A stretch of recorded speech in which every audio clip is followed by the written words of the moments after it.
Okay.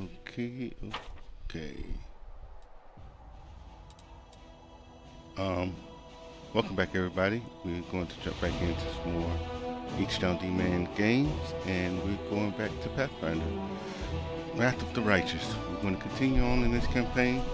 I did do a couple of things in between, not very much. Just did a little shopping with some of the money that we had, bought a ring for Darian, traded in some of the stuff that I knew for sure that we weren't going to use. I'm sure there's other stuff, but I haven't really made up my mind on it. And I think that's about it. Oh, equip the Triceratops with some gear. I still got to put Brayden on him, but we'll get to that. Let's see, where is our armies at? Everybody's at 40, so we can kind of move them along now.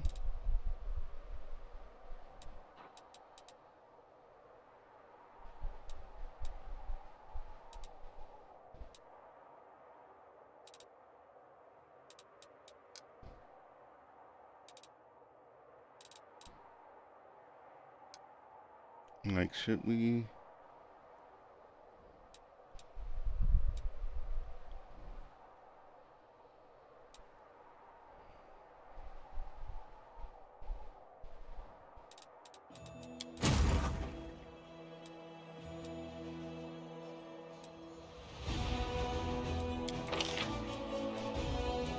$15, $25.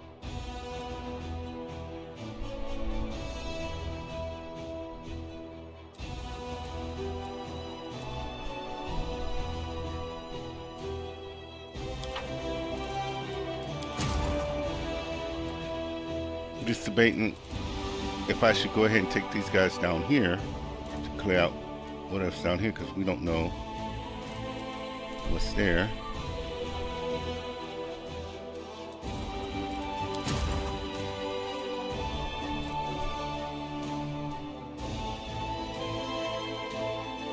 Yeah, let's move these guys down.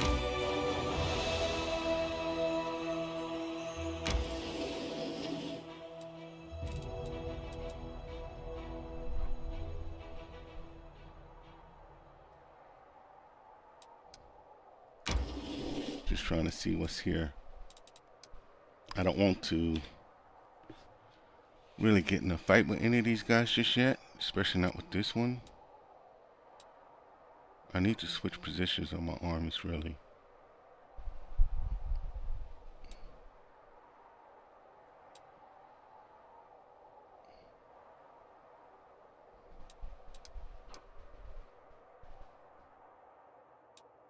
Truthfully, that's what I need to do. So let's do that.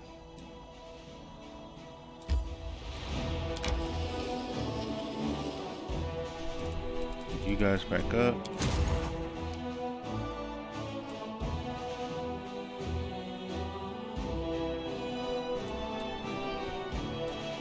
What are these new spots?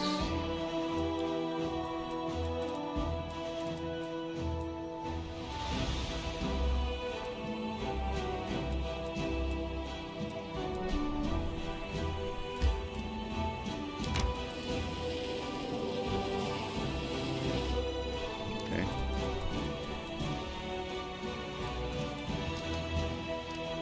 What's this relic?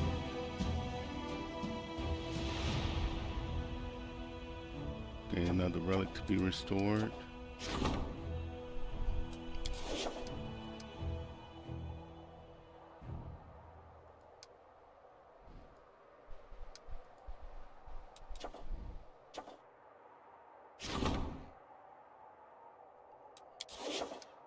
So if we got a day to do that next one, right?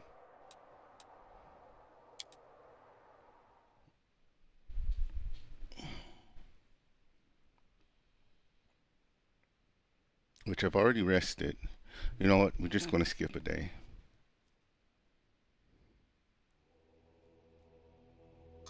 Or we don't have to be here to do it, right?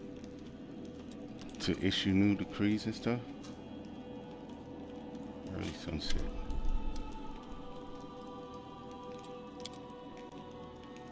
Early sunset greets you, graceful as ever.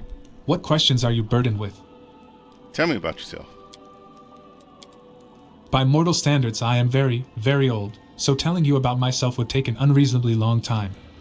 Early sunset closes his shimmering eyes for a moment. Many of the creatures you call supernatural emerged from the reborn souls of mortals. I am not one of them. I was shaped from a fragment of my home plane, as an embodiment of its principles. Okay. An eternity has passed since then, during which I've seen the incredible and witnessed the unbelievable. Gods battling one another, demon lords rising and falling, centuries-long disputes over the fate of a single soul brought before Pharasma's judgment. Yet despite the breadth of my experience, there are still things in this world that can surprise me. Like you, for instance. Full of surprises. Tell me about the gods and things that have happened on other planes. You must have witnessed many great events. Oh, I know a story that you should find engaging. It's not directly related to you or current events, but it is still quite instructive. It occurred, let me see, less than 600 years ago as time is measured in the material plane. In other words, it might as well have been yesterday. It all began with Aylar, Lady of the Hunt, a demon lord who has since perished. It was her penchant to take control of the body of a recently deceased hero and visit their family and friends to wreak death on them in an especially gruesome manner. Aylar preferred to keep the hero's soul somewhere close at hand to make them watch their loved ones die, unable to intervene. Early sunset falls silent for a moment. Believe me, I take no pleasure in recounting this meaningless violence. It so happened that Aylar picked a righteous Dinan priestess, one the goddess was especially fond of, as her new victim. It enraged the goddess, and believe me, the wrath of the righteous is much more destructive than that of evil and darkness. Desna stormed into the abyss itself and obliterated Aylar along with her realm, reduced her to dust, scattered her in the wind. And when she did that, something unprecedented occurred. What was that? Demon lords, who had lived like spiders in a jar since time immemorial, never missing a chance to bite each other, suddenly banded together in an alliance called the Coalition of Chaos. I don't recall ever, and I mean ever, laughing as hard as I did when I first heard that name. That said, most of the gods did not see the humor in it. A planar war was about to break out, one that would claim at least as many lives as Earthfall. All because of a single priestess, her family, and her friends. Thankfully, Calistria wished to right Desna's wrongs. The goddess of revenge revealed her most powerful aspect, sowing discord among the demon lords. The savored Sting is a true artist in that regard, I must say. The Coalition of Chaos crumbled, and the war never began. The demon lords and their armies crawled back to the abyss where they belonged, without glory.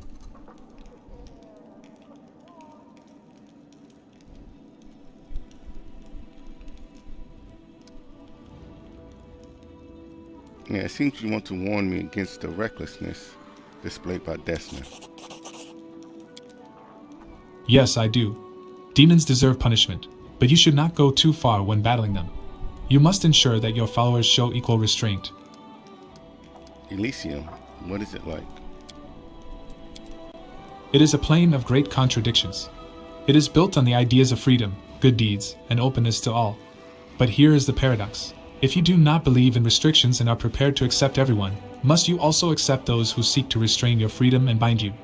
If you are good and enjoy liberty, must you put up with those who are evil and who thirst for power? Will banishing them be considered a restriction of their freedom? So many questions. So chaotic is that plane that its separate parts contrast sharply with the whole.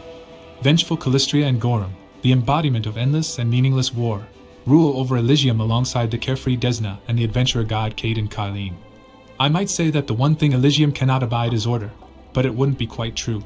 It is more that order avoids Elysium at all cost.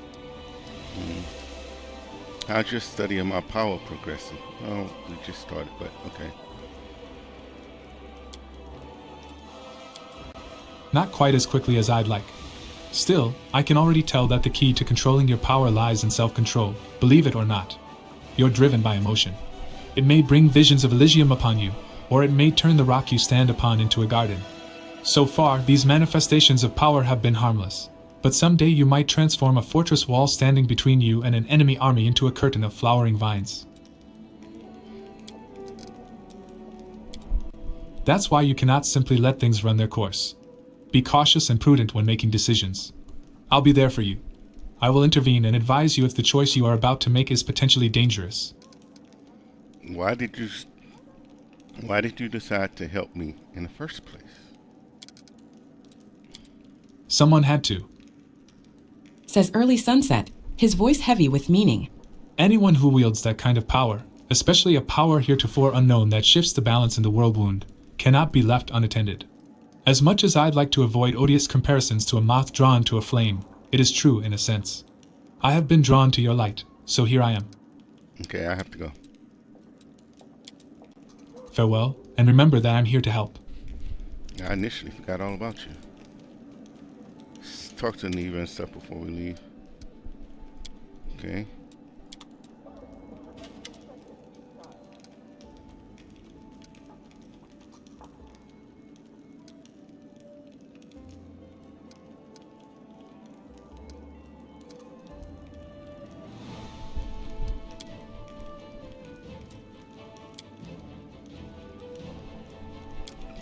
No, I need to. I have to go.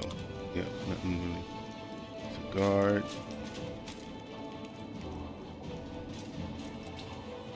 Alright, let's head out. We have... Follow if you dare.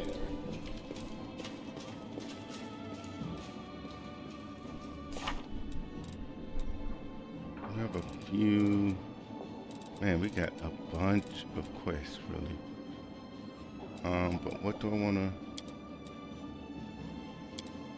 focus on?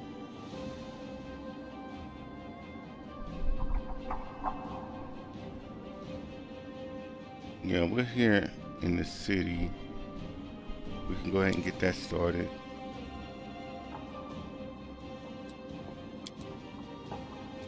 Okay, let's see about this Night Gamblers.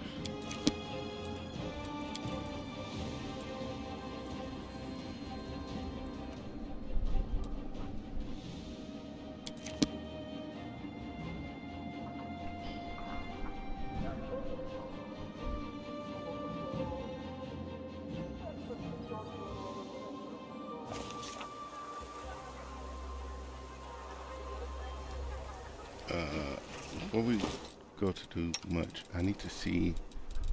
I went back and got the braid. Oh, he can't wear any of them. Okay.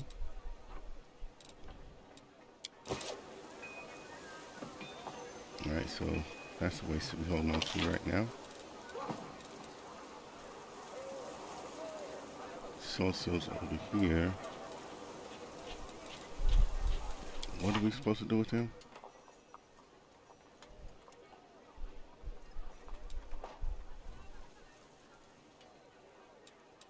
Okay, let's just go talk to him. Oh, we got the new guy over here.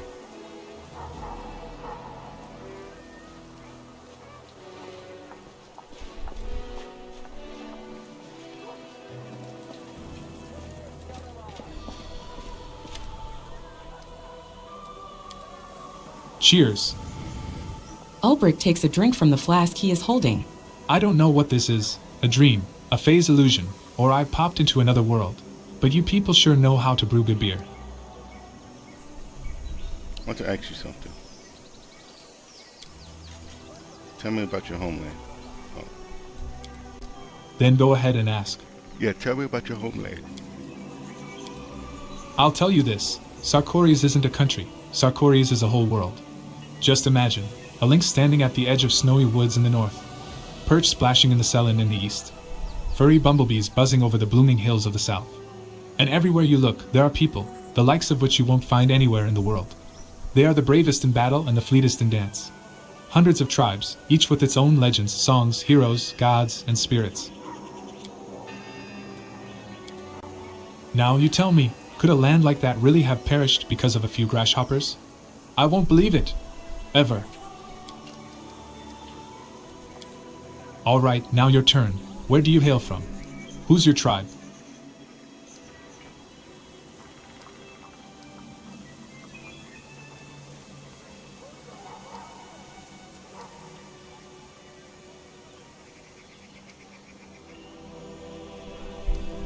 Yeah, we go with this. I don't remember my past too well. Who I am, where I'm from. The memories are all hazy. That's tough.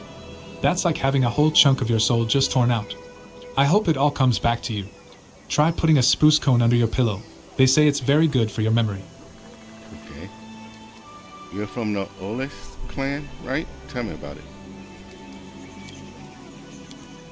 Our clan is one of the oldest. Our history goes back to a time before Sarkoris was settled, when our ancestors lived in the mountains in the far north. Once their mountain home had become too small for them, they went down to the untrodden hills and forests of the south, drove out the monsters and the giants, and founded Sarkoris. Even back then, the Olesks were the first into every battle and the first to build a settlement on their land. People wrote so many songs about our deeds that if I were to start singing them all to you now, we'd be stuck here for a good month. Who routed the Orcish invaders? Who seduced the Fey Queen and stole her tiara? Whose apples are the size of a hair, and whose cider made from those apples can knock a bear out? That's right, it's all us, the Olesks. If giants lived there before your ancestors came, you can't really call those lands untrodden, can you? Ha ha ha, oh, you're a laugh. You're saying giants are people? Have you seen one with your own eyes? They can't even speak our tongue, they just growl and fart. They may look like humans, but they're dumber than frogs. All they know is eating and fighting. They feast on human flesh, I'll have you know. So don't feel bad for those freaks. Our ancestors were right to cut him down. Don't like it. What was your role in your tribe? I was the chieftain. And not by right of blood, like in some tribes. It takes more than being born in the right family to lead the Olesks. You have to earn that right from our divine patron. Ervar, the heavenly griffin, chose me. Ulbert chuckles mirthlessly. Except, as you can see, it didn't do my clan much good. The chieftain's duty is to be with their people, in peace and in war, in life and in death. And what did I do? Abandon them. There's no two ways about it. I missed everything. I slept through everything. Tell me about your Patreon, the Griffin. Ervar, the griffin whose beak has marked the sun, and whose talons have raked the moon. Ulbert crosses his arms in a ritual gesture. He is the ancient protector of our clan. From each generation, he chooses one who is worthy of wielding his power and leading his tribe. But ever since I woke up here, he hasn't spoken to me once. No prophetic dreams, no answers, no signs. His power is still with me, so he must be alive. Then why is he silent? He shakes his red mane helplessly. Thank you for your answers. I'm always up for a chat, especially when there's still beer to be drunk. What do you think of your new powers?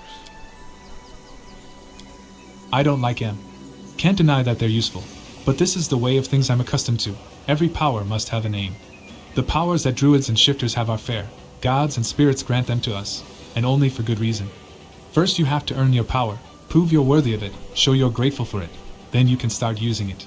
But this, who gave it to us? For what purpose? What do we have to give in return? It's one mystery after another. I'll up and tell you what I think. This power feels a lot like in sorcery. In our lands, people could get sent to Threshold for toying with powers like these, for everyone's safety. Okay, I have to go. Soft grass underfoot to you. What? Okay.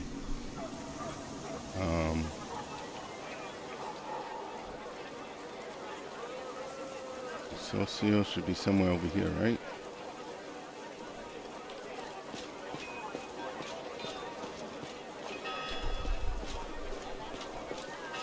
What?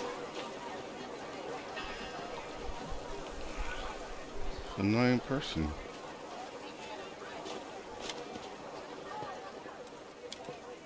Commander. The middle-aged dwarf salutes you casually. Her face is disfigured by huge, scarred claw marks. One of her eyes is covered by a black patch, but the other is looking at you sternly and intently. Georgia Linda Stranglehold, at your service.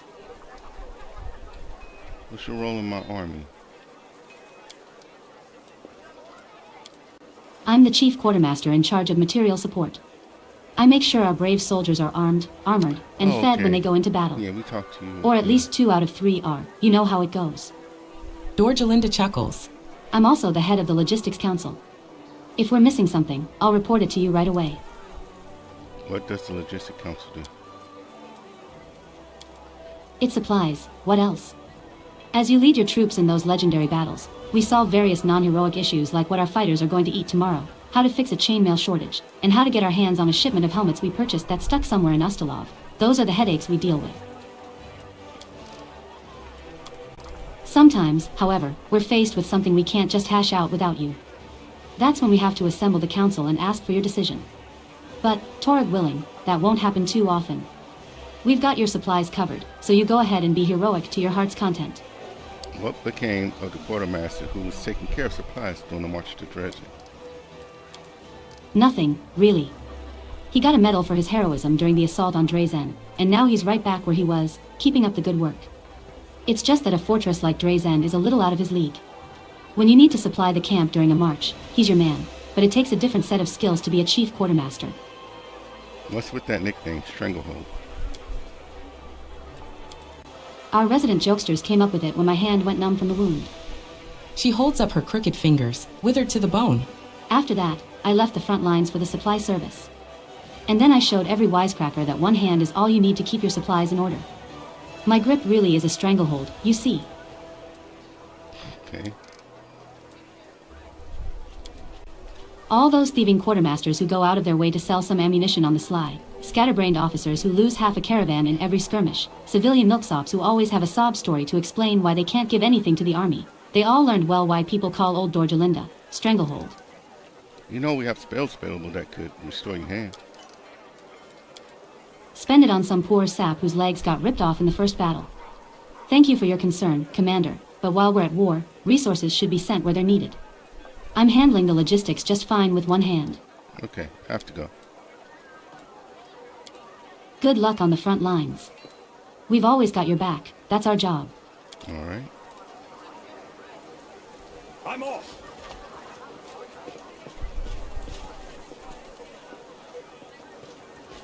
Now it just makes me wonder, did we miss any other named I do what I must. people?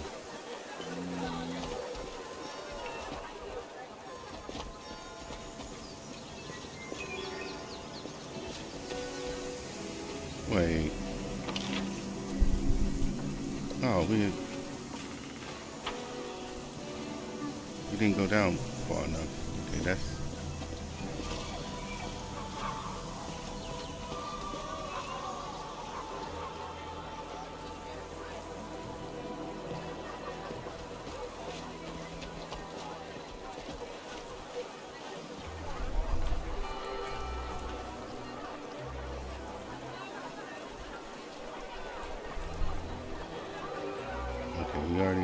we talked to you real quick too, but we talked to you before.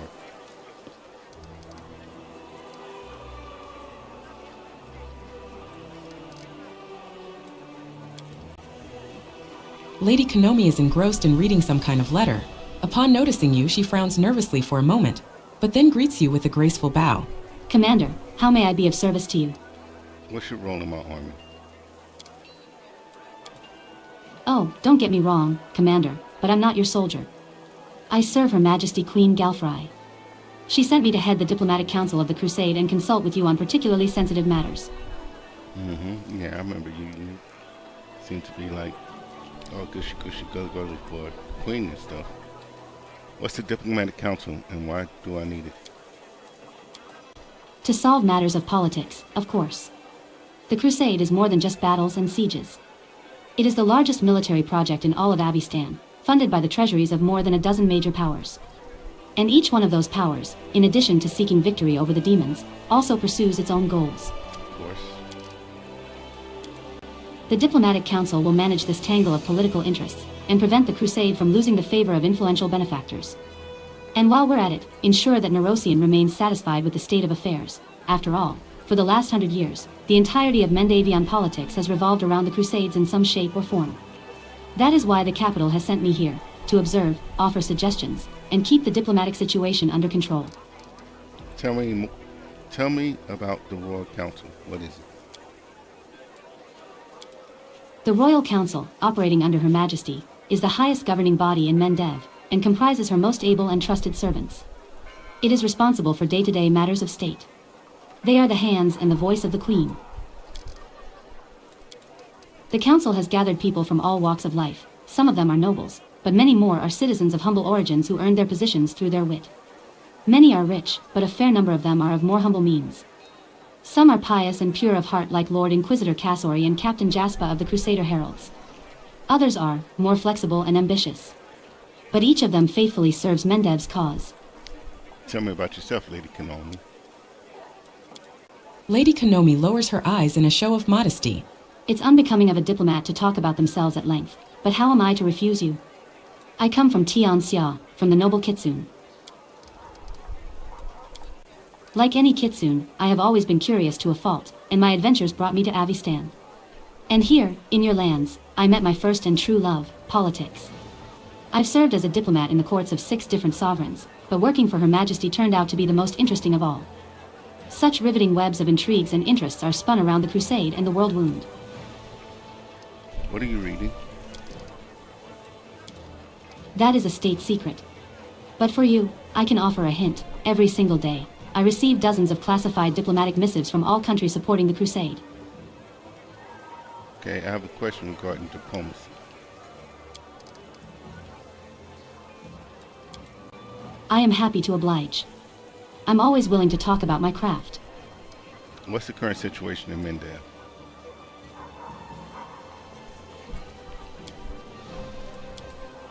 Things aren't terrible for a nation that has been at war with a demonic invasion force for a century.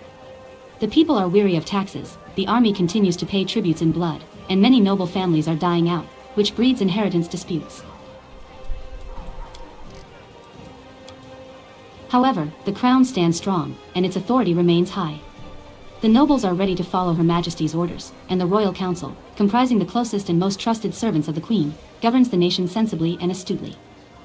Why are you so fascinated by politics? Is this something all Kitsunes share? Not at all.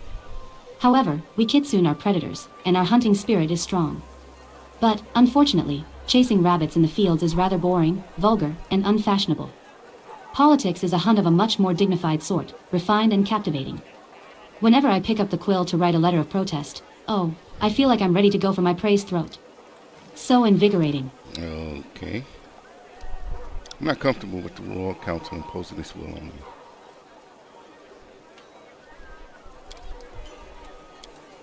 Please don't paint the situation in such a bleak light, Commander. The Royal Council does not seek to hinder you. It merely suggests the most sensible course of action.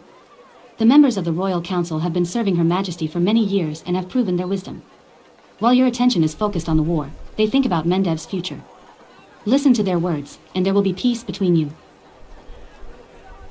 You don't look like a soldier, and you're different from my other advisors. You're right, I'm not a soldier. Warfare has always been too bloody for my tastes. I prefer the intricate tapestries of politics, proposals with double and triple agendas, clashes of ideologies, and long-term strategizing. But they say that war is merely a continuation of politics. Which is why my duties have brought me to your headquarters. I have no more questions. It has been a pleasure to satisfy your curiosity, Commander. Kitsune are a rare sight in Mendev. Lady Kanomi shrugs. I'm a child of a passionate and curious people. We live everywhere, you are just not always aware of our existence. You are not the first to have taken an interest in my race. Your companion, Ninio, has already interrogated me. A most amusing individual. Truly, we Kitsune are incapable of normalcy. We find our passion and surrender to it entirely, mind and soul.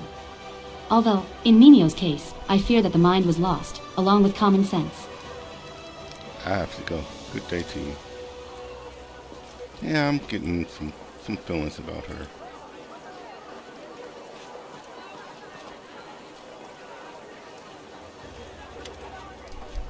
Okay. Just seeing if there was something new with Ember, but alas no. Good afternoon, Commander. How can I help you?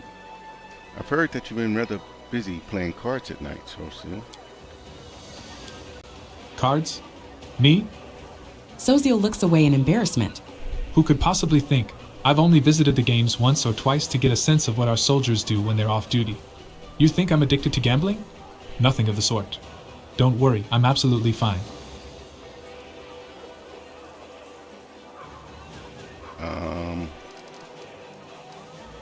Doesn't sound fine.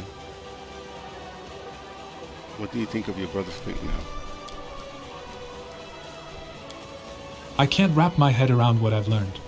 It's as if we're talking about a different person altogether. How could he? Why did he give his shield to that she-devil in black armor? Oh, Shellen, let this all be a mistake. Thank you for talking to me. Okay, yeah, talking to him is not... He isn't even acknowledging the issue, so we'll have to figure out something else to get to,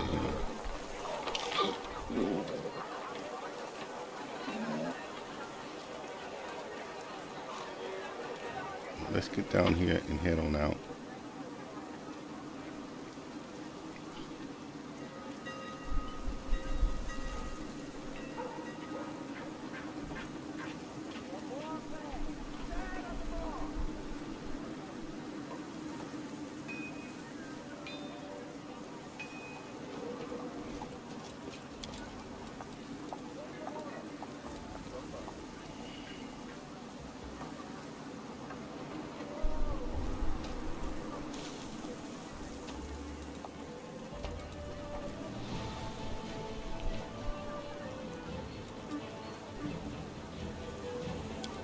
Replace her with you, because we might try to figure out where you want to go.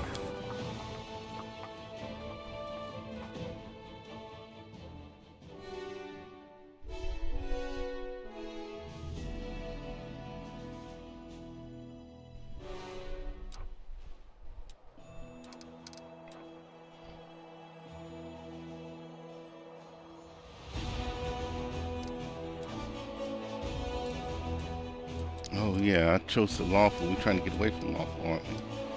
Forgot about that.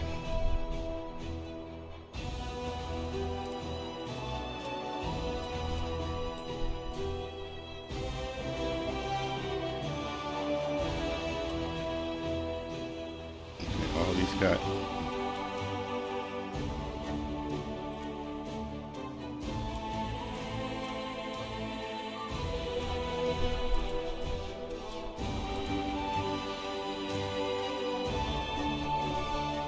That's where the cobalt is, isn't it?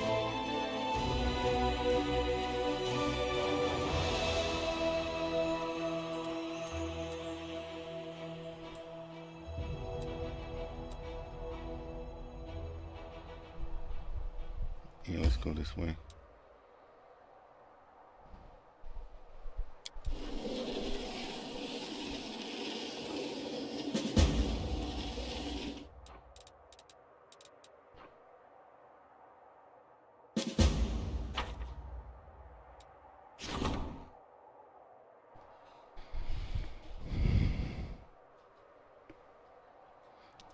Orders to Airbit. Airbit's breakdown, which occurred before the assault on Dresden, still haunts her mind. She should be reminded that she was, is, and always will be a hero in the eyes of the soldiers by appointing her as commander of a small squad of Crusaders. Unfortunately, because Airbit is occupied as squad leader, her duties in the Crusaders' command have been transferred to someone else. Airbit has been appointed squad commander in the Vanguard. Okay, yep. We need to form a military council. Council of Officers sits in the art of war will help the commander to implement new tactics and diversify his army. Makes more skilled members, yes.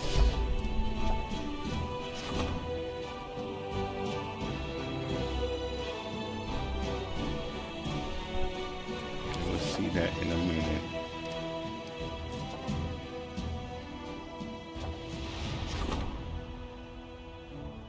Demons have been stealing children in Canabras, possessing their bodies so they can get close enough to Crusaders to deliver a dagger strike. The officer asking how they should proceed when encountering the possessed.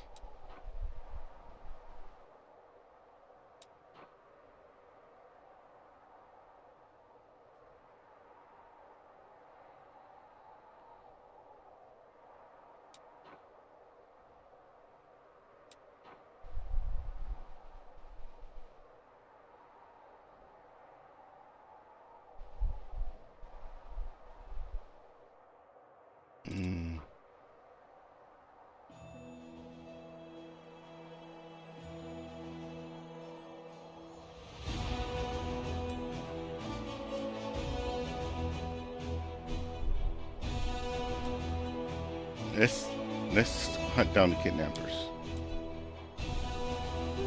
I feel like setting a trap for the demons is just gonna be perpetual. More demons is gonna come up to try to take the place. If we can get the middleman out, then it'll be easier to control the demons.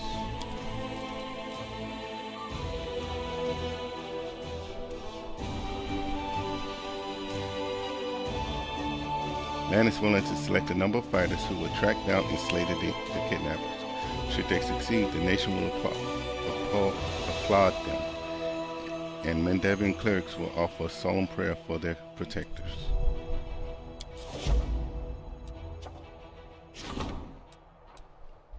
The fate of the crest of the fallen knight.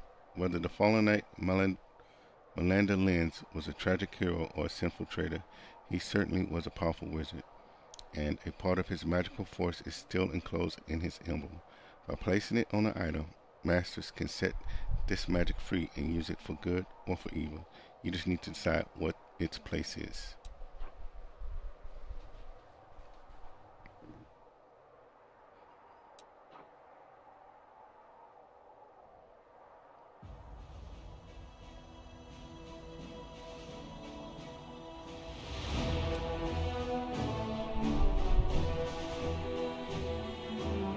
Let's do belts. Carried out to the crew, okay.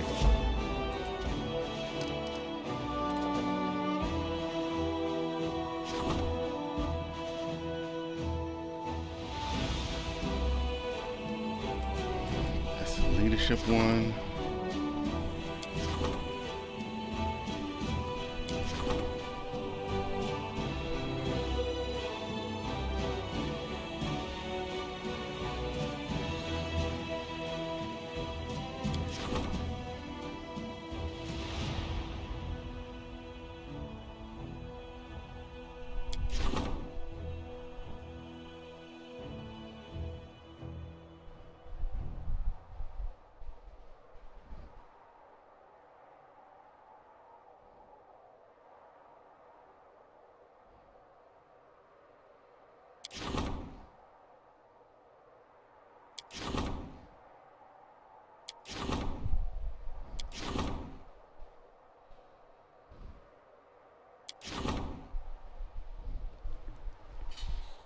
So that's leadership, okay.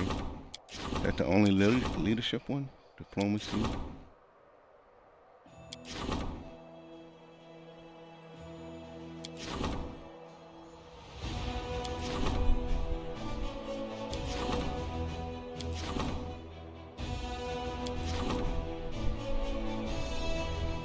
Okay, that's our leadership decree issue.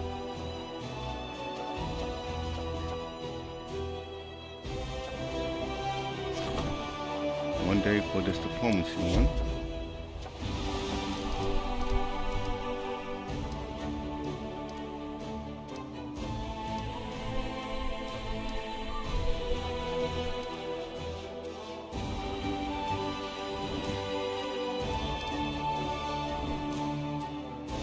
Our armies can move some more. Good. So, oh, we got a level up too. Let's do fireball. Okay.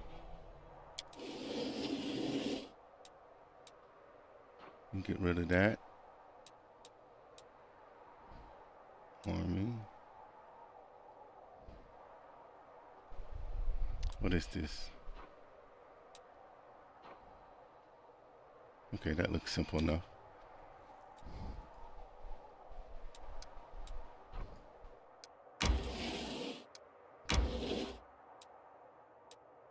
Pursue.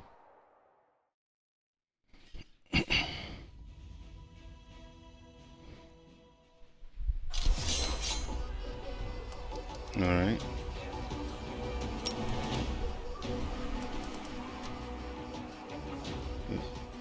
All units in the 3x2. Oh, okay.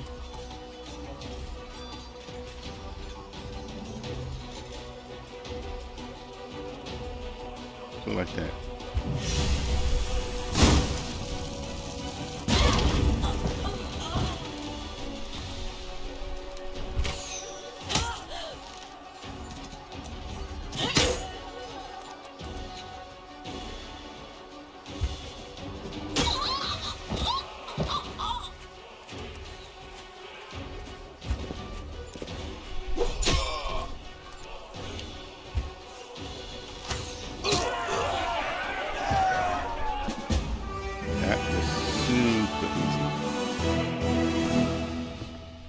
Good.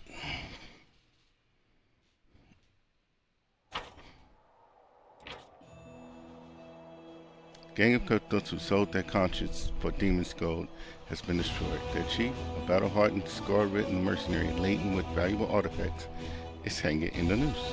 The trophies he received for murder will come in useful for the Crusaders. Nice.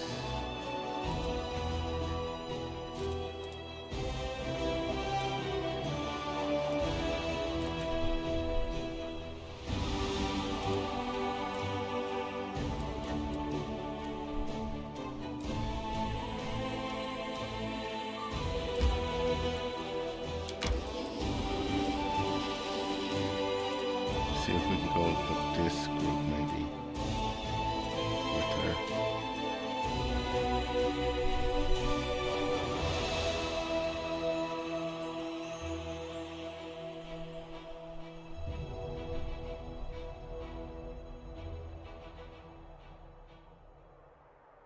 Is this the one that we tried to do before? I don't remember. But let's see.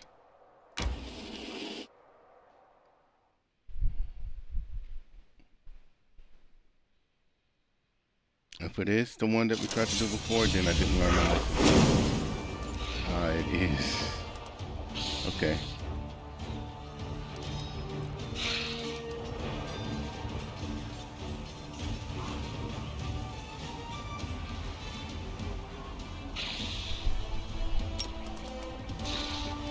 Nope, okay.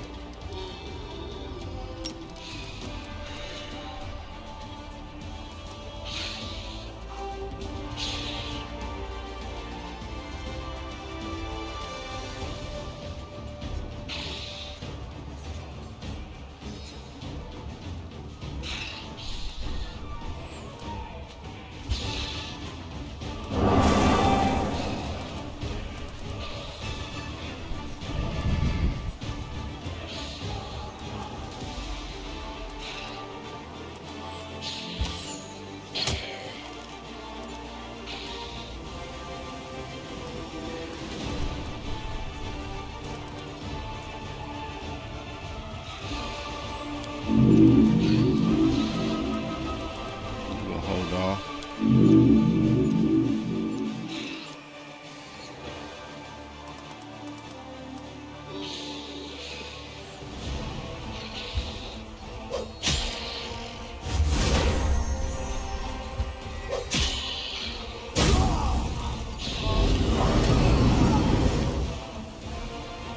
These new boss who's.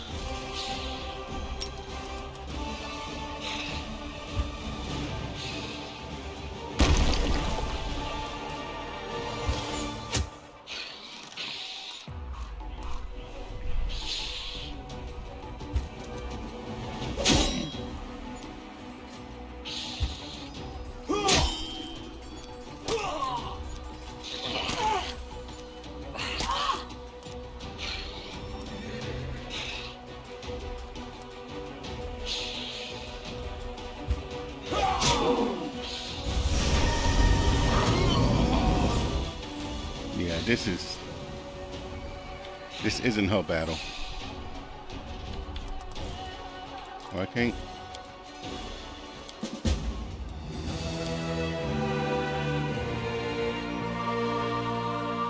I can't go in there with her. She's not my main troop. I seriously want to get rid of that. I mean, I'm sure somebody can use that general. I just don't like that general. A, compelled to die. Yeah, I'm not doing it with her. I can do it, but I'm not doing that with her. I'm gonna use my other army to clear that one out. Yeah, that is the one that we ran across last time, man. Yeah.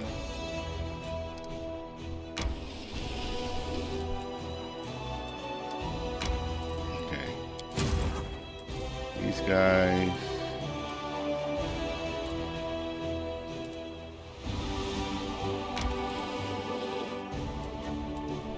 Pursue these guys.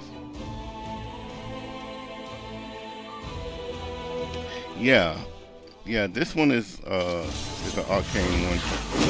I've seen things saying that other ones are better, but what? Okay, the symbols earlier was confusing me.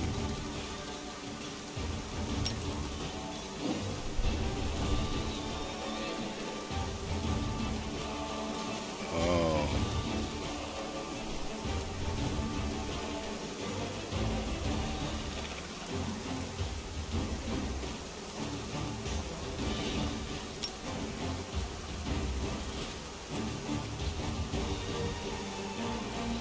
Well, they're gonna keep making more, right?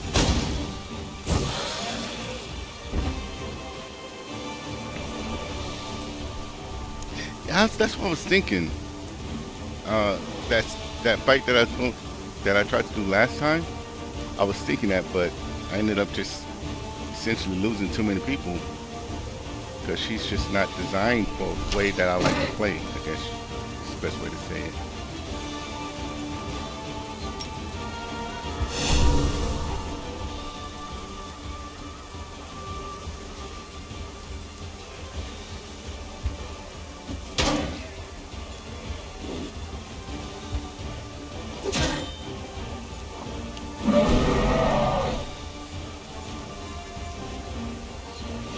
Alright, this one's done.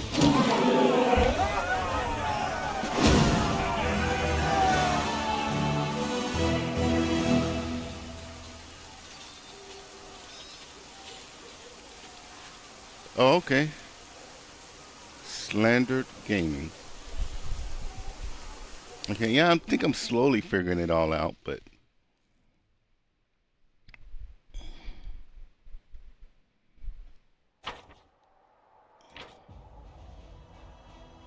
defeating the horde of flying monsters swooping from the sky, many crusaders got thinking that the battle tactics they know are not always suited to demon confrontation. With every new battle, the army gains invaluable experience, and soldiers are eager to learn from them, for their lives depend on it.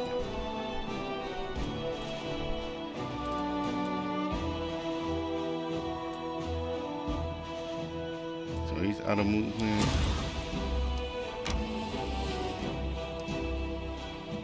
Out of movement.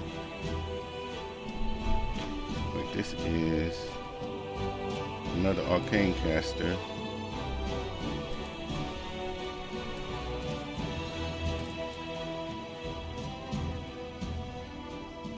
This one might be difficult just because it's another arcane caster.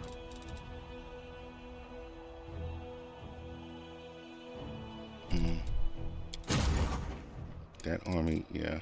I'm not doing anything with that army. So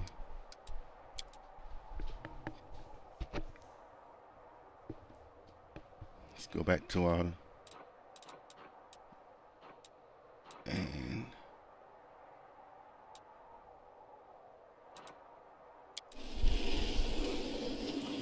go to current blend. Is that the name that we're looking for?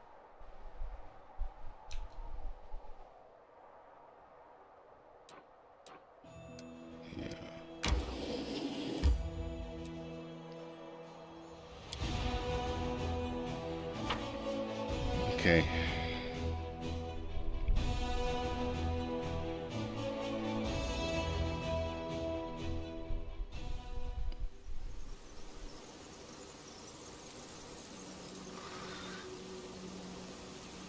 All right.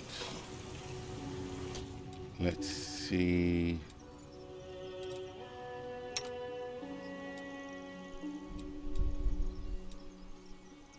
You are my favorite aid. You need mage armor on you. Oh, the waiting's never fun.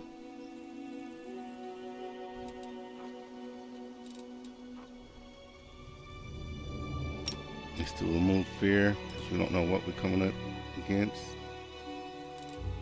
Are we in trouble yet? Get you some bark skin going. I shall not be swayed from my path.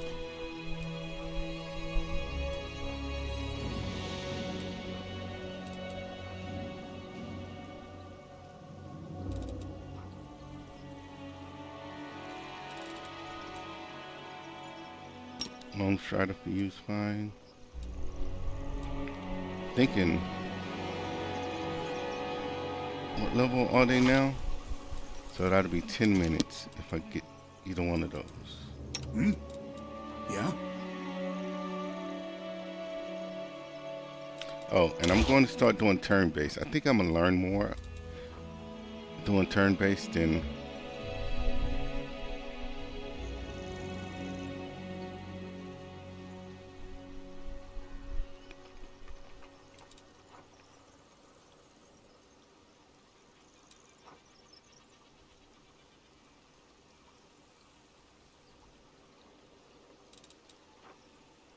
Now this is going to take getting some used to.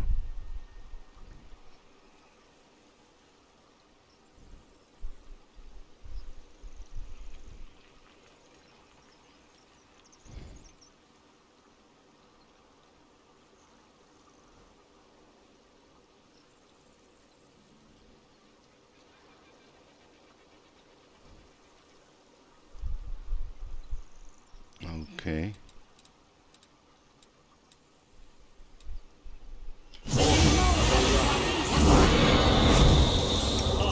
Never wrong. All they took from me, I'll take back.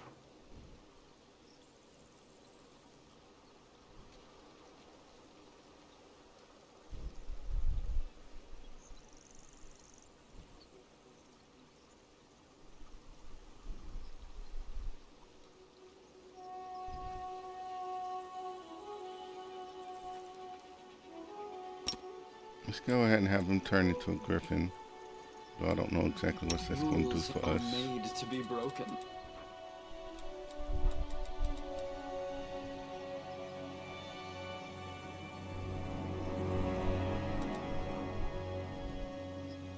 We can give a delay poison communal.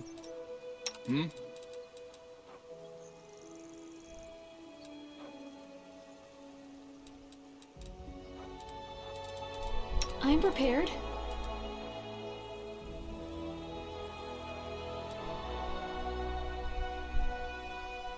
I'll give you bark skin too.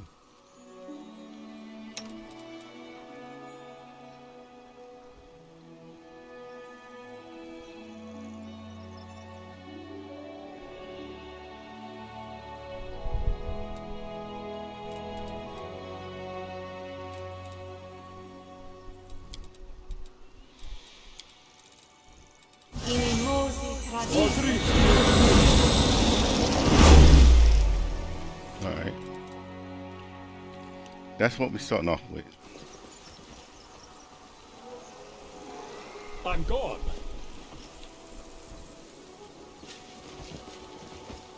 Did I save? No, I didn't. Okay.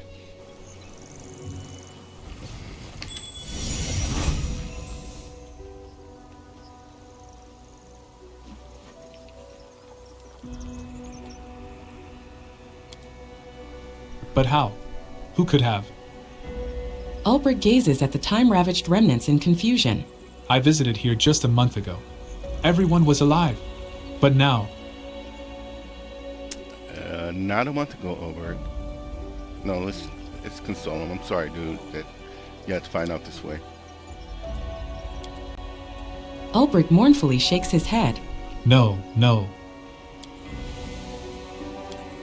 I don't believe it. It's impossible. This is all fake, an illusion conjured up by Oglins to hide the real village away from prying eyes.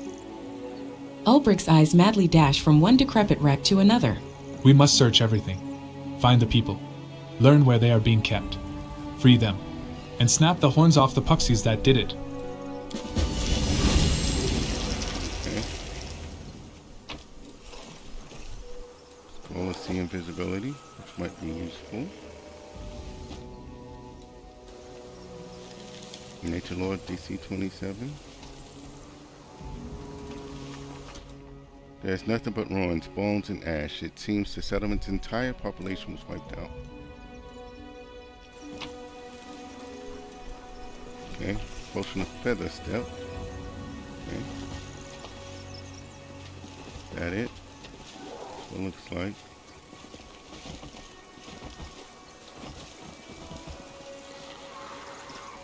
Can't hide from me.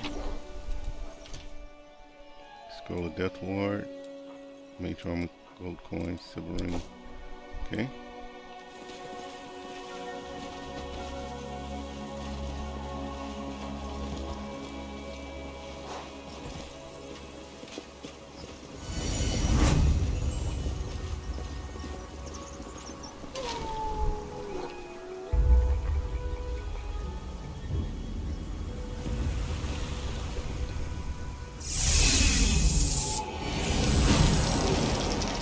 See, Watcher, someone still lives here after all. Must be a spirit, and it doesn't look hostile. Okay. So I'll put all these buffs on for no reason.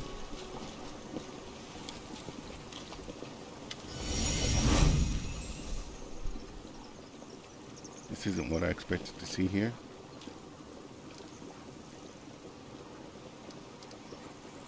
So knowledge world check.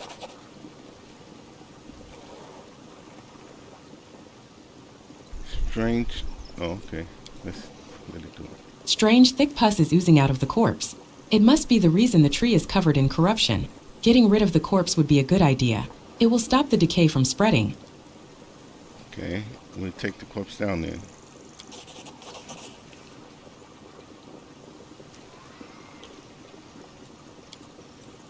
You take the corpse down effortlessly. Okay. Thank you, War Chief. Bit of a load off my chest.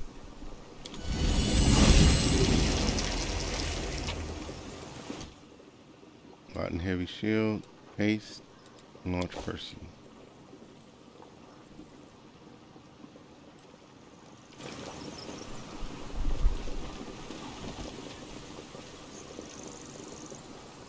Okay. We do it my way. Yeah, I didn't think that we're getting across that way. So we need to go this way.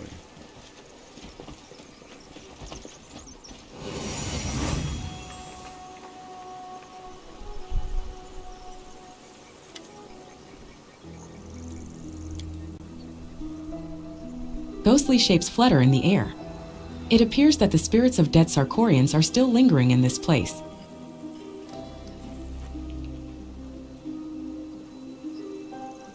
What do you want, lost souls? The ghosts just look at you blankly. Seems you will not be getting an answer. What do you think, Obert?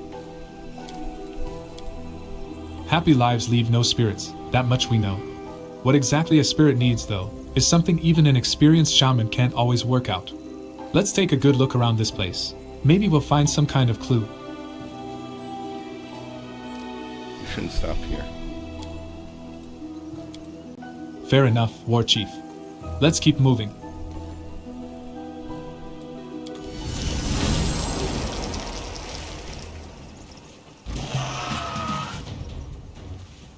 Let's take a look at what is this one. Level 7 Holler Inspector.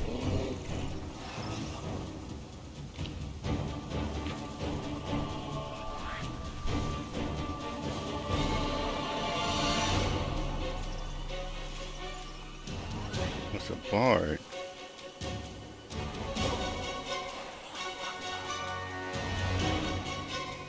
Okay.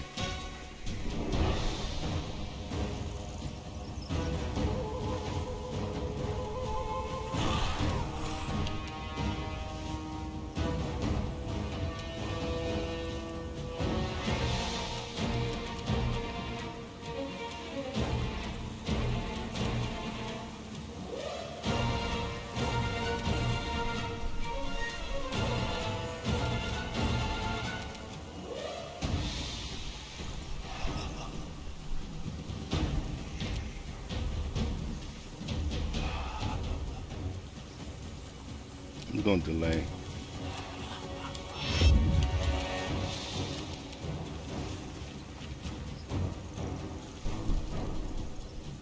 You've crossed the wrong mongrel.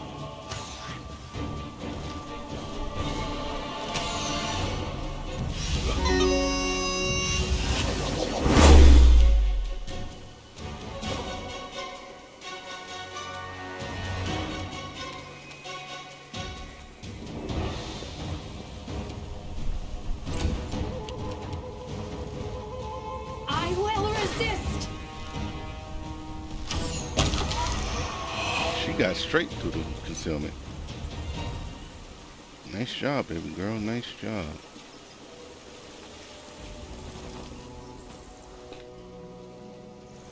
Follow if you dare. These clothes look suspicious. Be careful with them. I have a feeling those aren't the kind that lie quiet. Oh, okay. Good eye, good eye.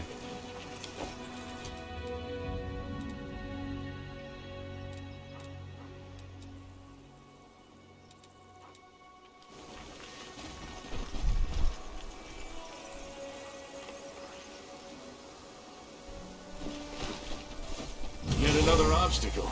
That's what I figured. Figured we get close to the one that's...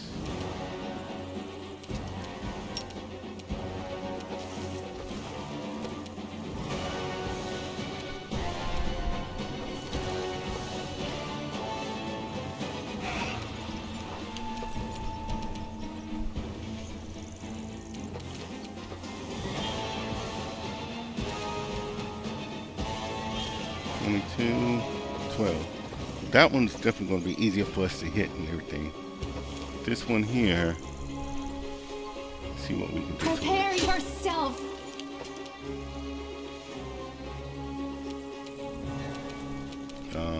Okay.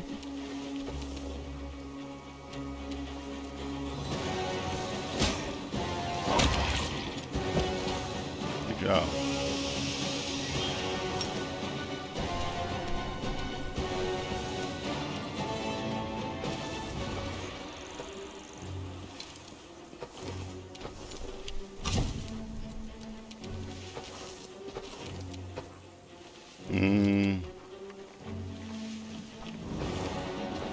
I really should equip you with more damage and stuff, but no matter what, I can't get to you, huh? That one can.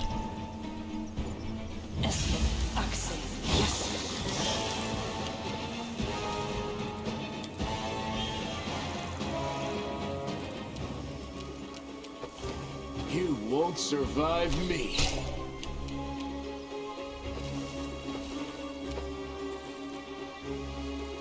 Out of my sight!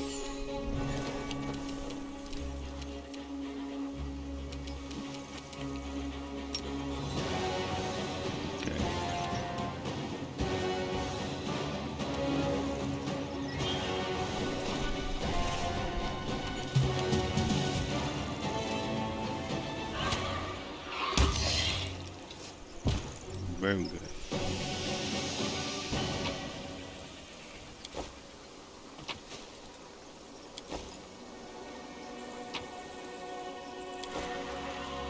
That armor +1, short sword +1.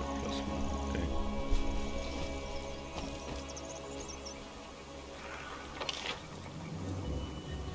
That's the cave to go in. I don't think we want to go in the cave just yet. We want to figure out as much as we can about this area first. This used to be a passage leading to another part of the village, but it was destroyed in a landslide.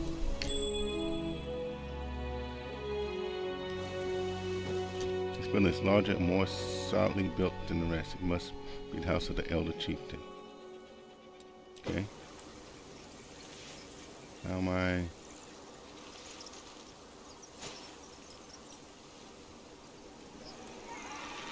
all the way in there.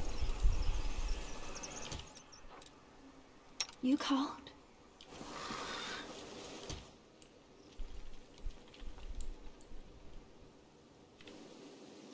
Let's see if I can get you in here. Oh, it's not inside, is it?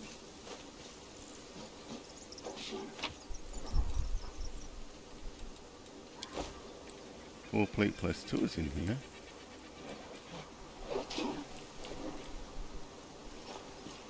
I sense something. So that's the omelet. Okay. Amulet, not omelet. I'm trusting you. We'll get more people to come through here in a minute.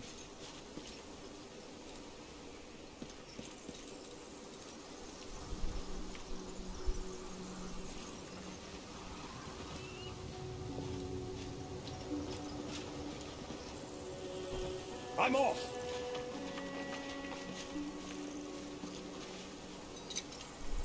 I finished here. Is there more? Just get some more eyes in here. Make sure we're not missing anything.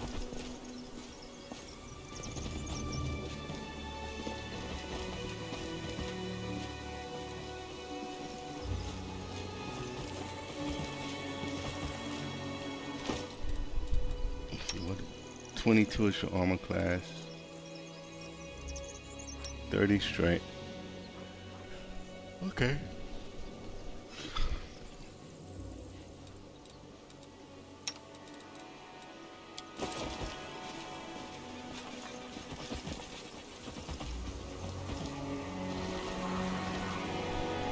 Let's go inside and see what we got in here. I do what I must. Okay.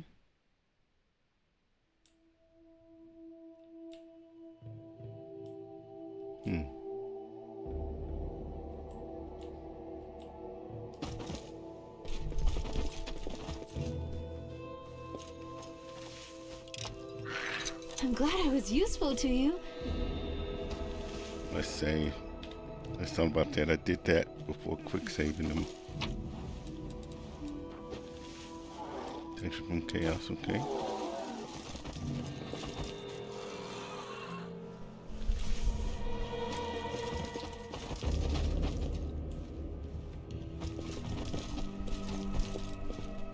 Anything new? Give us a little light spell, please.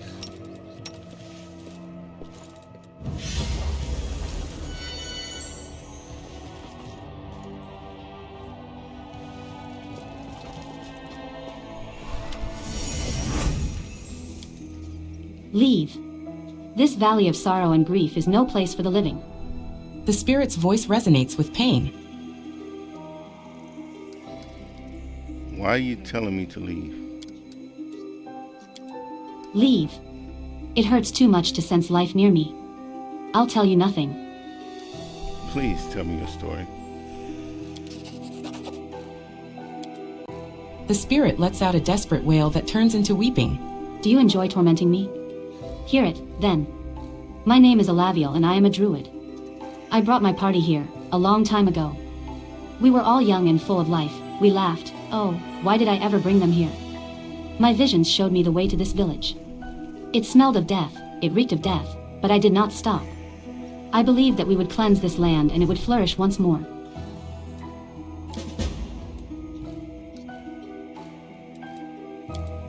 But the evil that lurked here was much more powerful. We were attacked in the night, forced to run for the caves, surrounded like lambs in a pen before the slaughter, and my spell brought the ceiling crashing down, and my friends were buried beneath the rubble. Now they are doomed to an eternity of stalking these grim walls. They fought the undead, only to become undead themselves. Until they find rest, I can never earn forgiveness. Never, never.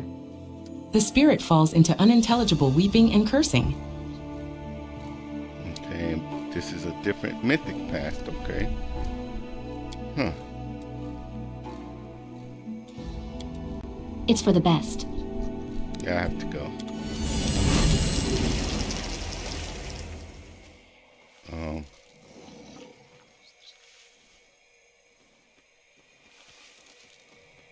Let's see if he attacks if I take something. I have a feeling he will.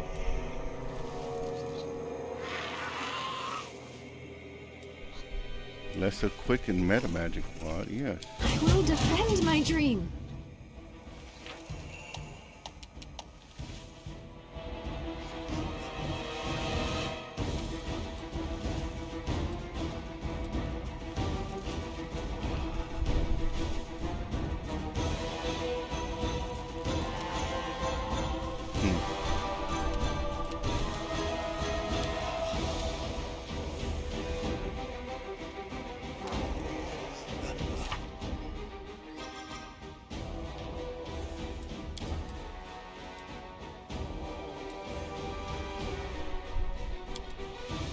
Well, I failed it because, yeah. Let's see if we can, instead of looting him when he's right there. I had a feeling something was going to happen. I mean, it just makes sense. The spirit right there, you take it from his body. So let's see if we can.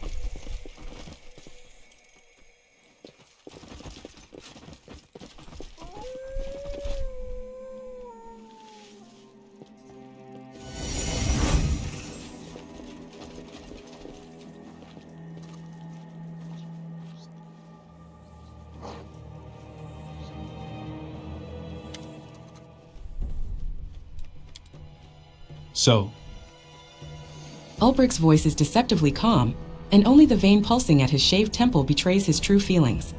He slowly looks around the dungeon, breathes in the fetid air, runs a hand along the wall, and studies the grime clinging to his fingers. So, Did you know about this place? of course not. How could I have? I thought it was just a place for storing things. What is this? It's a shrine, War Chief, and not one you would build to honor the gods. See this altar? It wasn't no goat kids they butchered here. Ulbrich clenches and unclenches his fists, his fingers turning into sharp claws for a brief moment. A vile cult of some man-eating filth. Right under our feet. What happened here? A slaughter. First the ritual kind, followed by the regular sort. So it wasn't Oblins that put the village to the torch, it was people. They sold themselves out to the Oblins and raised arms against their own. So your kin from this village were worshipping demons? Ulbrich scowls, his gaze roaming between you, the bones scattered on the floor, and the blood-streaked altar. In the end, he stubbornly shakes his head. No, I do not believe this. It cannot be. They were my kin, we drank from the same flagon. Surely I would have noticed if they were up to this foul business? If it wasn't your kin, who did it? How do you explain what we found?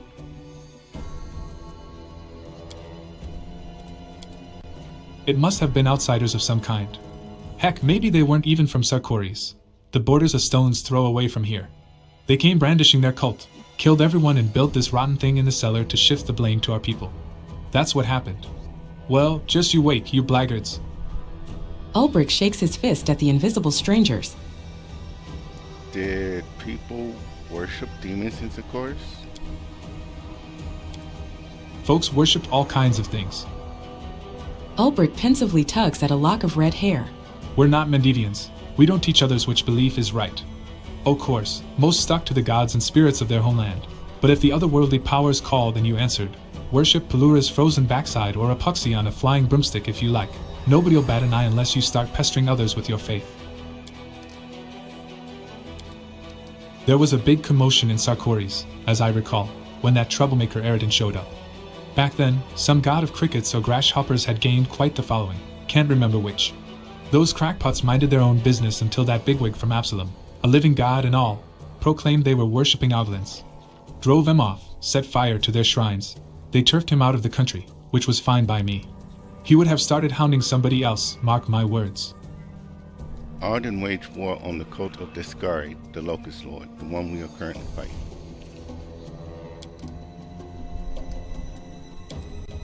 Did he? So Eridan was right after all? You don't say. And we called him every name under the sun. Ulbrich scratches the back of his head. But no, we must have taken against him for a reason. If that Lord of Weevils was so nasty, why didn't Eridan put an end to him along with his cult? So much for being a living god. He came here, made a mess, didn't finish what he started, and skipped back to Absalom in time for tea. That's no way to do a job now, is it? No, it's not. Pa. Stop denying the obvious. What makes you think anything here's obvious? We're up to our necks in oblins, demons, fae, angels, and all kinds of things that go bump in the night. You know how fond they are of messing with mortals, don't you? No, you can't trust your eyes, you've got to follow your heart. And my heart is telling me our people would never do something like this. What are we going to do next, then? Not much to do, is there? The ones who did this to my kin are long gone. We won't be able to handle it alone. Ulbrich's fingers plunge into his beard. So that's that. This is serious business, we need help.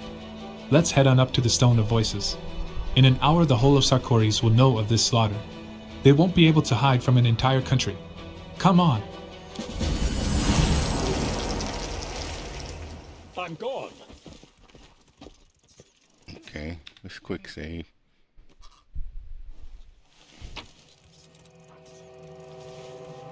That's not gonna do us any good.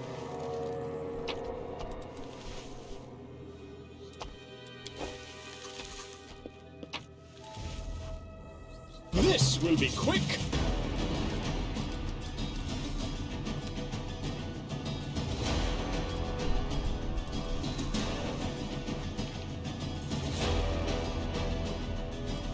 These are the... That was a tower shield plus 2 that we picked up, okay.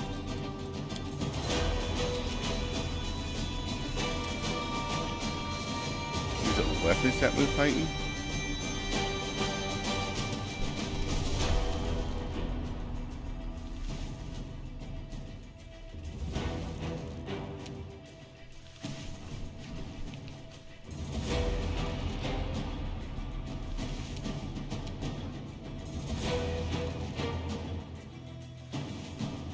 Okay.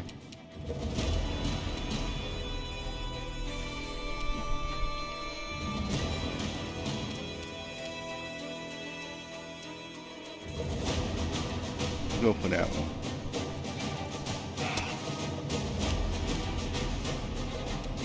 Yeah, we're not gonna make it for that. Don't hold back!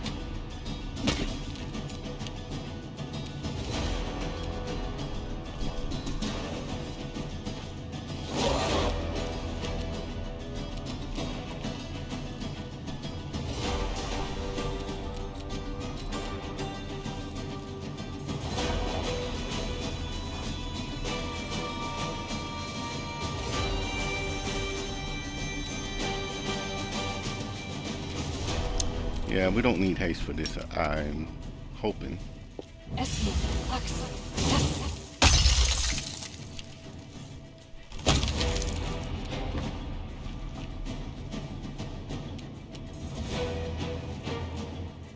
Out of my sight! I will resist! Okay.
Okay, so that one's still Restless Spirit. Is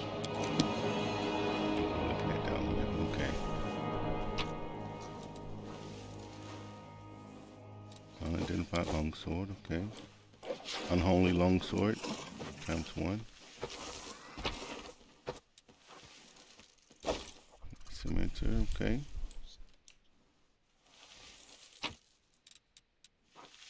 Yeah, flail is useless. Longbow, corrosive longbow.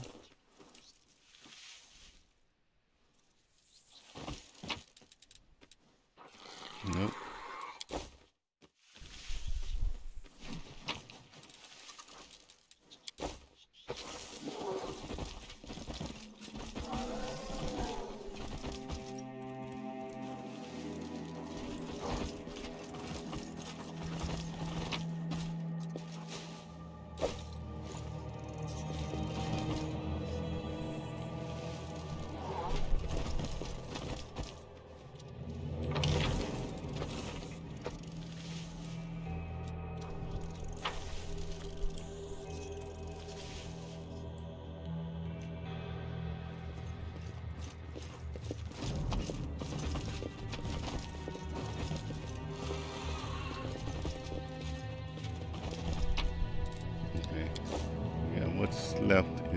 just trash. Trash loot that's been eroding away. Let's see what else says.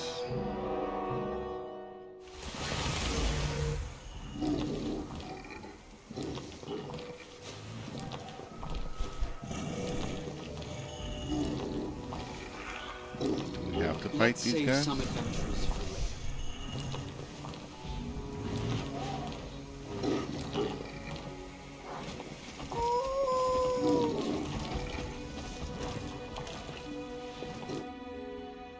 This is interesting. We do it my way. Oops. Yet another obstacle.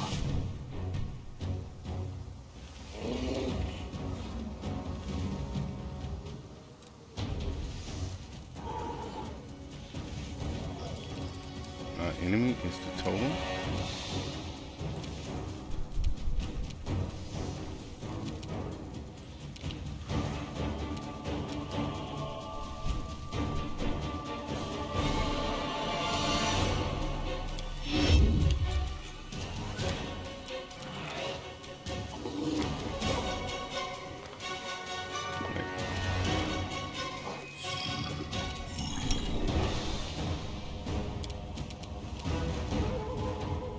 You've crossed the wrong mongrel. Okay, so we have to activate it.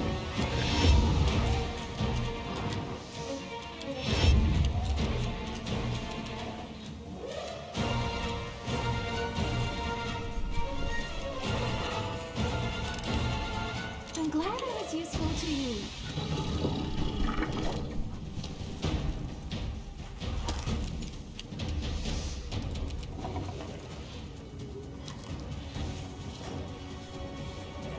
Okay.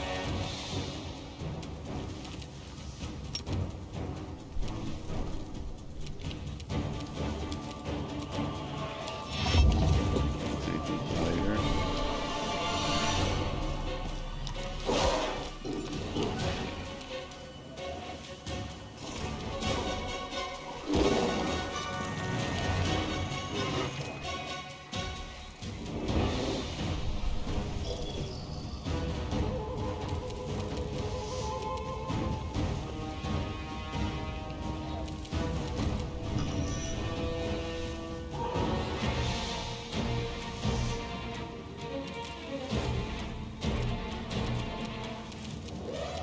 It looks like we need to destroy this thing, right?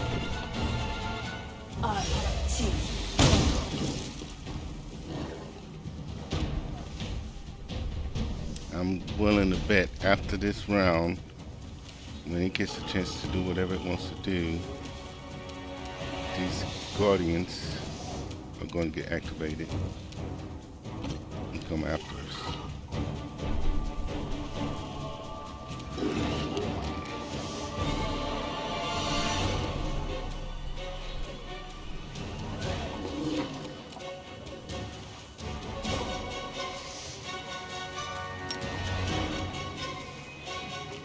Okay, yep, that's not good.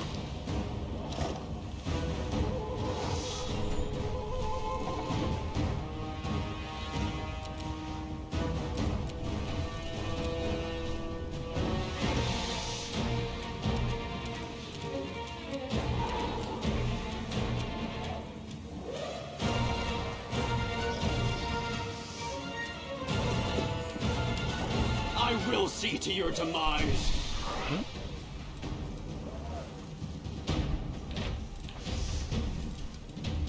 What is going on? Why can't I do anything with it?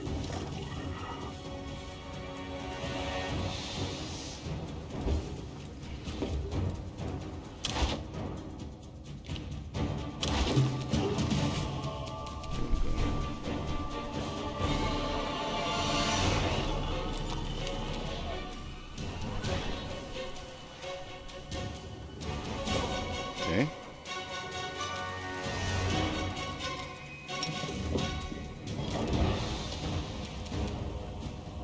Strike!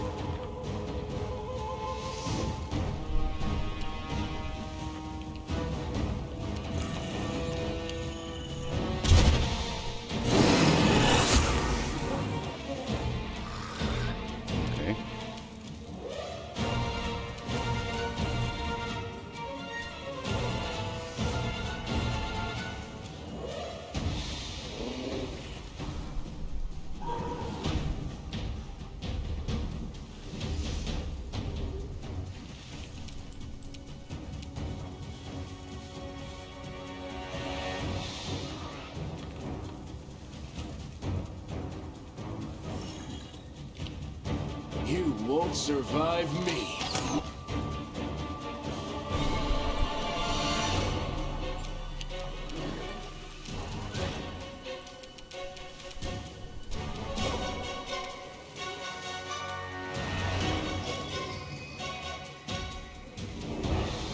Now before... Prepare yourself!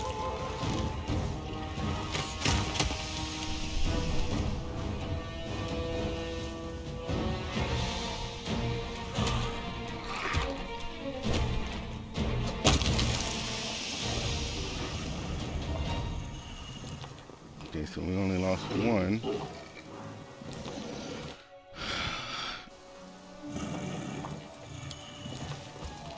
I guess we didn't have to attack that one.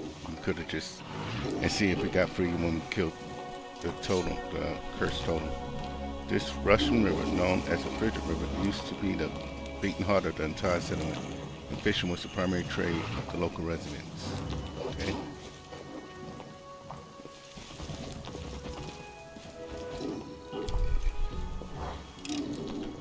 I finished here. Is there more? Okay, nice.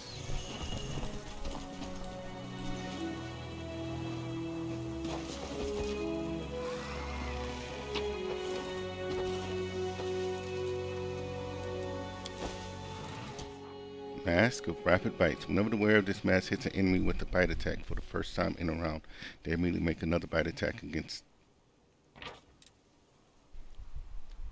Make another bite attack with the full attack bonus.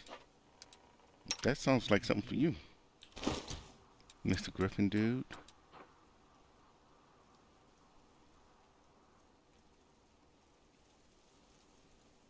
Except I guess you gotta be in human form for me to give it to you. Okay. Makes sense.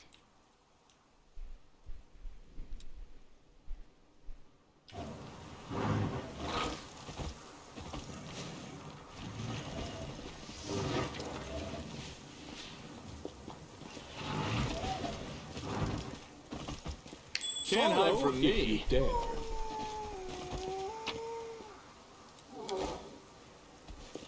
Okay, here's the thing. Another cave right here. But we can get going up here too.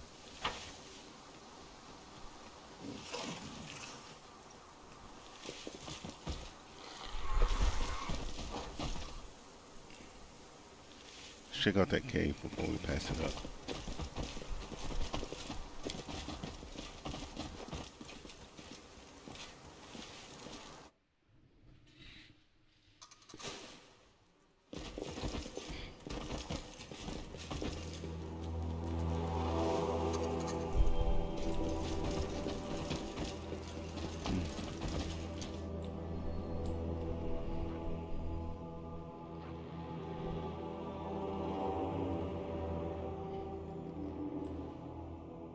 Okay, let's everybody hold up. Oh, We skip the protect against negative pleasantries. level.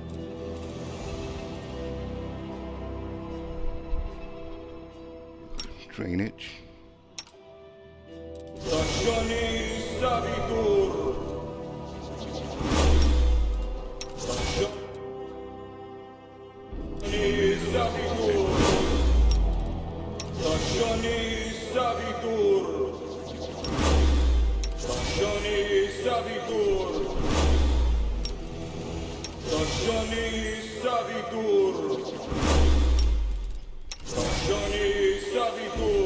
Alright, that's everybody. Now let's see what we can do. Desno, guide my hand! Oh, I should have saved before I did this, huh? Oh well.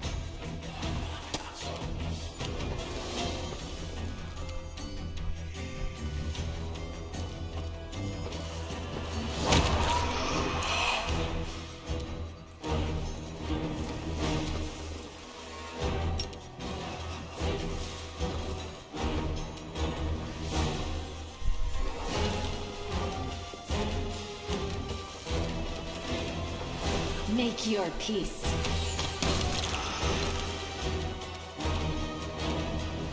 Where did this shadow just show up from? One for shadow. Okay.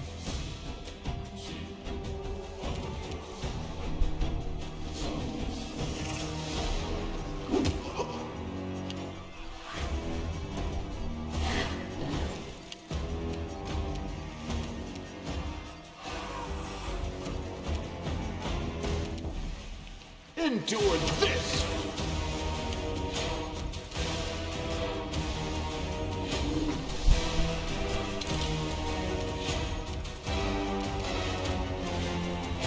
Precision!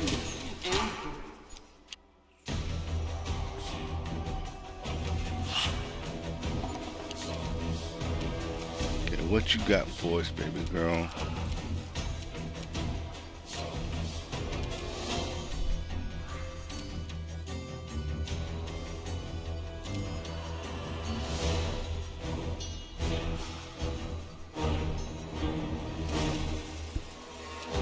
Um,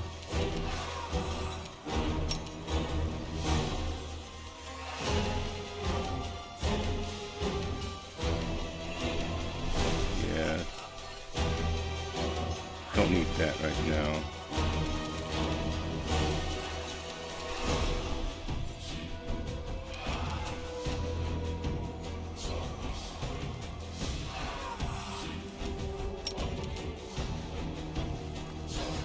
Get this one down. Good job.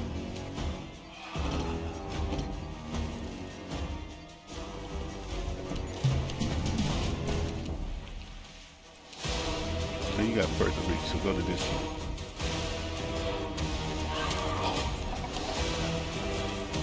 Same thing with you. You can reach further, or you can move further. You should have run!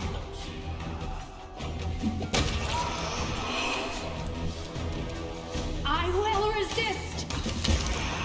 Right.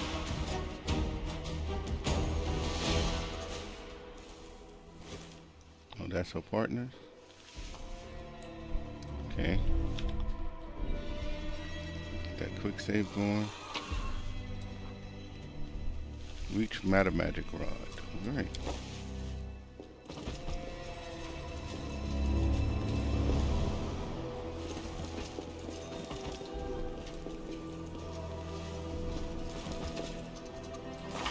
What's the best athletics?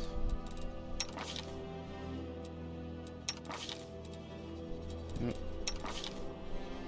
Obrick. Carries across Obrick. Carries across.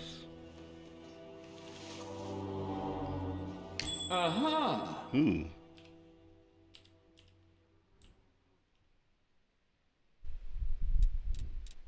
Please, allow me. I'm trusting you.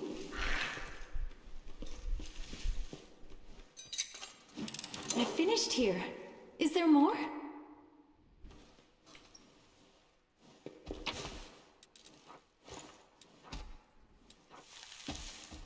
Potion of Haste. Armor of Mighty Fist. +1. False Flash one. Okay.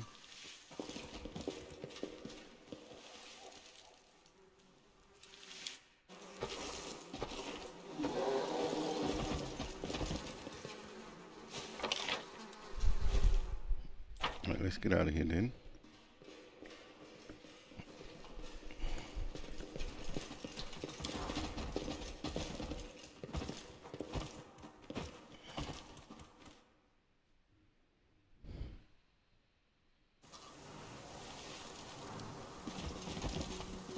Continue heading on up.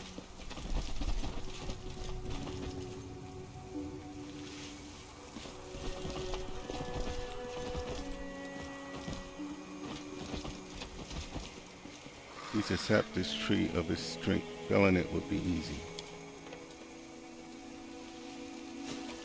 Don't allow us to get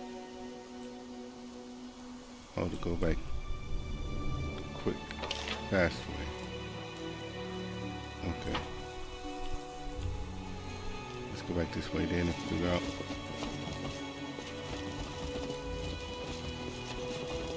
what's happening here. Here it is, look! The Stone of Voices, and scarcely a mark on it. Now I'll find out what's going on here. I'll call the tribes from all over Sarkoris. They'll see the spirits, and together we'll work out what kind of scoundrel is behind all this. We'll find them, catch them, and rip their head off.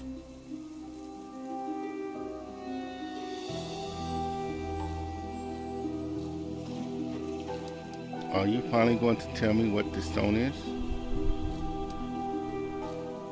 I already told you, it's a Stone of Voices. What's unclear about that? Or aren't your ears working? A magic stone. Stones like these can be found all over the country. Druids and other folks who communicate with spirits use these stones to send messages to each other. If there's anyone left alive in all Sarkoris, I'll get an answer through this. Ulbrich, no one is going to answer you. There's no one left. Enough of your lies! A whole country perished just like that? Not possible. What was that wolf that called us here? A spirit, most likely, or else someone sent us a vision. I don't know what it means, but it's a good sign. Someone wanted to talk to us, so they called us to the stone. Looks like not everyone in Sarkoris perished after all, huh? Well, I won't get in your way then. You won't want to listen to me. I like to see somebody try.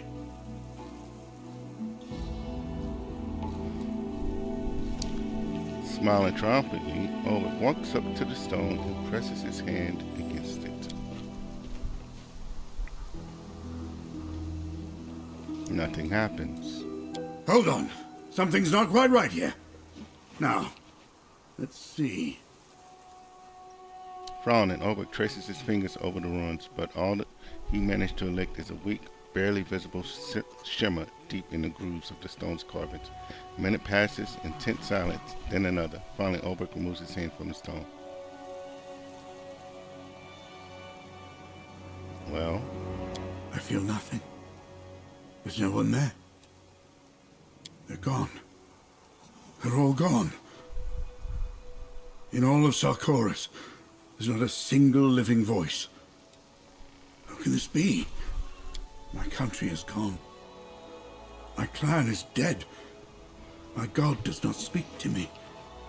My time has been and gone 100 years past. Who am I now? Who in the world has need of me now? Digging his fingers into his mane of red hair, Ulbrich stares unseeing at the lowering sky.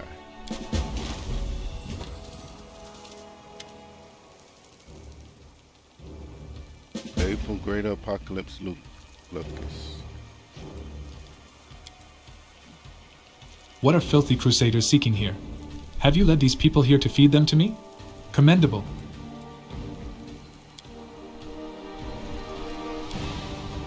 Are you the vermin that destroyed the village? Now you're going to pay for everything you've done.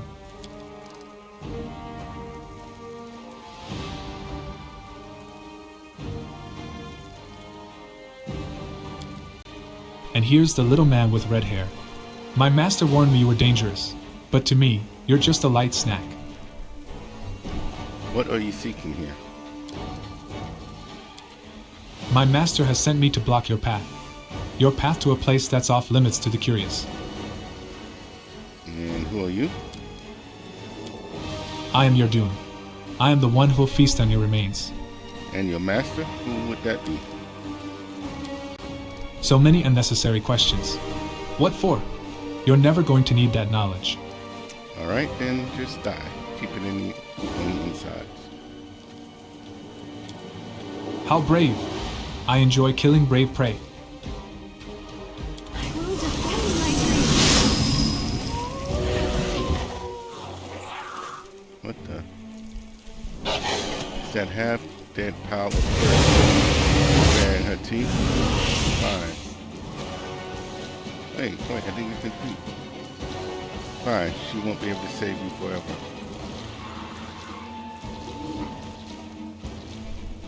Formulate necrophages, huh?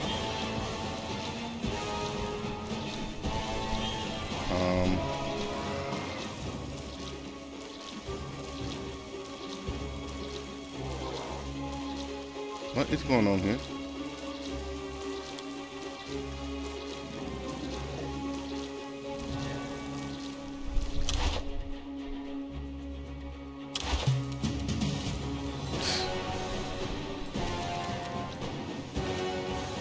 Let's go after him.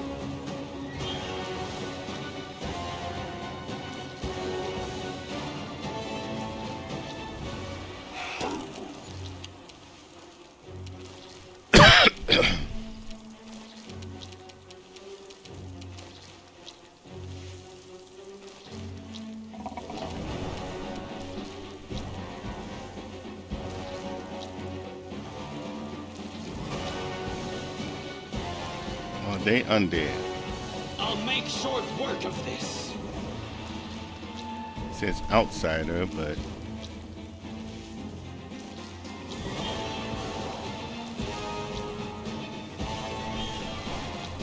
demon of magic. Let's give it a shot. I think they might be classified as undead, so as such, we should be able to do.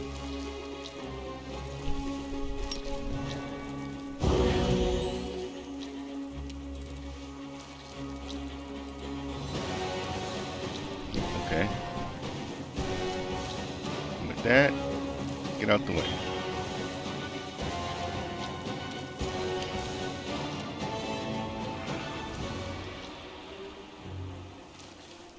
Don't need that. This will hurt!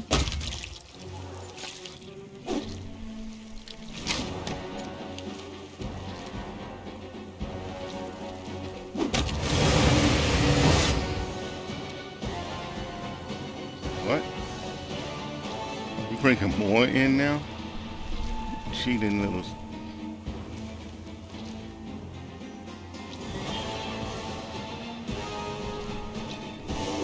Down there in between. Actually, just go right here so that I can bring somebody else down.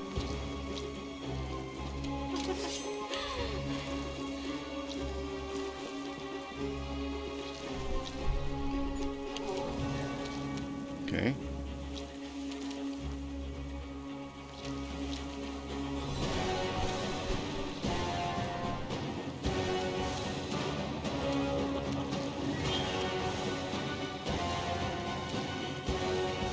Come on now.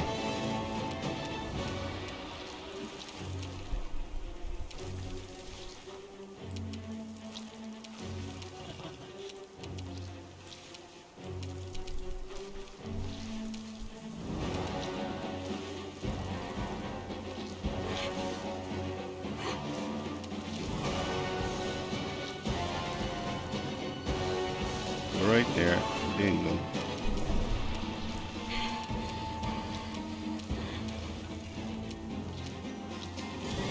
Okay, for some reason it does not like me talking now.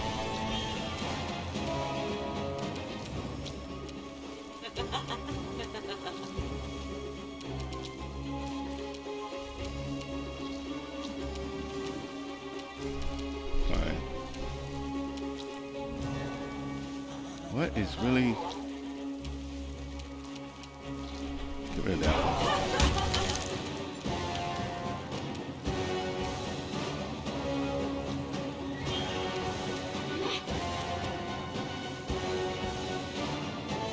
Make every strike count.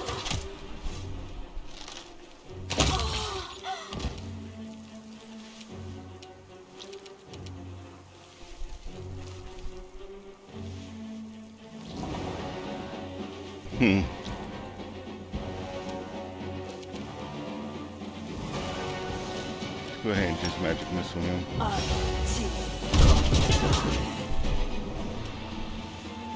That's some decent damage on him, okay. Go back to it. Daniel on. Prepare yourself! What is really going on here now?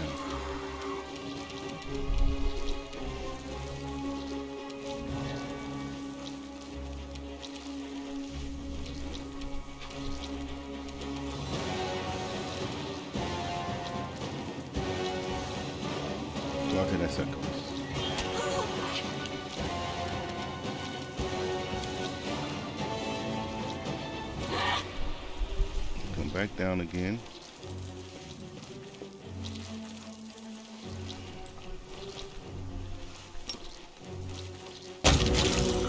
I saw them.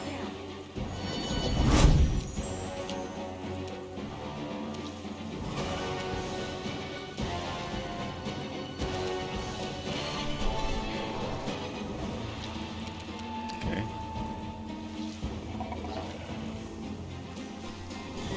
Don't hold back!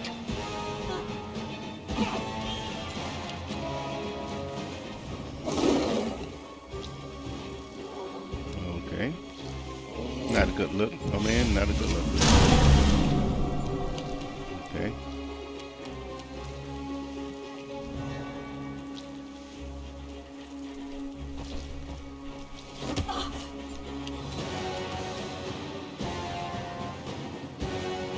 You've crossed the wrong mongrel.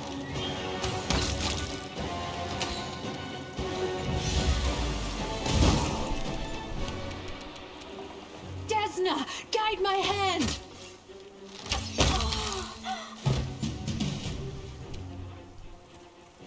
Just about cleared them all out. Out of my sight.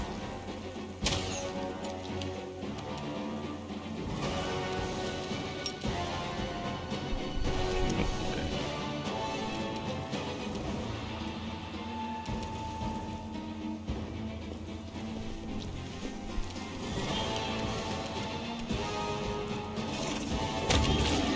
There we go.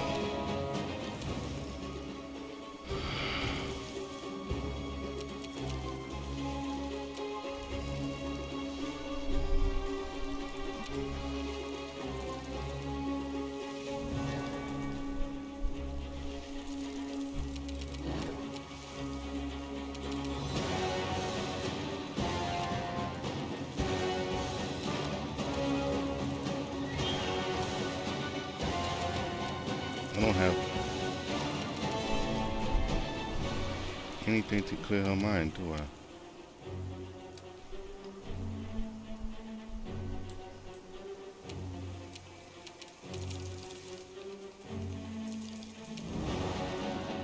Let's just try to get away from her for now.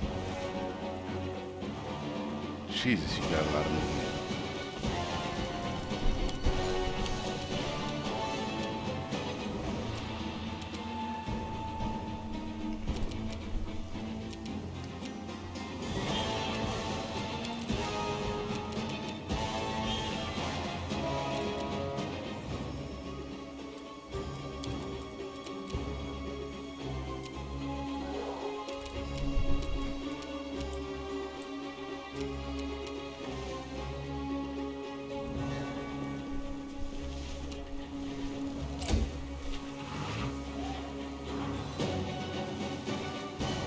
Oh.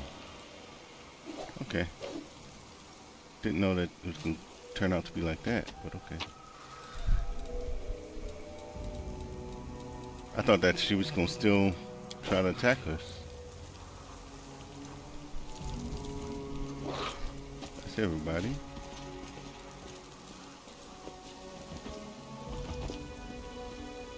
Okay.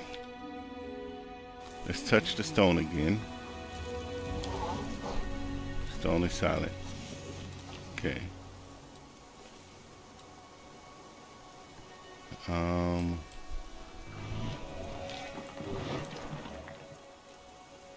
It's going across here.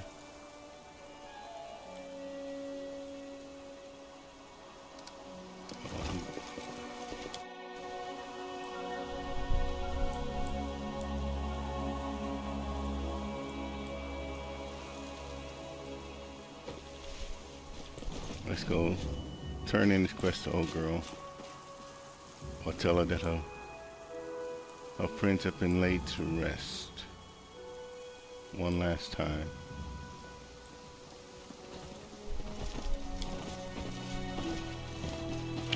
Hey, Jack. Janko Tito?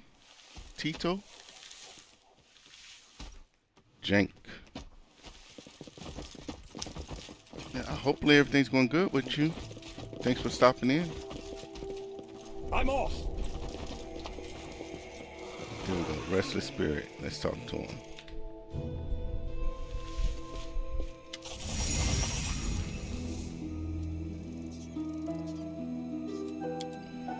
I can go. Relief can be heard in the spirit's voice.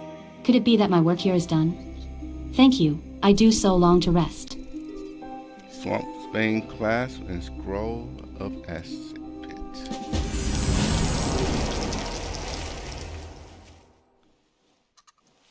Okay. And now we can take this stuff. Quick and metamagic rod. Nice.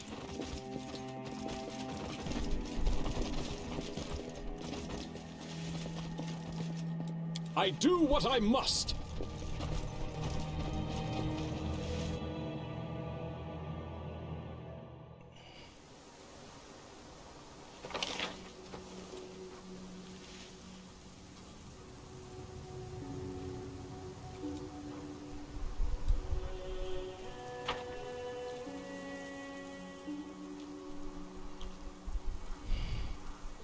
Now he has some clarity on his people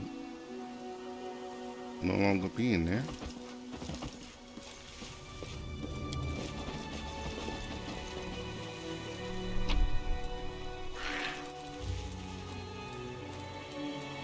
Look, all those you can keep. They're not going to get me anything.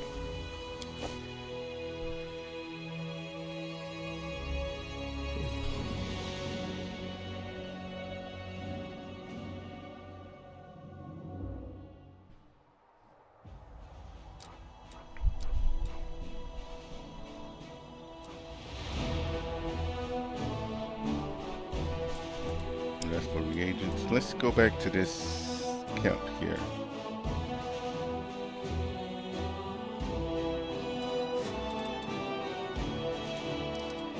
Okay, armies are still in condition at the end. Wait, got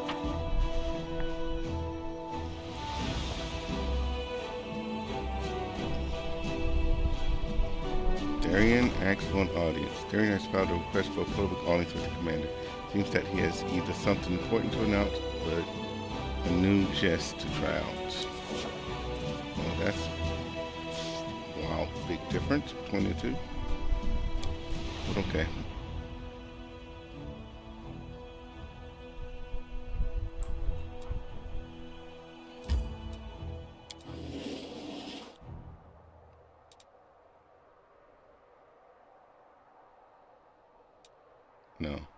No resting.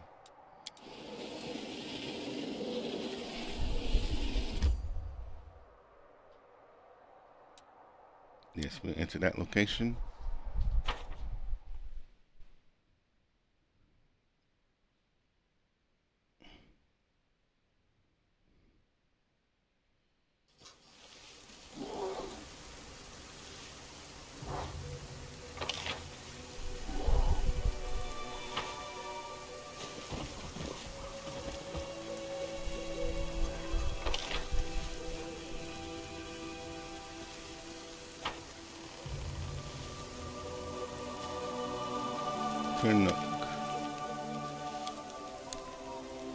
Krennica's expression brightens as he notices you.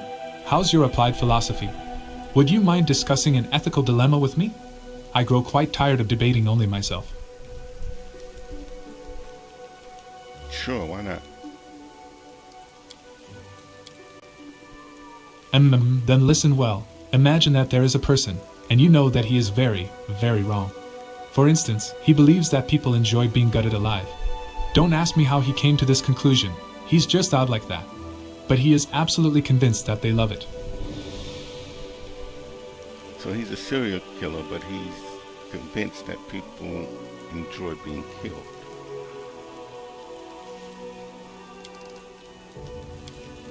So, from time to time, he guts people, just because, you know, he's just such a nice fellow. He doesn't do it because he likes it, he just loves doing good for others. So, this odd, obviously made up, individual, is he a villain or a good lad? Does he deserve to be executed as a criminal or rewarded for his heart of gold?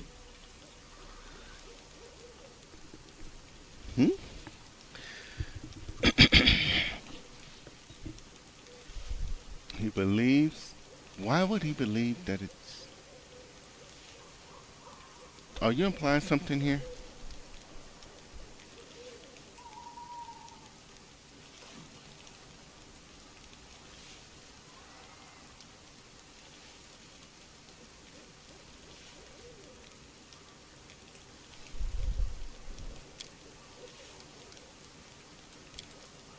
Who, me? Of course not.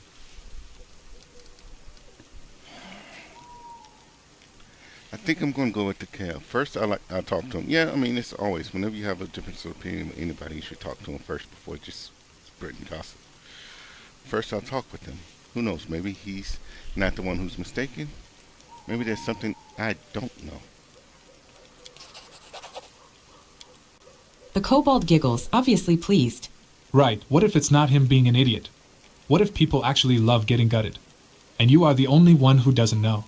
And then, somewhere in polite society, you accidentally blurt out that people shouldn't be gutted, and they will forever brand you as a prudish and uncultured person.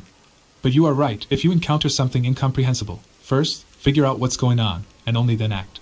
It seems like a platitude, but most people only learn this lesson right before their death. True. The kobold falls into pensive silence for a few moments, then lets out a gasp. Looking sheepish, he says, You got me talking and I almost forgot something important. You'll want to see this. Krennic shows you a pile of open letters. Judging by the handwriting and the quality of the paper, the correspondence was between several people, all of them quite well-to-do. These notes were written by very foolish folk who decided that there's more to be gained by befriending demons than fighting them. This is just a fraction of their correspondence.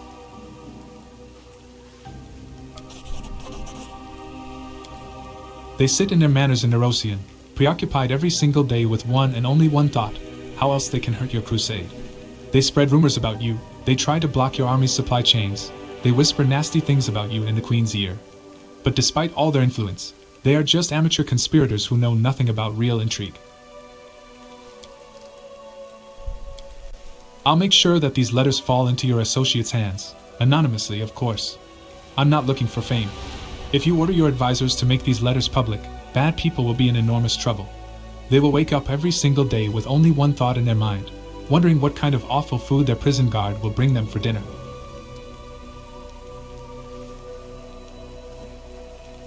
Where did you get that information from? The kobold shrugs indifferently. I just went hunting, shot a bird, and it turned out to be a messenger pigeon. What are the odds, eh? Yeah, those are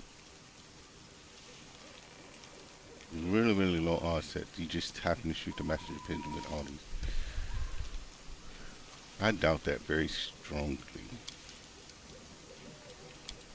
You've chosen the most unusual way to say thanks. I've got suspicions about you now. How are you getting this? Here we go. I come in friendship, and right away I'm distrusted. So what is it that's got you worried? You hinted that there was a traitor in my inner circle, and then it turned out that Nora was a traitor. The kobold waves off your comment. So there was a spy amidst the top officers of the Crusade. What a surprise. You know what would have been really odd? If the demons hadn't sent an agent to kill you. And what if I told you the demons are going to try to kill you every time they see you, and that they're going to try to conquer Golarion? Are you going to suspect me of being in league with Baphomet and Deskari now, just for stating the obvious? Okay, true. I have nothing to add to that just yet. Well, that's good. I was starting to worry. I could almost hear the news swinging on the gallows already. I don't want to be the first kobold in history to be executed for crimes I didn't commit. Okay, yeah, maybe you should move to Dresden. It is pretty far out. Me just coming to get some work from him. Well, I'm not too enthusiastic about dwelling in densely populated locations. Places like that are usually crawling with those eager to bash in a little kobold's scaly skull. Okay. But I fully understand that you have enough important things to do besides constantly running to my camp and back. Alright, search for me in Dresden next time, but I have to warn you, I'm not going to stay out in the open. Okay. Alright, I have to go. Good luck, I believe you'll need it.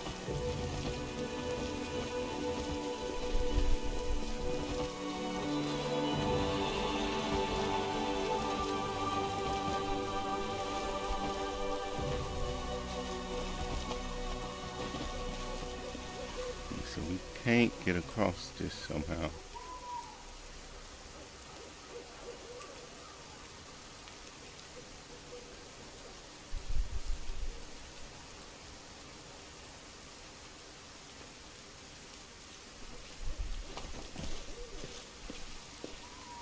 Wait. Do we have... Oh, I seen a wand earlier.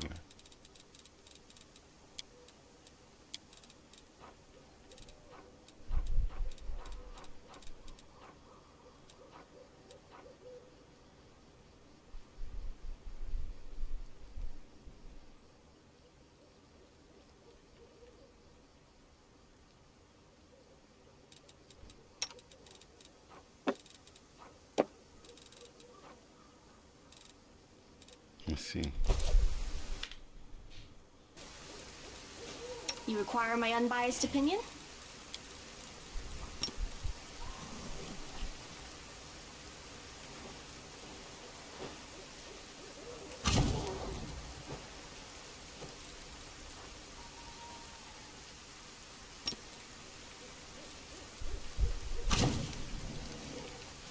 Okay, so we can't get down there. Okay.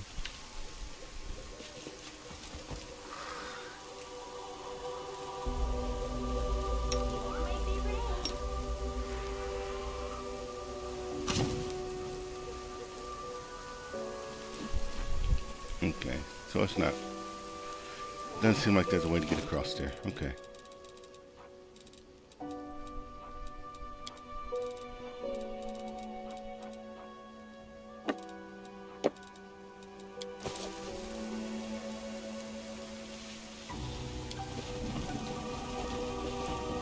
So let's go ahead and head back to Dresden.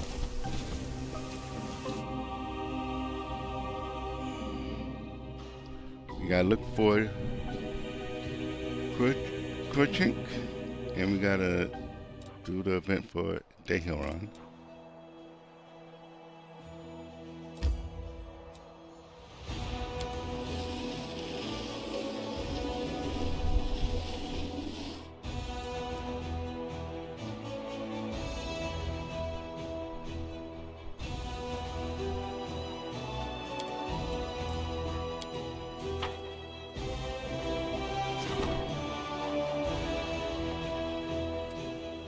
Alright, diplomatic connections are completed.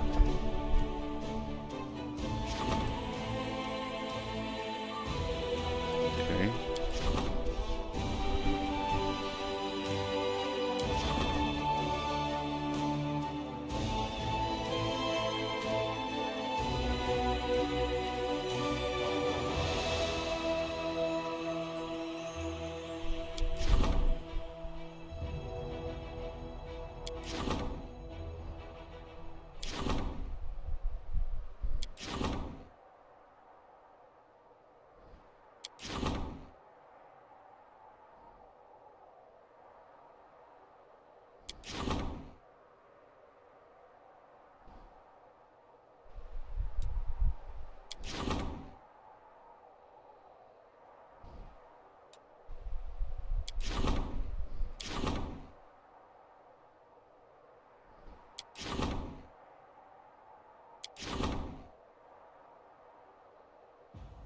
Okay.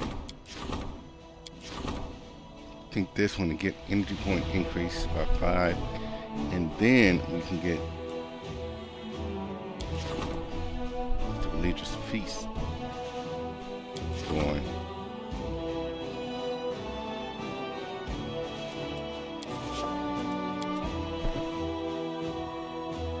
So yeah, the blessings are best.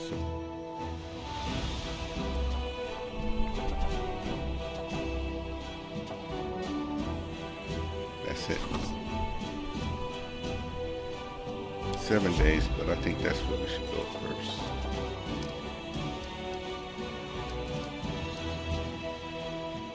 Okay.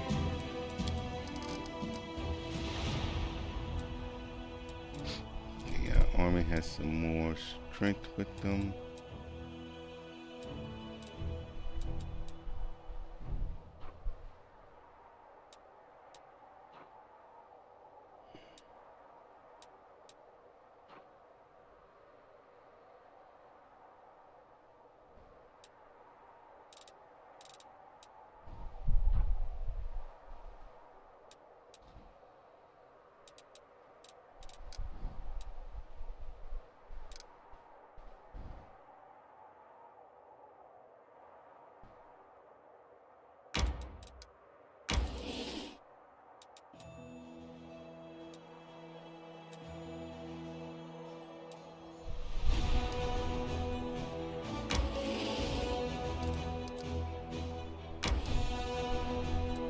get to there is the question. It's a quick save because I don't want to go all the way to this other.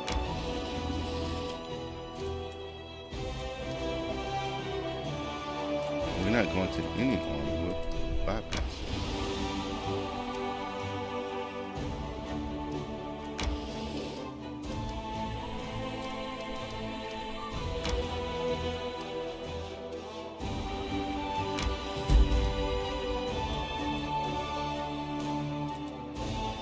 Temple of the Good Hearts. And we're out, okay.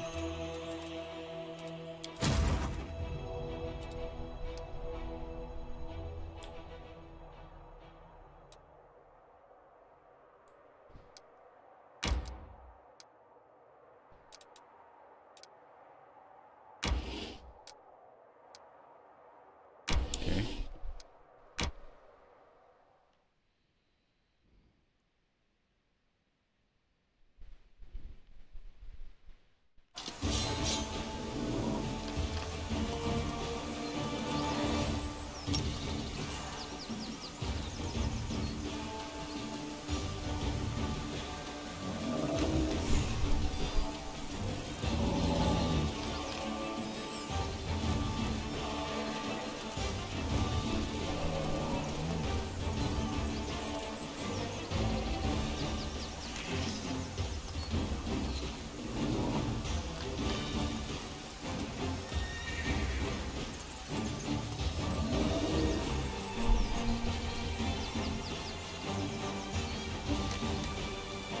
Do it like this.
All creatures.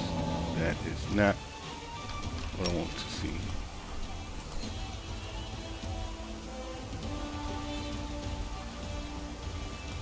Next.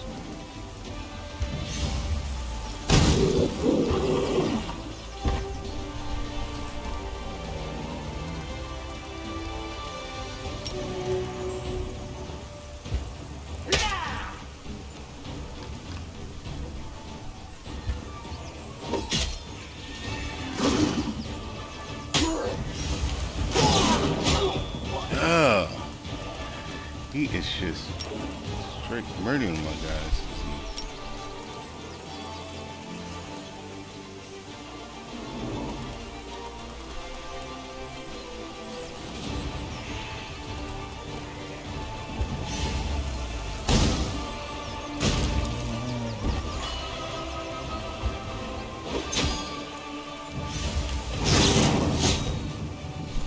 Okay. We're winning this one, but fight that we shouldn't have got into. We lost way too many guys.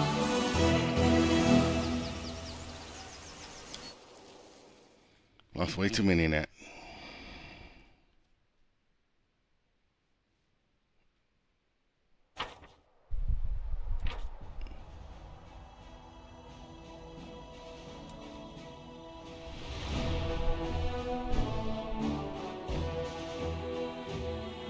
When they have their own sorcerers,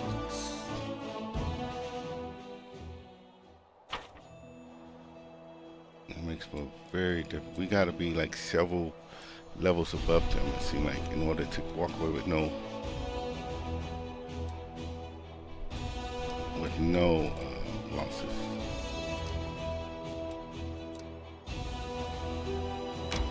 Oh, that was the last time we saved when we came through here. So let's continue to do what we did here.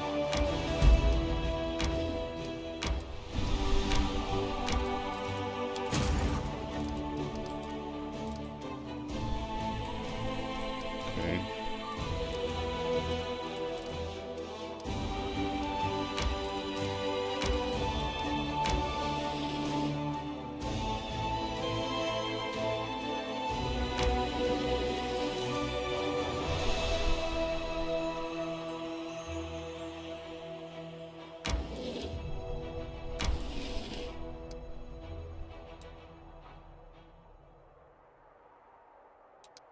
Alright, this ought to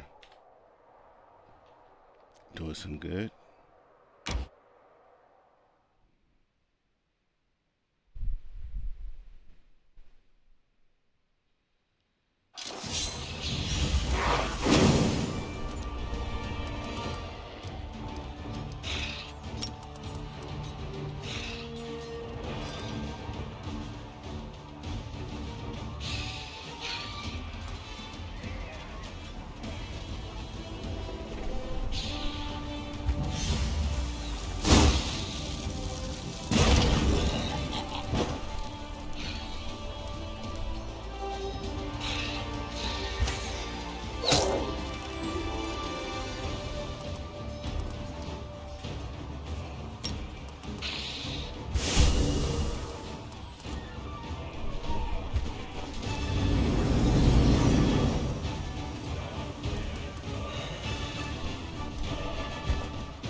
Alright. Thank you, sirs.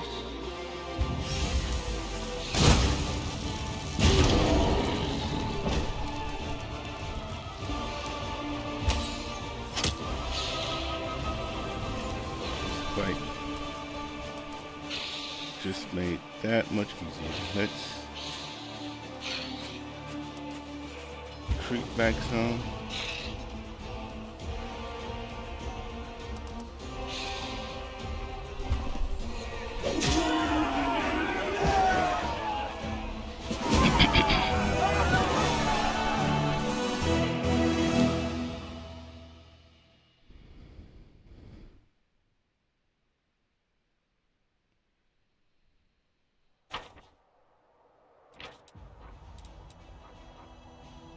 Edge of Force.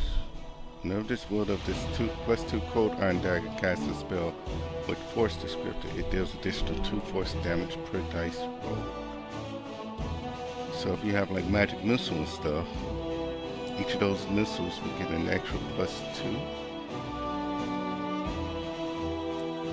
To me, that's looking like a magic missile build.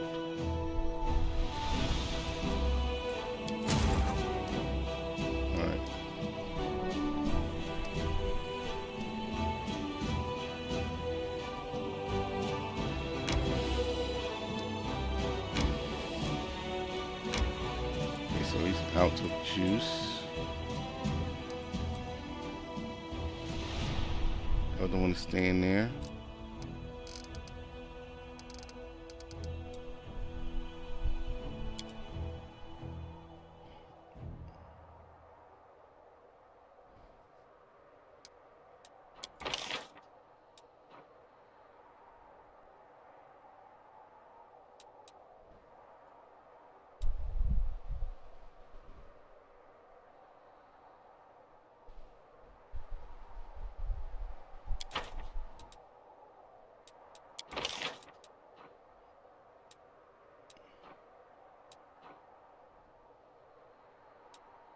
When we get our troops back, we will top them off.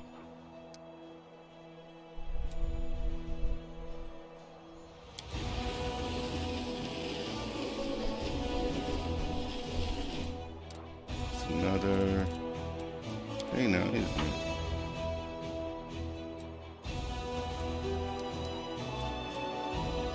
Oh no, it hadn't hit midnight yet. Okay.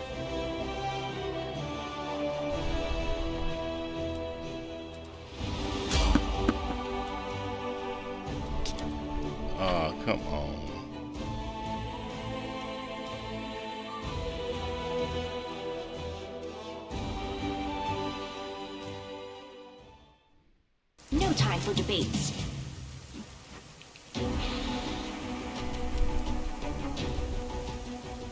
Plague Smilodon, Wool Creeper, Wool Stalker.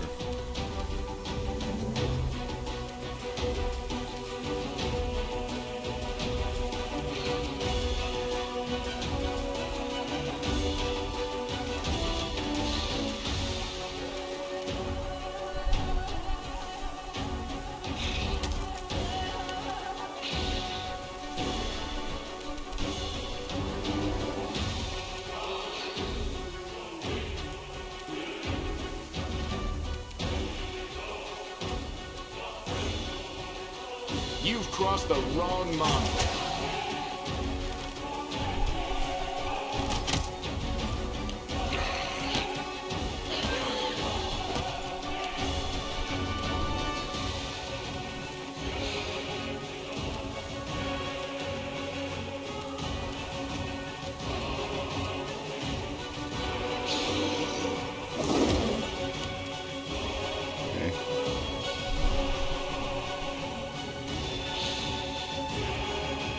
One hit point left.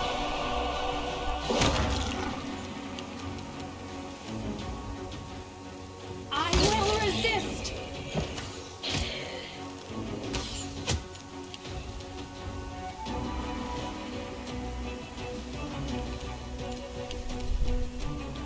Mind over muscle!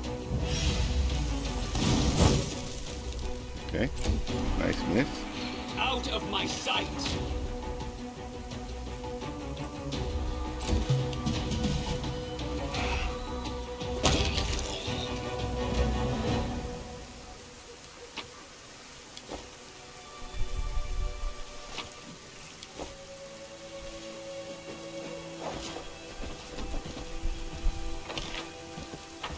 Now let's get out of here.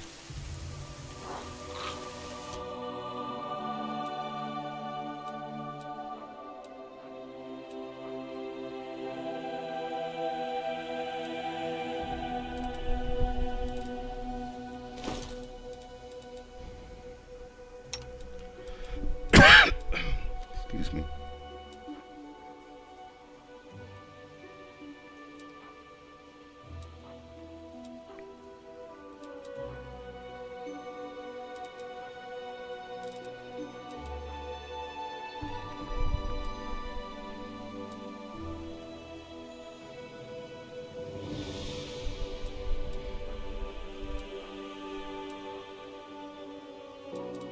Okay, you know what? We're just gonna rest here.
Protective rituals.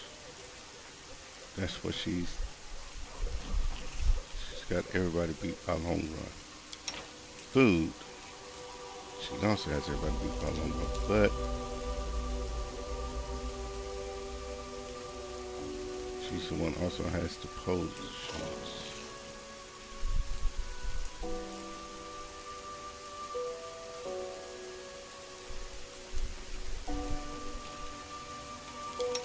That.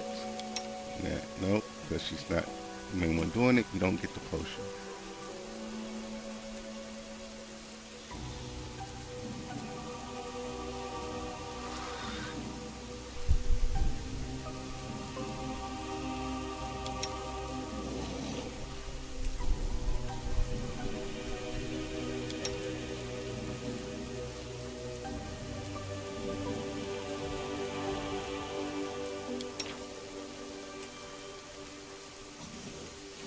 the computer dishing out stuff. Because Darion, since he's got the world knowledge thing, he should have probably been picked up the potion making. Then I wouldn't have to do that.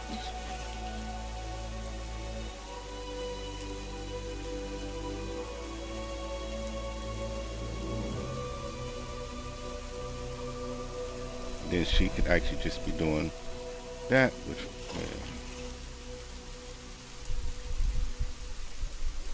well, it is what it is.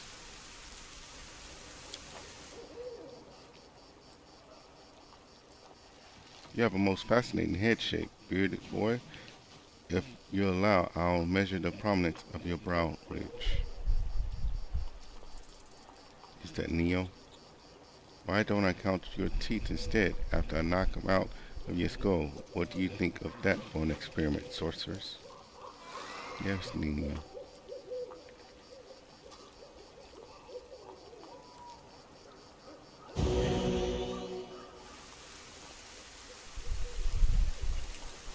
Didn't move the corruption, but we got everything else squared away.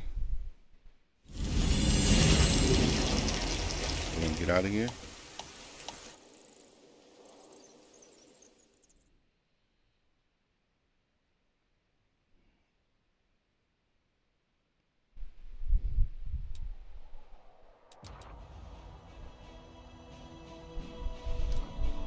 Well, now, since we slept, the armies should have more movement before we actually get back into town, right? Yes.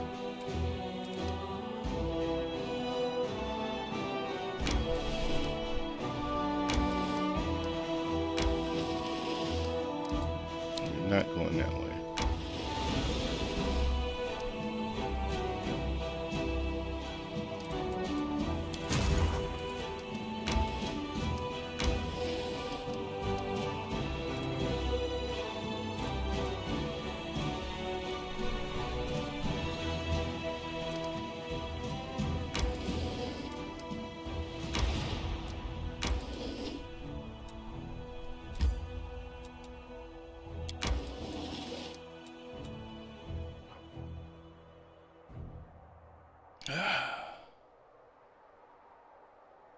Let's see what this one is like. I'm really not liking when they have their own generals.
The Crusaders killed the coasters who were gathering an army of wild giants to storm Dresden.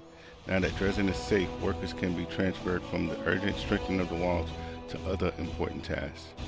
Finance points times 200. Daily income. Nice.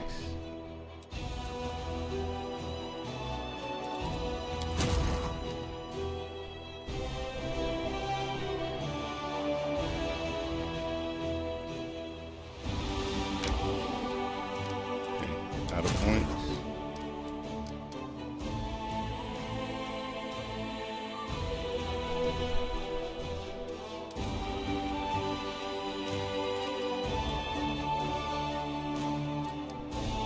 Yeah, let's connect these roads.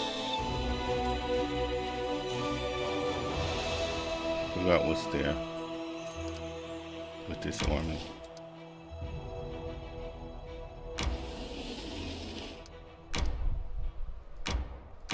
on the outer points. You guys can stay there.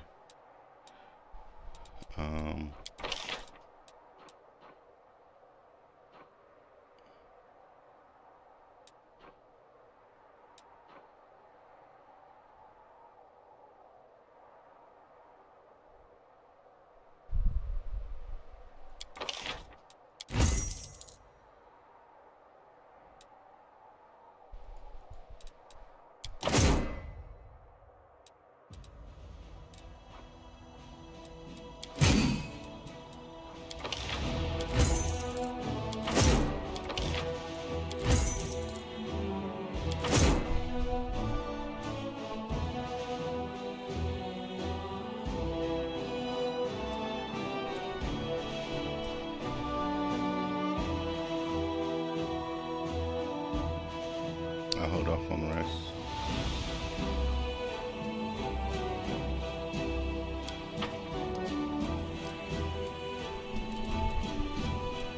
Those guys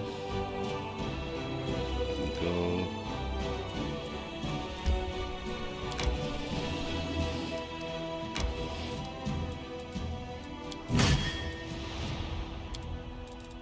There we go.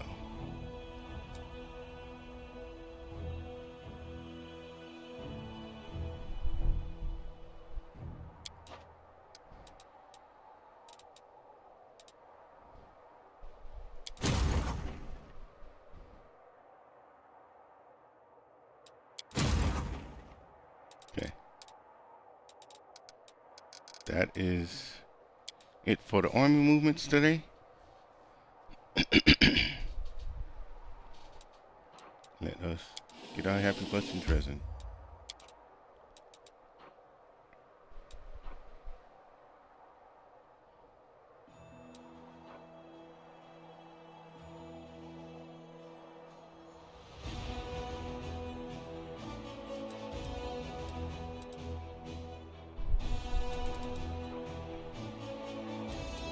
Let's hit the streets first. Let's see if we can, one, find old dude, which I don't know why I came here. I want to say maybe the abandoned house would probably be a good place since he said he won't be out in the open.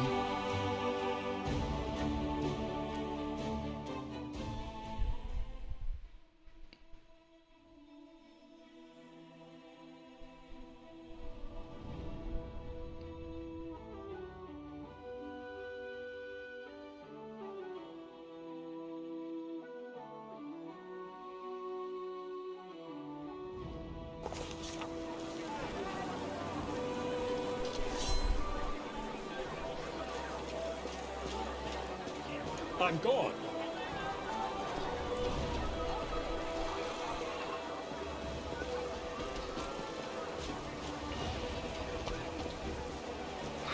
What's that guy doing?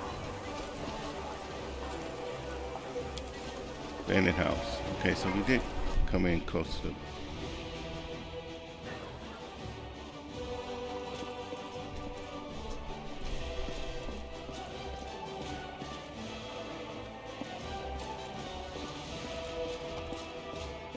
I'll take care of it. Okay, all my guys are out. Okay.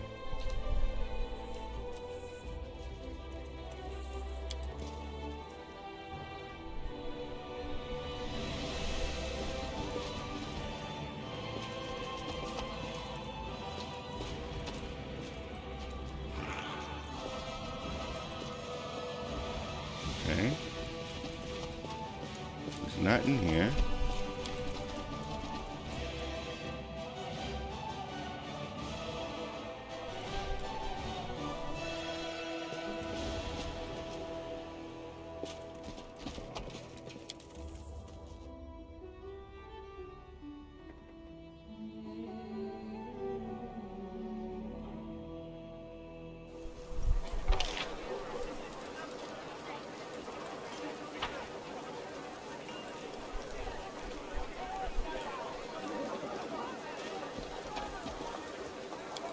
Try this house out.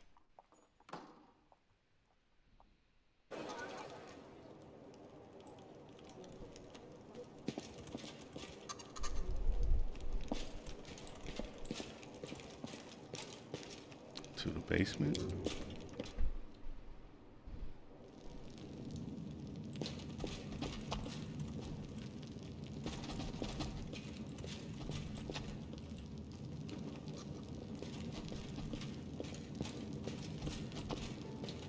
Okay.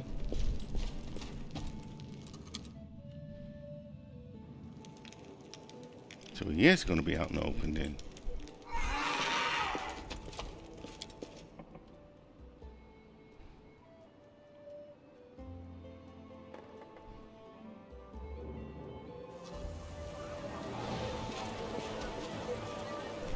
We do it my way.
Okay. Something. What you got?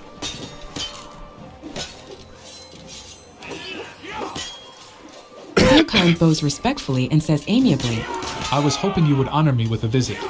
I know you're extremely busy, but I've been eager to meet the person who managed to restore Golarian control over a part of Sarkorian lands for the first time in decades. This is incredibly symbolic. Tell me about your mercenary company. The Blackstone Company is proud to be recognized as one of the finest Andorran mercenary regiments. We're not a bunch of unscrupulous sellswords looking to oppress the innocent and serve the tyrants of the world. No, we're adventurers eager to get involved in a dangerous enterprise and leave it with pockets full of gold and a clear conscience. Which is why we held a vote among our units. We were glad to accept Queen Galfrey's invitation to join the crusade, though some of our commanders, did voice their displeasure with the sum she offered. But like I said, we Andorrans are a free people who cannot be pushed around and who cannot be bought, only convinced. Yeah, we read all this before.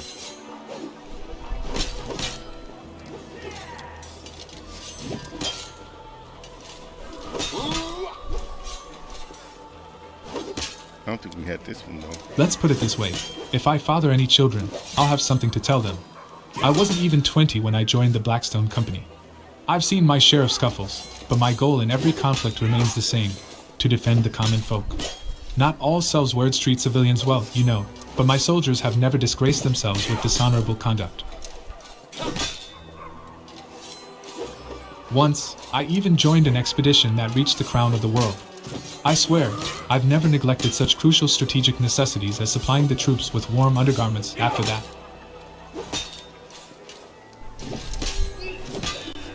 Despite not always agreeing with my superiors in the company, I earned my reputation as a competent officer. I always relied on thought-out logistics, exercised caution, and strictly followed tactical doctrine. You look like a soldier to the force. You must have been serving all your life. Zilkine chuckles. Who knows what the future holds for me? In my spare time, I study history and applied anthropology. I'm just an amateur, of course, but sometimes I think I could be a decent lecturer, almost as good as I am as an adventurer. Why, I might even find a way to combine the two callings. I was completely smitten when I discovered Sarkorian culture. They were such an interesting people, just, freedom-loving, tenacious. Sure, their traditions were not entirely flawless, but nevertheless their demise was a great loss for all of Adistan. What good fortune that you have in your party, probably the last surviving Sarkorian, and a chief at that. I have not yet had the opportunity to speak with Master Olesk in person, but I hope to remedy that. I would love to ask him about the Sarkoris he knew. I have some questions about the assassination, Mr. Forrest. I understand that few people are interested in this subject. Even other anthropologists unjustly neglect it. But I intend to shed light on this chapter of history. If anything remains of Sarkories, I will find it, no matter how small its shards may be.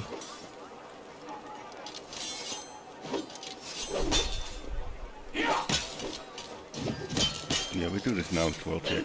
Well, plenty of refugees from Sarkoris found a home in other lands. Their culture lives on. Well, that's open to interpretation. Once Sarkorian refugees found themselves in foreign lands and surrounded by strangers, they inevitably began to adopt the culture of their hosts. Have you met Sarkorians from Nymeria? By now they are more Nymerian than not, and for that I blame the people in power. It was in their interest to erase the cultural identity of the arriving Sarkorians, to forge them into new subjects who had forgotten their homeland. Besides, Sarkories was never a monolithic entity. It was an alliance of countless tribes, each carrying different cultural baggage, sometimes even contradicting one another. To piece together an understanding of the customs of Sarkories as a whole, you can't rely only on the knowledge of the surviving tribes. What fascinates you so much about Sarkoris? A sparkle of passion gleams in Sealkind's eyes. They were an amazing people. We're used to treating Sarkories like a barbaric northern land inhabited by brutish and primitive people who condemned magic and danced to the shaman's tune. But this is our snobbery speaking. In fact, life in Sarkories was much more nuanced and sophisticated. Behind the false front we erected, there was hiding a nation of skilled craftsmen, wise stargazers, enlightened priests, and clear-thinking chieftains. They were anything but bloodthirsty and brutish. They managed to create a nation without shackling themselves with the bonds of monarchy or thrusting power into the hands of wealthy magnates. They were cultured, spiritual, curious, and they despised injustice. Sure, they had their flaws, but are there many nations in the world where power genuinely belongs to the people? Over the last few years I've seen acts of horror even in Andorran, not to mention in other countries. In Sarkories, power was given to those who earned their authority.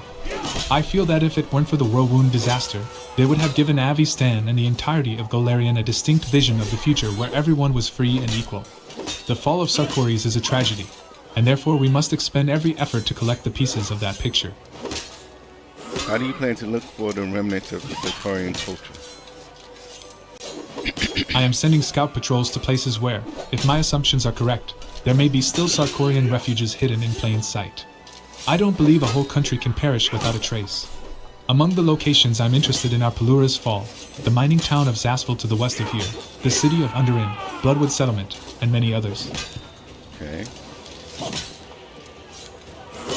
The captain's expression grows stern. Of course, some of the company commanders think I divert too many resources to such expeditions, but I couldn't care less. If there are any survivors, we will save them. Have you ever heard of a village called Winter Sun? Actually, that's why I'm here. As soon as I learned you had discovered a settlement where the surviving Sarkorians still live, I volunteered to take command of the company Vanguard. It's a fantastic, priceless anthropological discovery, and I hope the devastated lands of former Sarkories still have little nooks like Winter Sun. I have no more questions.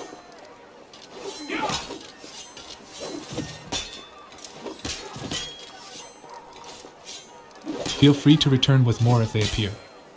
What can you tell me about Sarkorian culture? I studied their traditions, their customs, and their rulers. I know what they loved, and I know what they feared. Did they really persecute mystic practitioners in Sarkoris? It would be historically inaccurate to deny it or to excuse these acts. Yes, Sarkorian society was not perfect. They reacted to mystical power with fear and prejudice. But this particular conflict was deeply rooted in politics. In many countries, mystic practitioners hold vast power due to their special abilities. It's these people who often become oppressors, tyrants, and despots.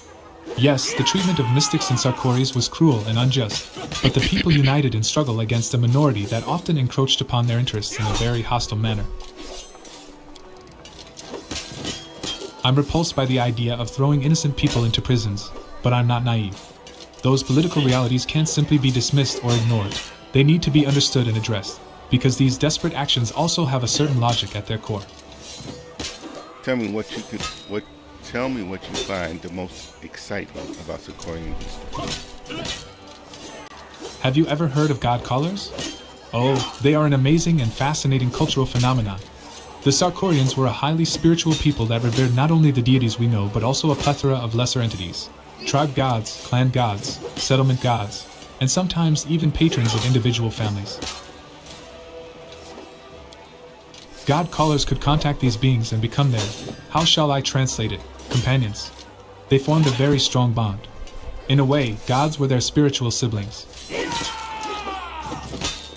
Well, you can imagine just how different their society was from ours. Union with the divine was a more regular occurrence, and the higher powers intervened in the affairs of mortals more often. Who ruled Sarkoris? That's an interesting question. Many people compare Sarkoris to modern kingdoms, since they did have chieftains endowed with absolute power. Still, the nation did not have a single leader. The Council of Chiefs made their decisions together.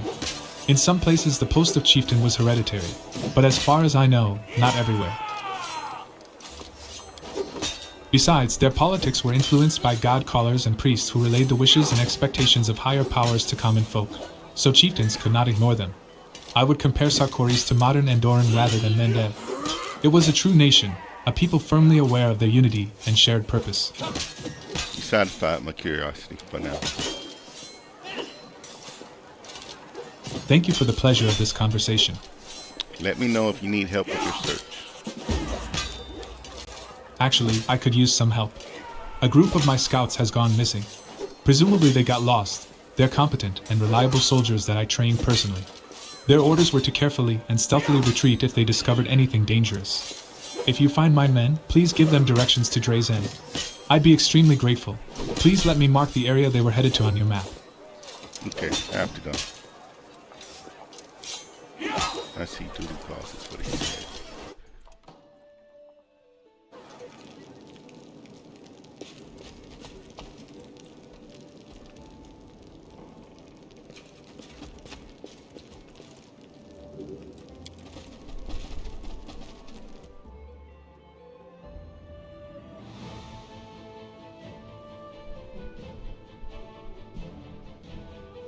Trying to look for our goblin friend, a kobold friend. Kobold or goblin? It's kobold, right?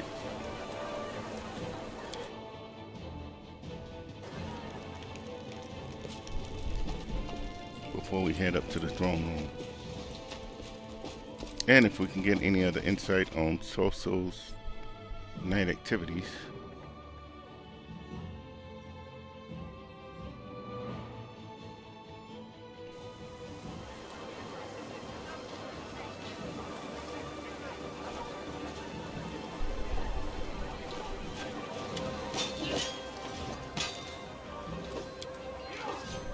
Commander. An aged, dark-skinned Gurundi man with sharp features addresses you with a confident salute. Instead of hair, his head is covered in sparkling crystals, clearly identifying him as an Oryad. Captain Harmatan, at your service. What are your responsibilities in my army, Captain? Enlisting, screening, and training recruits. Furthermore, by Her Majesty's order, I was appointed as the chair of your staff council. As he mentions Galfry, his voice assumes a tone of deference and reserved pride. Tell me, Captain, what does the staff council do? In short, we make sure that whenever orders are given, they are executed properly. Our job is to keep the soldiers' morale high, so they always follow their officers' commands without question. As for the officers themselves, we look out for any unseemly or incompetent types who subvert the troops' trust.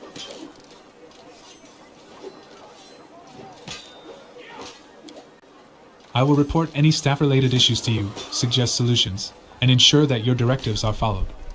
Tell me about yourself. Affirmative. I hail from Osirian. My parents were caravanners. They knew the entire length and breadth of the desert, fearing no heat, thirst, or wind. They told me that I was born after they miraculously survived a fierce sandstorm, one that raged for 5 days straight, blocking the sun out of the sky. We call sandstorms like those Harmatans. I don't know if that made me the way I am, but I do know that they named me after that sandstorm. I didn't follow in my parents' footsteps. In truth, I feel uneasy in the desert. Among the dunes, I feel like I'm trudging through a swamp. Instead, I enlisted in the army of His Majesty Kemet I. He had just ascended the throne after throwing off the Kelishite yoke and returning Osirian to its independence. Okay. I soldiered in the infantry for exactly 100 years. I saw and shed no shortage of blood, both mine and that of others. In other words, I performed my duty to my homeland. But the older I got, the stronger a nagging voice in my heart grew. It kept telling me that I was not fighting for what I should have been. Homeland or not, there was a war in this world that meant more than all the others. I went to a temple of Ra, made my sacrifice, and prayed, "O King of the heavens, set me on my path." That same night, I had a dream. I was a sandstorm flying above endless lands as if I had falcon's wings. Over the desert, the sea, and the forests, right toward the whirlwind. My God had shown me the path, that was clear as day. I resigned, and left for faraway Mendev. For 24 years I'd served Her Majesty Galfrey, had a good taste of the abyss. Then that whole disaster in Canabres occurred and the Queen called for a new crusade. And here I am, fighting under your command.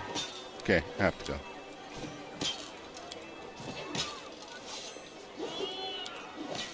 I served the 5th Crusade. Good to know.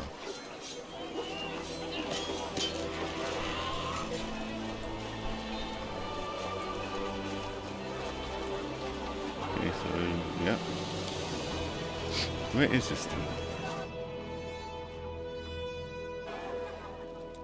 Don't think he's going to be in the temple. Follow if you dare.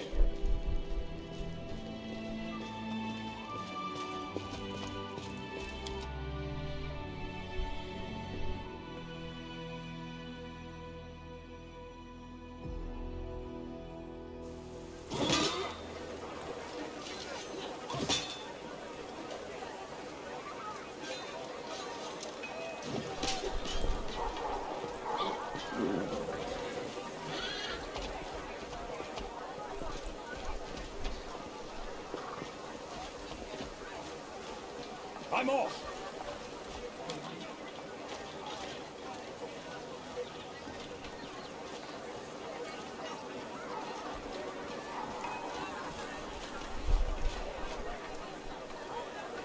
I do what I must!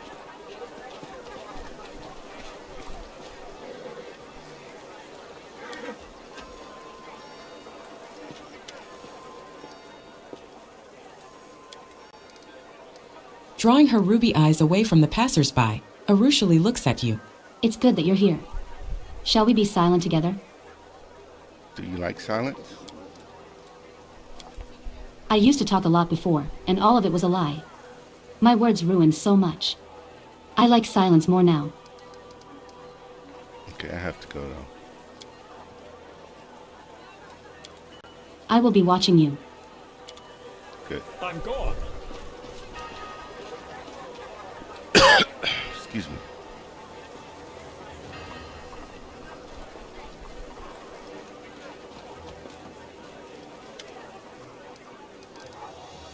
Should go. I don't think it's going to be in here, but we'll take a quick look around.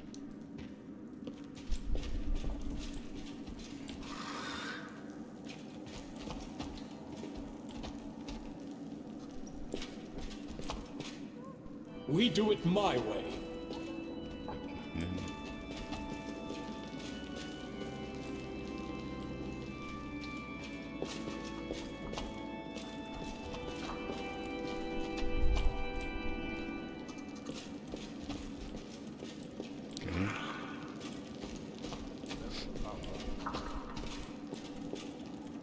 Okay.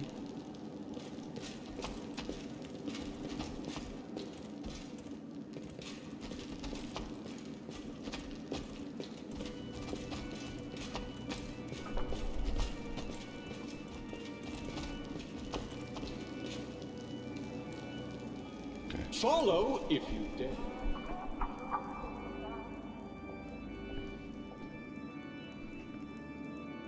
He said he was going to be in the capital. Or in the city. Capital. But where's the question?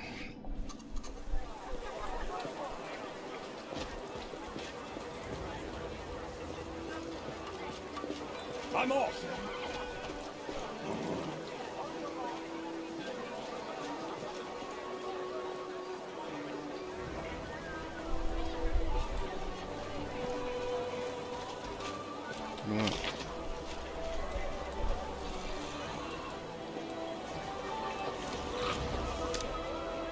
Yeah, I could have just came to. I could have just came to the map to find him.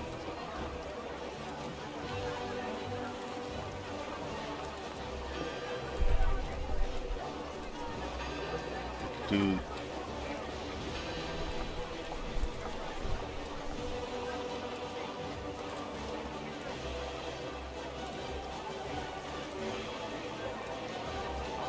I don't think we really talked to the sire guy, have we?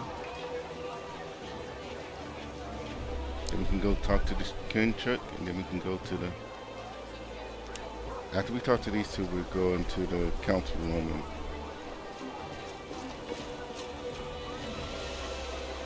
and see what this is so for us in there.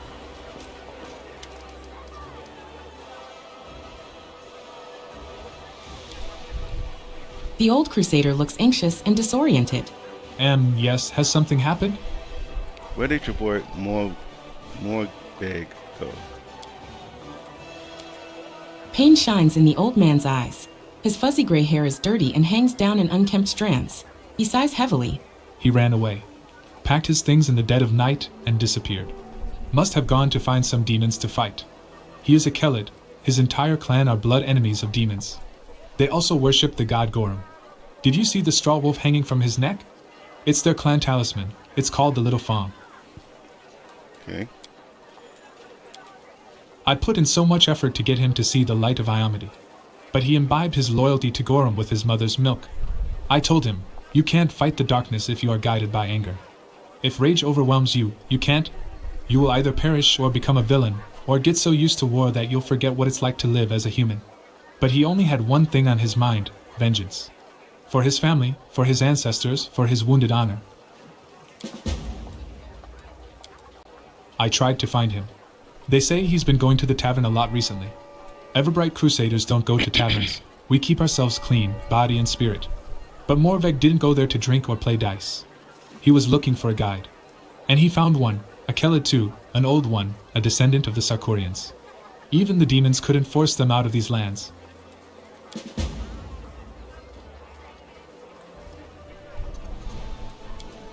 They say Morveg wanted to go toward Wintersun, an ancient Sarkorian settlement. But I don't know what he wanted there or where exactly to look for him. There are a lot of demons in that region. I can't send scouts there with an order to leave no stone unturned.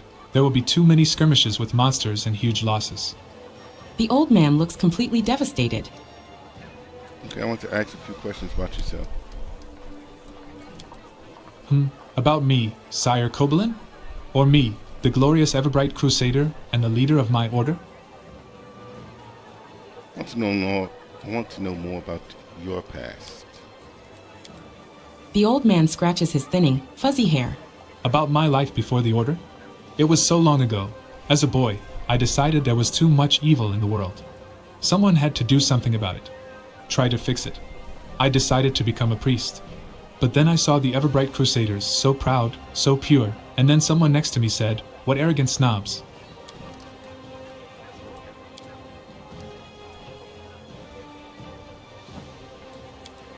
And he was right. We Everbright Crusaders actually are a little arrogant. So I thought, maybe these invincible snobs could use the help and companionship of such a simple and warm-hearted lad like myself? Who knew that years later I would become their leader? Tell me about your order. The Everbright Crusaders are not the oldest order, but our traditions are solid. For us, fighting the world wound is not a war, it's our service. We dedicate our lives to it, and also our souls. We have high standards and live under many restrictions. We have no families, drink no liquor, play no games of chance, accumulate no wealth, and own no lands, even if we were entitled to them by birth. We reject everything that distracts us, that draws us to a peaceful life. For our hearts are always turned to war. But war is a grim, ugly thing that makes wicked everyone who takes part in it. And we keep our hearts pure so that we are not left sickened by war. So that our light does not fade. Because darkness can only be overcome by light. I don't have any more questions. And I have to go. Okay. Anything new from Hercus? No.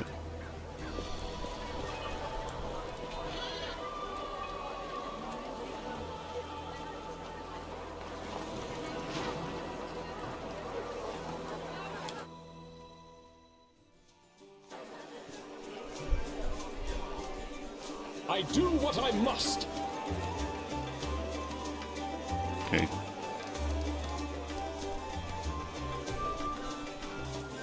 Nothing from him.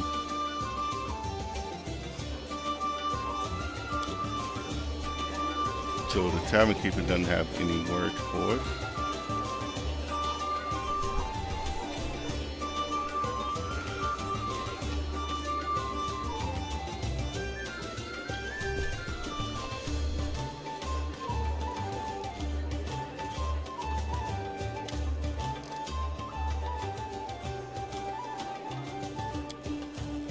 Nothing from Grey Boy.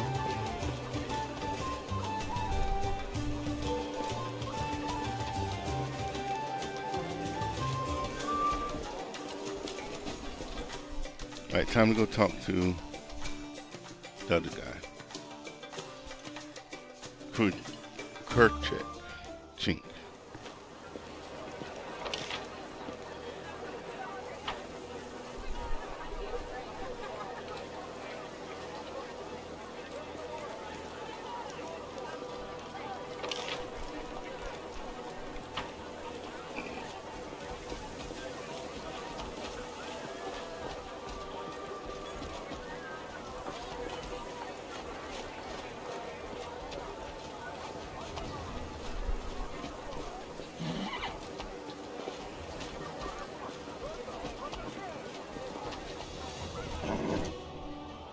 Talk to Dahan right quick. Nothing new there, okay.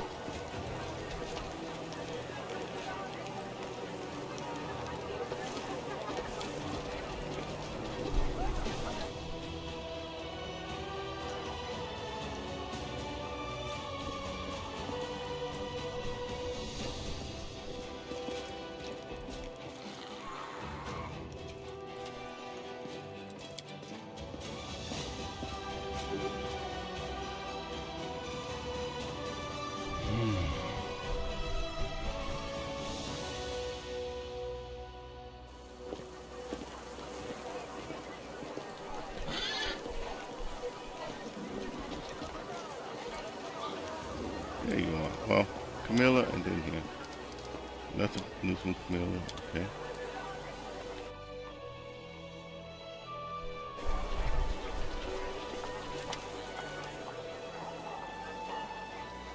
Oh, nothing new from him. Okay. But at least now we know where he's at. See if anything changed for my Griffin friend now that he know that his countrymen are gone. And then we head inside to the briefings.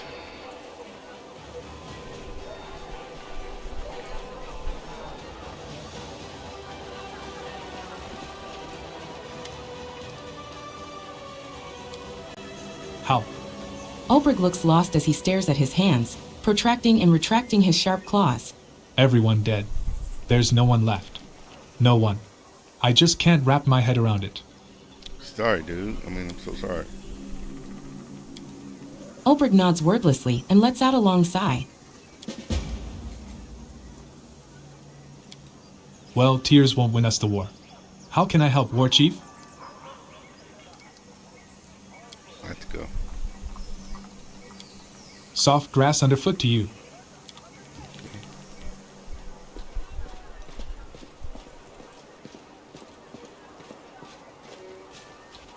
I'm trying to understand what I'm saying. Soft grass underfoot to you. Like easy travels, maybe?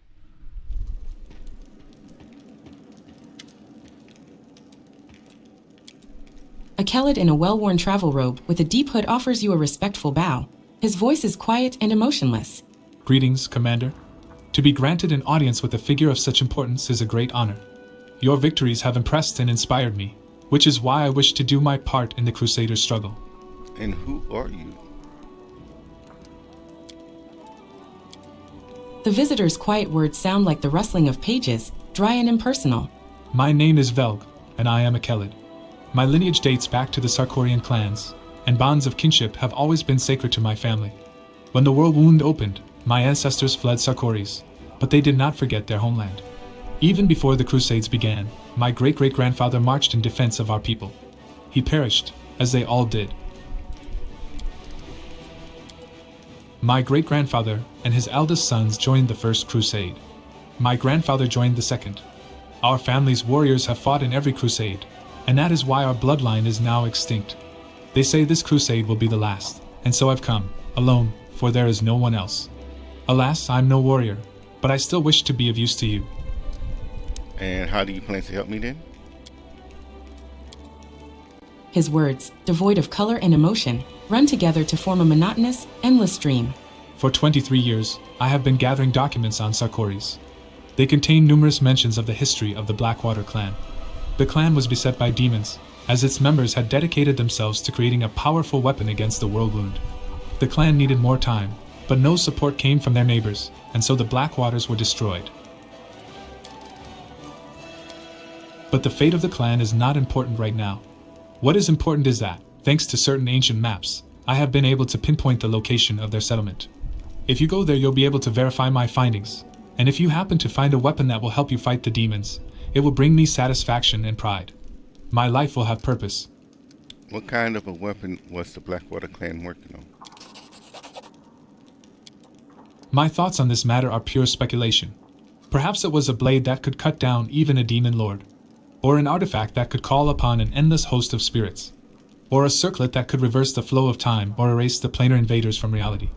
The Blackwater clan operated in secrecy to protect their work from spies, unfortunately, an ever-present concern, and to avoid drawing the demons' attention before the time was right.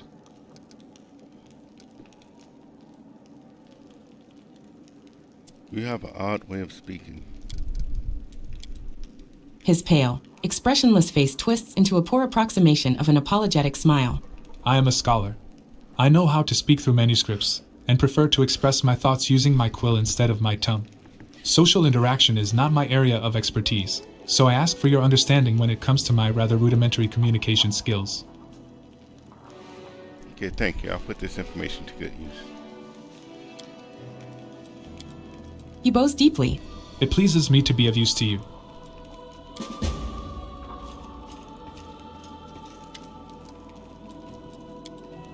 Darren looks around as if not exactly sure what he is doing here.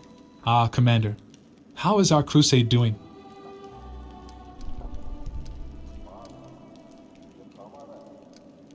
Yeah, what brings you to me, Dahoran? Oh, it's just a trifling thing. I wish to make a donation to the crusade cause. It seemed a smart decision to me, because what's good for the crusade is now tightly intertwined with what's good for yours truly.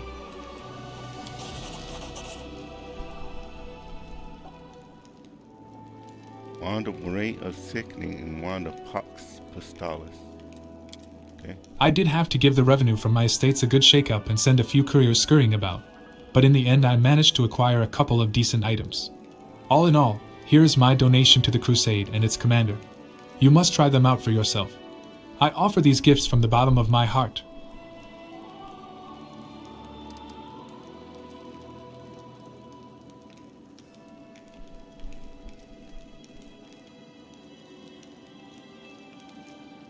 I can sense your own agenda in your choice of gifts. Clever.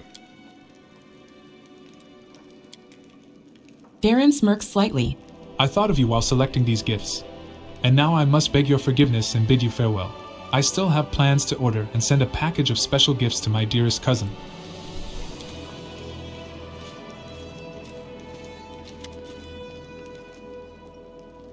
Captain Odon. The tall, gaunt half-elf salutes you solemnly. Commander, it is an honor to call this first meeting of the Military Council to order. I am Captain Odin, and I've been serving under your command ever since the assault on the Grey Garrison. I will do my best to be of as much use to you as possible in this role. Okay, Captain Odin. The foundation of the military is cold calculation and discipline. These are the principles I will seek to impart to the Crusaders. If we are to win this war, we must forget about mercy, for our enemies, for our troops, and for ourselves. Well, Commander, your sister Sela is no renowned general, but she spent half her life tussling with evil. It looks like I'll be stepping up on behalf of all of Iomedes' faithful here. I hope my advice will prove useful. Demons aren't the first invaders to come to the lands of Sarkoris. I know this country, and I know how people used to fight here in the old days. Listen to me, War Chief, and I'll tell you how to turn the land itself into our ally. The first issue on the Military Council's agenda is the reorganization of troops. Our infantry has been bled dry. The forces Her Majesty granted to us were enough to take Drazen, but we need more troops to hold it. Furthermore, the army was assembled in great haste after the assault on Canabres and was never adequately equipped. Unfortunately, we don't have much time for redeployment. Our scouts report that a powerful Baylor, Khorramzada, is already preparing a retaliatory strike on Drazen.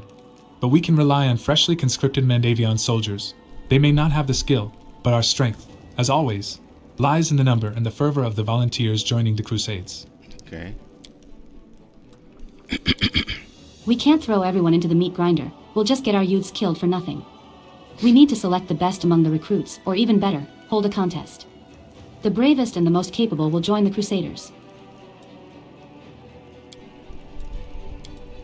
The death count is always highest in the infantry. Its purpose is to serve as a shield. It would be wise to invest our resources in hiring and training heavy footmen with shields to ensure maximum protection, even if it limits their mobility and makes them less threatening to the enemy. Okay. Never enough folk, same in war as it is in peacetime. We dealt with that problem by finding helpers among the animals. Why can't we do the same now? Strengthen the infantry with war dogs. One soldier with a dog at his side is more like 1.5 fighters, maybe even 2.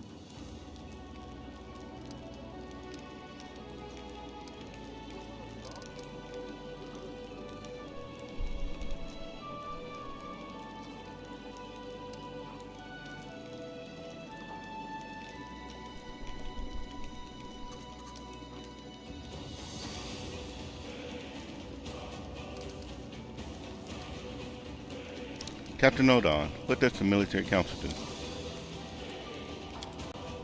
The Military Council determines the strategy for our troops, enacts army reforms, approves new equipment standards, and makes decisions on all issues regarding military action on the front lines. And who is this Baylor Khorramzada? The most trusted servant of the demon lord Deskari. Among the historians of the Mandavian Crusades, he's known as the strategist of the World Wound. He's not as renowned as Minago, the conqueror of Drazen, or Hepzimira, daughter of Baphomet, but he has claimed the most major victories over the forces of Mendev. He's a general and quite possibly one of the best tacticians in the entire Abyss. Okay. I've been studying his style of warfare for years. He may seem like an ordinary demon, another typical war taskmaster, but that's a fallacy. Like a beast following a scent, he senses weaknesses in his enemy's defenses and strikes at them, sending soldiers to bring targeted carnage.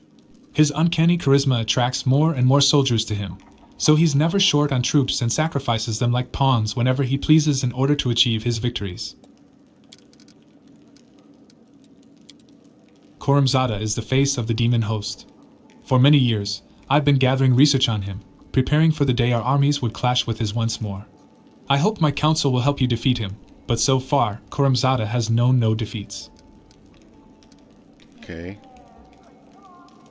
I have a question for my advisors. We're ready to answer any questions you may have, Commander.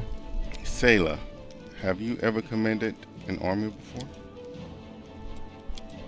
Not on a scale like this, of course not. But I've fought evil, and I know its tricks.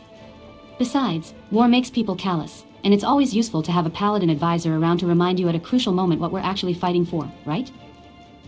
Okay. Regal, why do you wish to sit on the Military Council? Oh, he's a military man. I have command experience, and I intend to impart to the Crusaders at least a modicum of the discipline and rigidity of the Hellites. The quality of the Mandavian staff currently available to you leaves much to be desired. Regil glances at the wincing Captain Odin. That much is certain. Herbert, do you have military experience?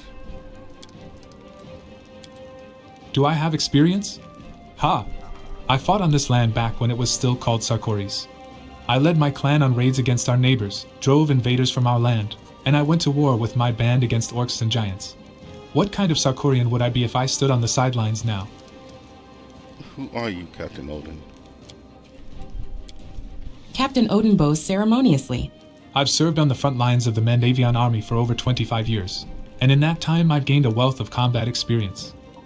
His voice sounds calm, but his face darkens at the mention of a wealth of combat experience. I'm considered one of the foremost experts on tactics and strategy in Queen Galfrey's officer corps. Okay. I've spent my whole life studying the craft of warfare, and I'm familiar with the thoughts of all prominent military leaders of the last 5 centuries. Furthermore, I wholeheartedly believe in the traditions of Mendev's military art, and will gladly share my knowledge with you, Commander. Okay, I have no more questions on that. We're glad to be of service, Commander. I want to hear the opinions of my advisors. Everyone looks at you expectantly. Sailor, do we really need only the bravest and most capable of our infantry? I mean, we can't send untrained rookies to a slaughter. We have the right to command only those who are ready for battle, those who can defeat the enemy. We must find out who has the skill and the guts. Contests are perfect for that, and a little excitement for our warriors couldn't hurt either. We won't get that many winners, but their strength will come from their prowess, not their numbers. Your proposal would leave us with an infantry full of selfish risk-takers dreaming of glory and valor. That is bad material for a soldier. The infantry's role is to be a shield for the archers and mages. All they're required to do is follow orders and hold the line, unto victory or death. Ambitious loners cherry-picked through contests of skill are not fit to perform this duty. Okay, Wrigley, you had something to say, so why do you insist on shield bearers? The infantry is a meat shield intended to catch the blade of the opposing army in its flesh. The shield must be reliable, that is all that is required of it. That is why I would like to see well-armored shield bearers as our foot soldiers. We must have the option of pitting ranks of footmen against a tide of rampaging demons, knowing with certainty that they will not scatter or die, until they have completed their task. Okay, Obrick, how will war dogs help our infantry? A loyal hound is more than just a set of sharp fangs. It's an extra pair of eyes, a keen nose, and another head in a way. It's no soldier, but it's extra fighting power. Since we can't get any more human warriors from anywhere, we should swell the ranks with 4-legged fighters. Captain Odin, you just want to gather up some recruits from Mendev? Yes, institute a draft and try to amass as many new soldiers from Mendev and other lands as we can. We've always drawn our strength from our zeal and our determination to oppose evil. If we start holding contests or selections, we'll turn a holy crusade into a job for the chosen few and scare away future volunteers. If we try changing our tried and true tactics, we'll lose valuable time. And our army is in need of fresh blood right now. Okay, everything is clear to me now. Let's see.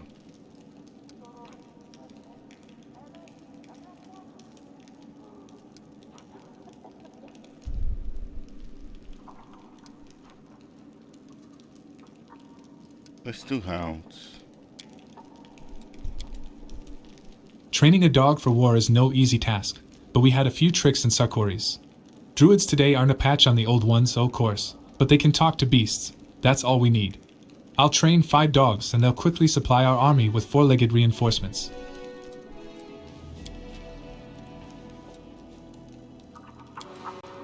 Captain Odin salutes you formally.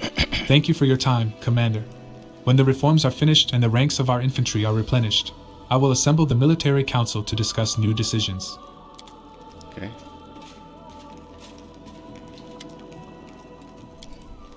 Commander, upon hearing word of your victory in the Battle of Drazen, many leaders in Abystan have considered taking a more active supporting role in the crusade.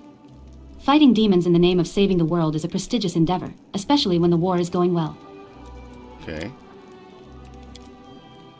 The one whose help is accepted first will increase their standing in the political arena, which is why the powers are now competing for the right to conclude an alliance with Mendev before their rivals do. Nerosian has already chosen which of them is to be favored, Istr. We've been building an alliance with that nation for a long time, and now the capital is expecting you to address the steward of Istr with an official offer to support you. Okay.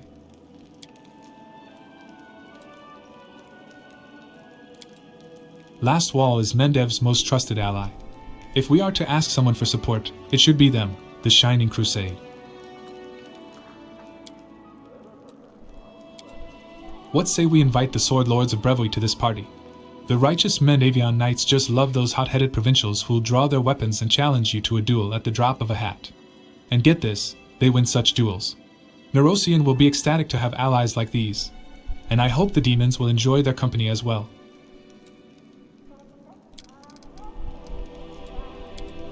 Just as a note, we happen to have a neighbor who's got barely any presence in the crusade. I'm talking about Nymeria. It's believed to be too wild and barbaric to have any dealings with. How about we show everyone how wild and barbaric tribes can fight, and invite them to play a bigger part in our war? Why does Nerosian decide whose help I should accept?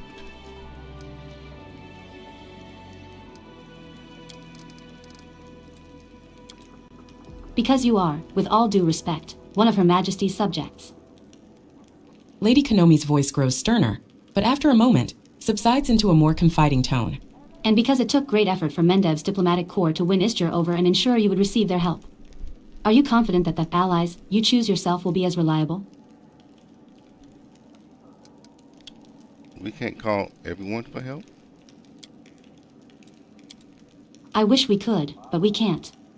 The Calaxians and their colonies can't stand the Andorans. Molthan is at war with Nermithas. Nadal and Lastwall are at daggers drawn, and all of them envy the wealth of Absalom, protest against the godlessness of Druma, and fear the revolutionary plague of Galt.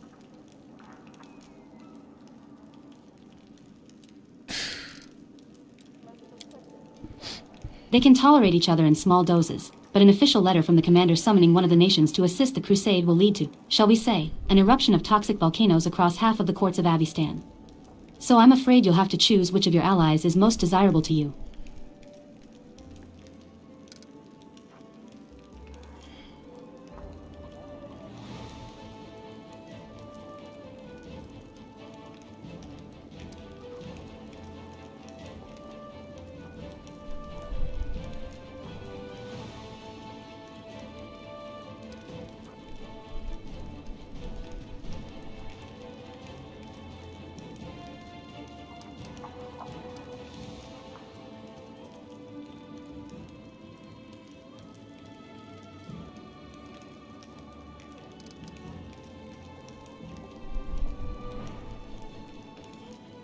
Let's see what the council has to say.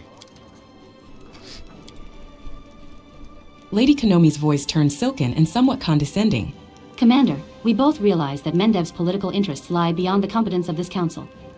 The decision has already been made, in the capital. Nerosian has shown courtesy and concern for your authority by allowing you to implement the decision yourself.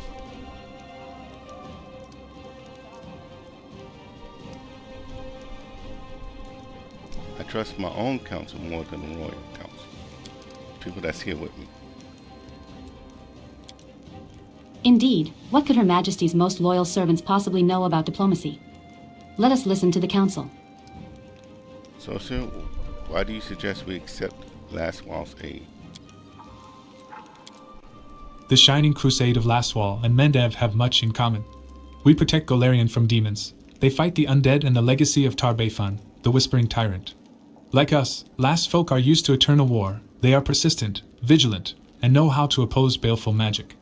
Their swords will aid us on the front lines, and the watchful eye of their inquisitors will do us much good on the home front, where the spies of the Ivory Labyrinth roam.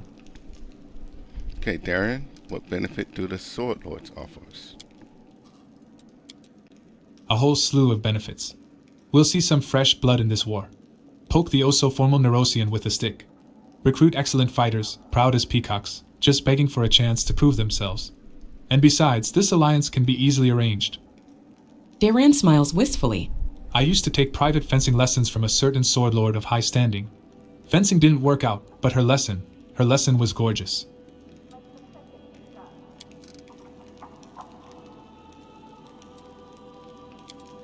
Darren, isn't this going a little far?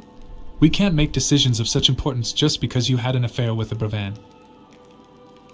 True. Lan, do you think Nymeria will join us? If we treat them as equals, they will. They may be barbarians by the standards of lands like Mendev, but nobody can call them cowards. And many of them are descendants of the Sarkorians who fled to their Kelid kin in Numeria. We'll remind them about the time they were wronged by the demons, and whole clans of Avengers will answer the call.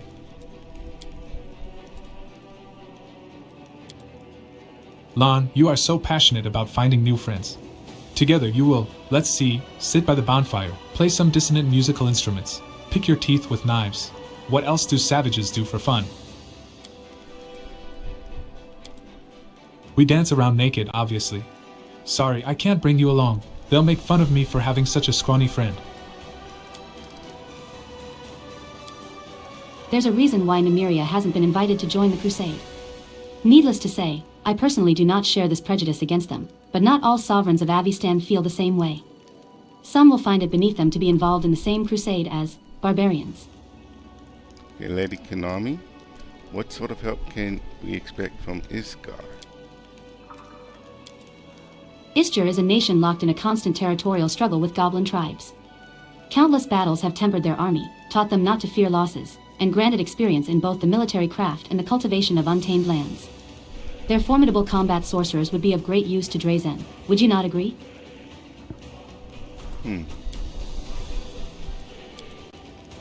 There is, however, another reason to pursue an alliance with them. Isjar is a protectorate of Keliax, and with such a mighty patron at their back, they have no shortage of resources or troops. By establishing friendly relations with Isjar, we can strengthen our ties with a powerful neighbor in the south. The value of such an alliance is indisputable. Lady Konomi, I do not doubt that only your innate modesty forbids you from mentioning the innumerable bribes received by Nerosian diplomats for facilitating this alliance.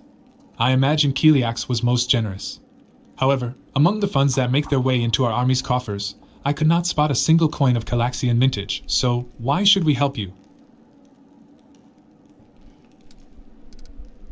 I've made my decision.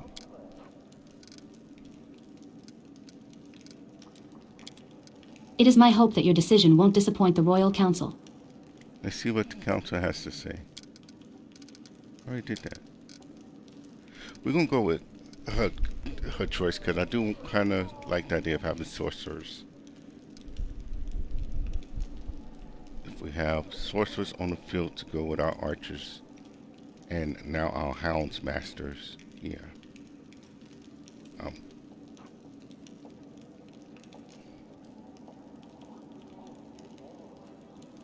Lady Konomi, I'm willing to accept Iskar's aid. Your wisdom never fails you. Nerosian will be pleased to know you're not squandering allies whom they have taken such pains to attract. The battle sorcerers of Isjar, hardened in the clashes with goblins, will serve you well.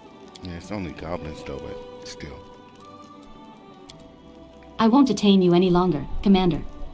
When matters of foreign or domestic politics once again require your attention, I will convene the Diplomatic Council.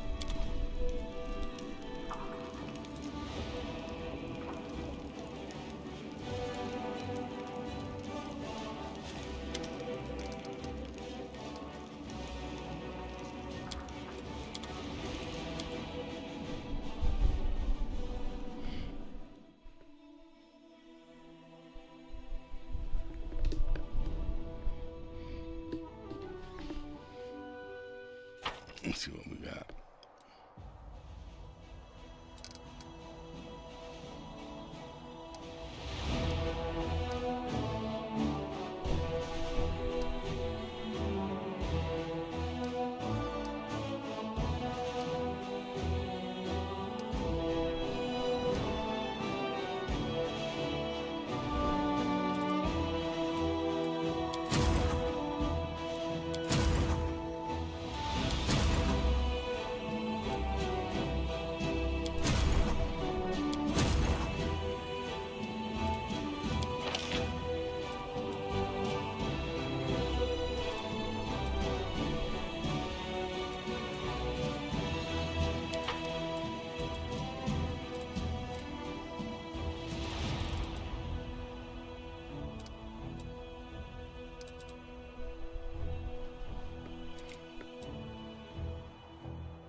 We're gonna try to get out of here, see if we can spark up or at least get into position to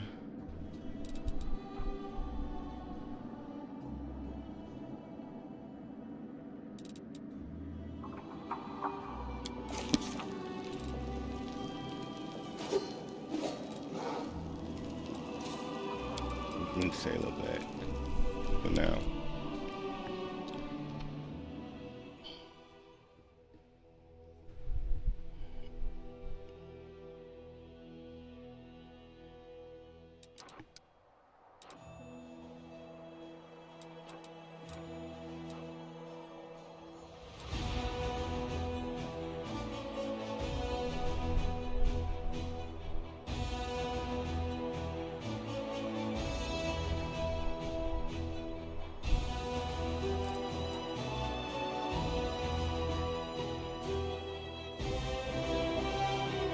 This one has two.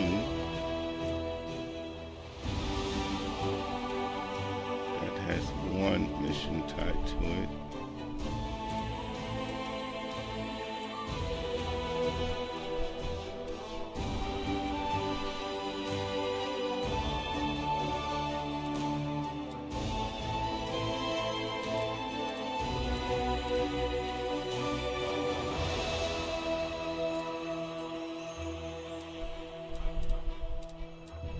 Let's head down to Winter Sun.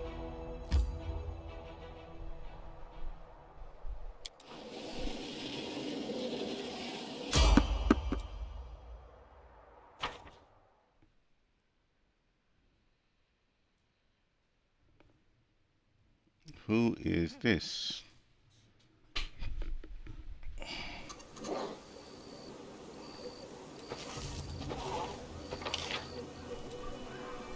There's loot up there.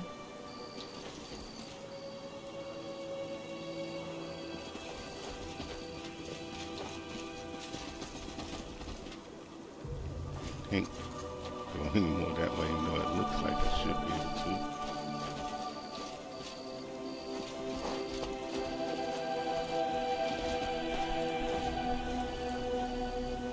Okay.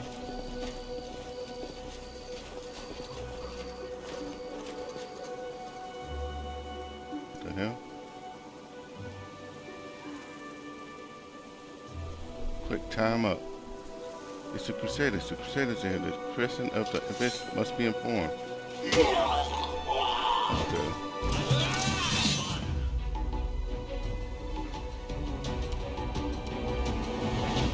Okay.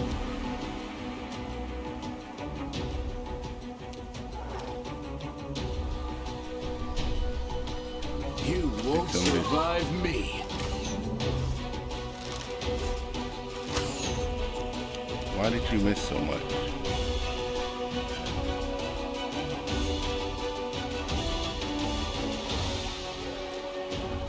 I should have did some prep stuff. Okay.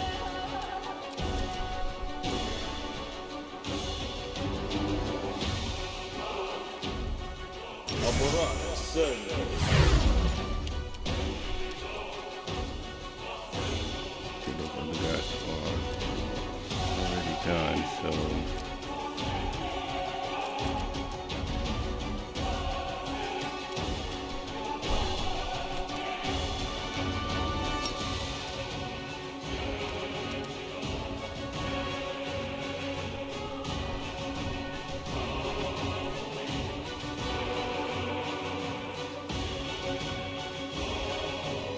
drop a hungry pit right there.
more cleric than fighter. Let's go after that.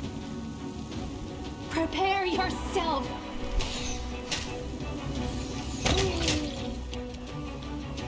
Nice work.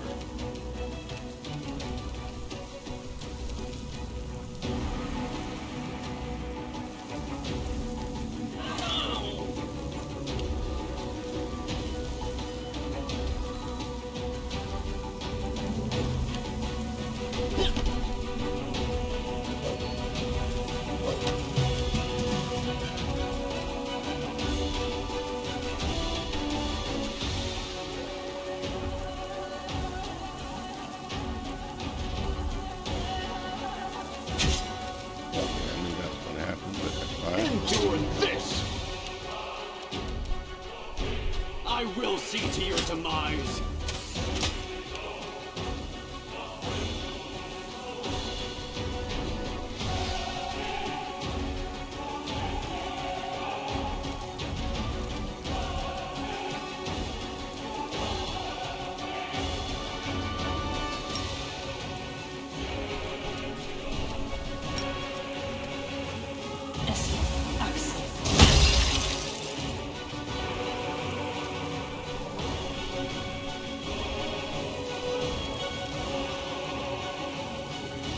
Get you away from everybody else.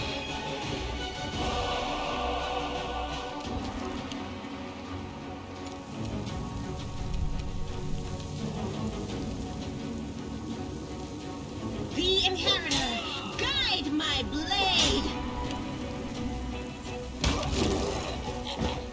Good job.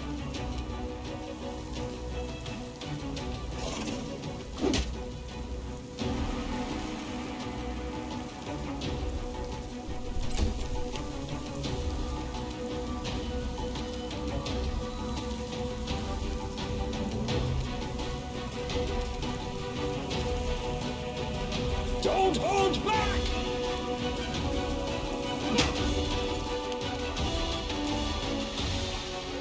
Desna, guide my hand.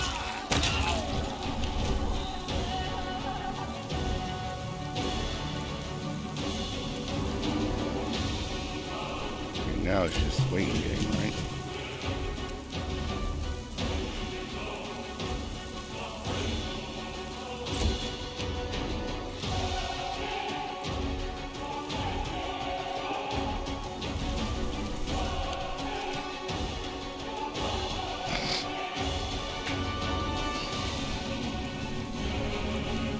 Let us end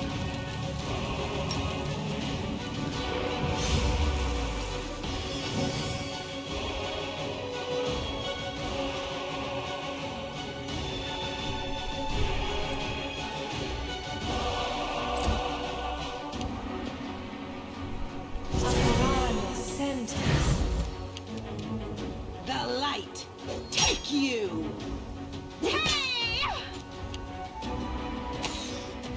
I thought, first off, I thought they were all gone. Gone, but okay.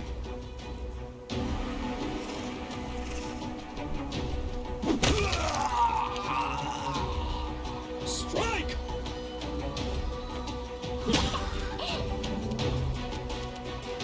Make your peace. There we go.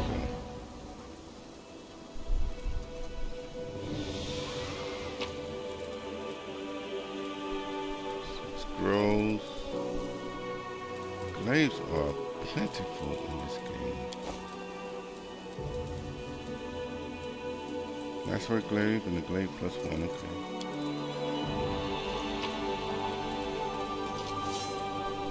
That's probably another glaive plus one.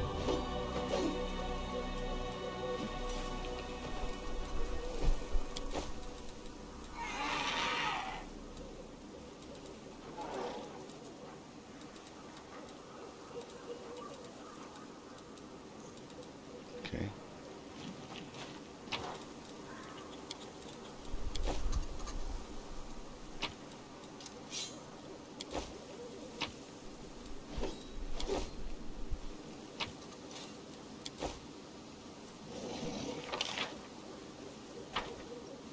Okay.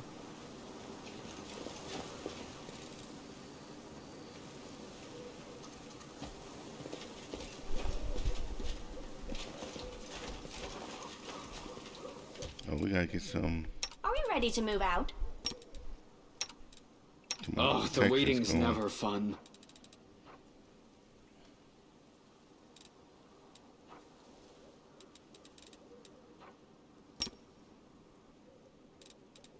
I'm all ears. Please, allow me.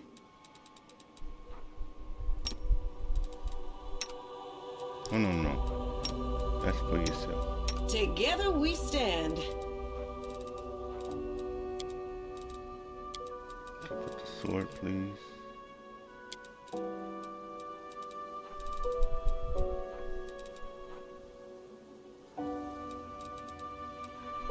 We should move.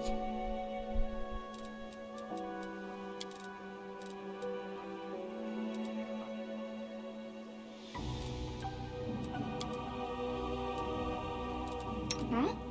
Oh, yes, what?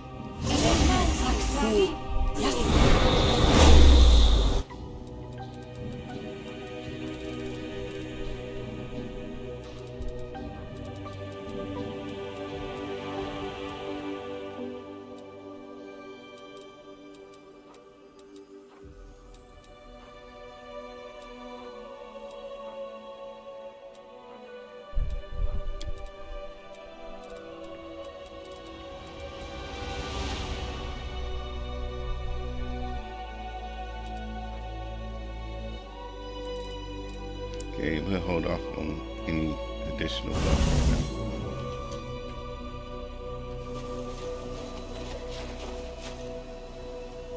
now. I'm gone. I sense something. Some nature's ally, giant frog.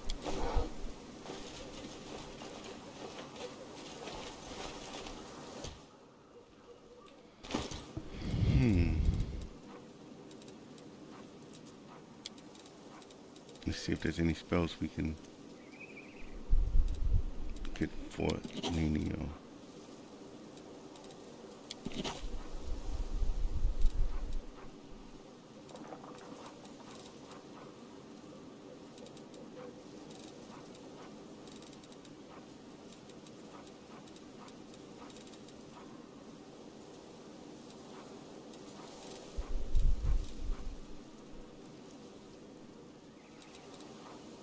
Okay.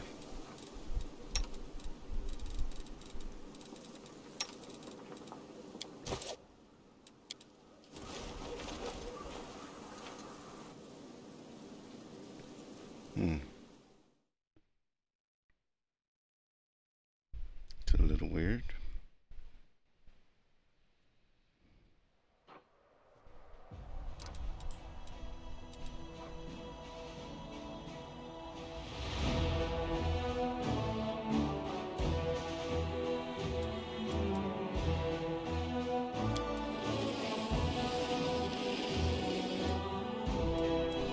Okay.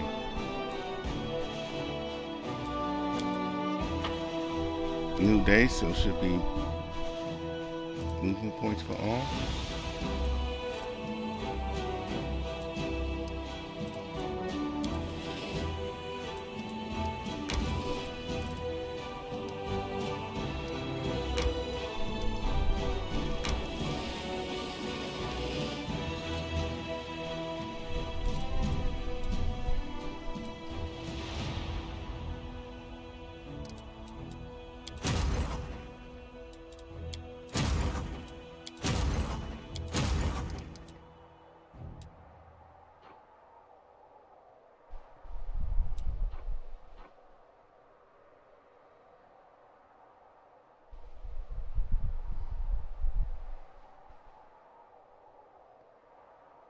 Oh, our archers became wizards.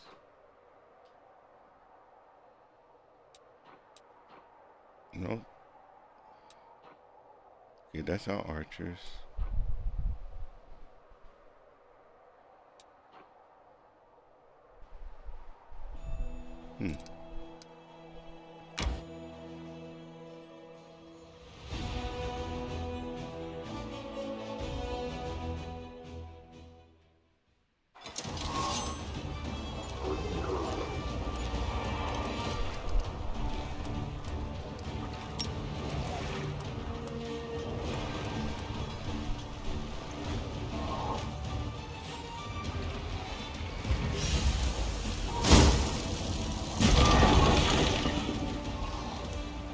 that makes sense that I want to kick fire.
Dang it, I cut myself off.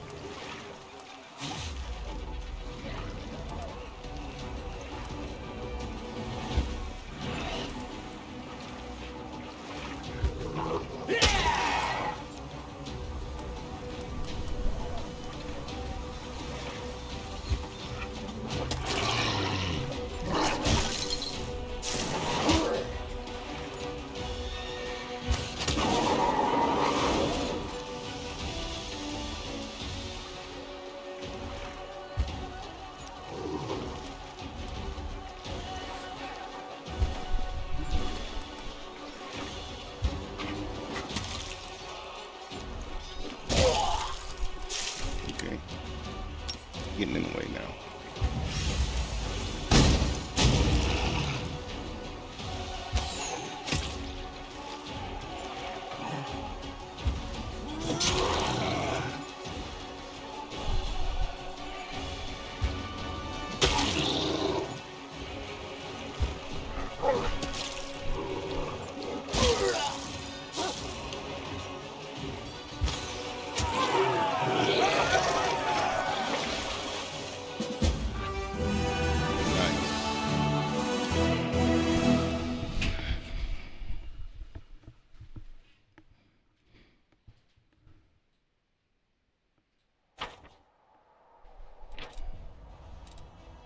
Chasing elementals away to their home planes, Crusaders find a huge crystal filled with magical energy. It appears that it was imbued with the elemental force many years ago and conveyed to Dresden but never arrived.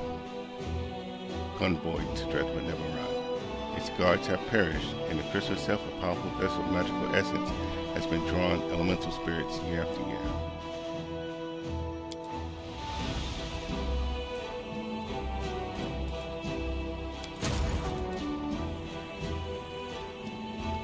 See if we can get this fort.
Fortress was a sanctuary for spellcasting demonologists. The fire that started during the battle spread to the libraries filled with blasphemous knowledge. The glow of this massive fire lights up the darkest space for miles around.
This way to try to get some more.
There we go.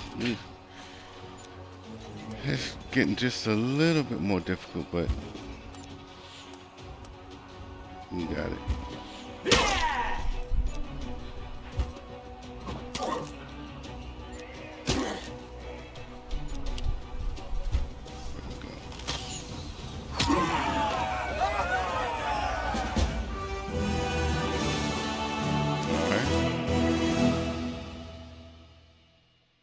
I think what we need to focus on next is all these forces that we got. We need to build something in each of them. Gang of demons hunting runaway slaves was not reckoning on facing the commander's conquering forces. Among the bloody corpses, the Crusaders discovered a dark, God-forsaken altar fashioned from the teeth of demons captured victims in the webs of the monstrous mechanical spider retrievers. The soldiers clamored to burn it, but the more tactically minded officers decided not to rush to anything and pass it on to the commander for examination. Good job, guys.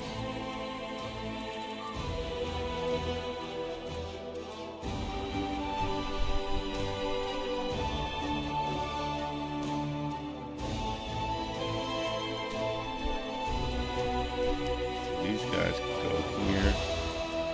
We're just trying to map out the locations, really. Oh, no more movement for you, okay.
Gotta start saving some of our energy. Our general's energy is getting mighty low.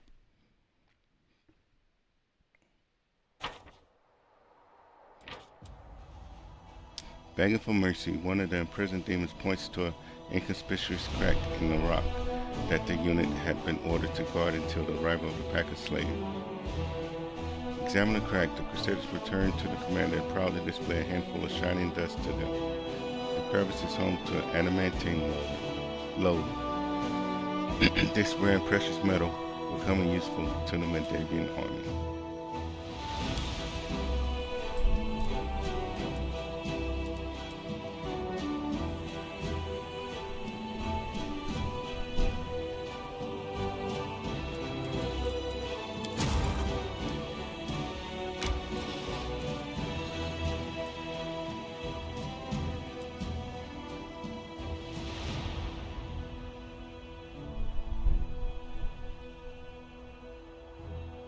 Hey, Still Master. Good evening to you. It's like super morning time for me. It's, well, still night morning, 2 in the morning. Hopefully everything's been going good. You got a good weekend coming ahead. See, I can go try to knock this one out. I'll start backtracking.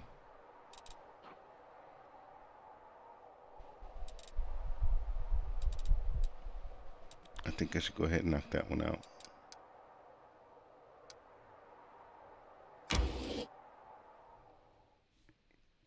And then we'll pull him back and whatnot and let him rest for a few days to try to get his energy back up.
keep it so that they're attacking the summoned,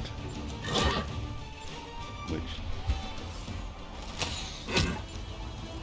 keeps our guys nice and safe.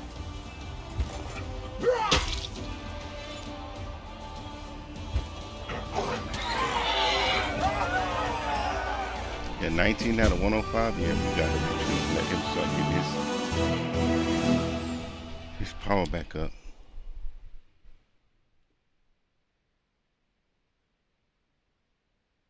I wonder how long it's gonna take for him to get his power up.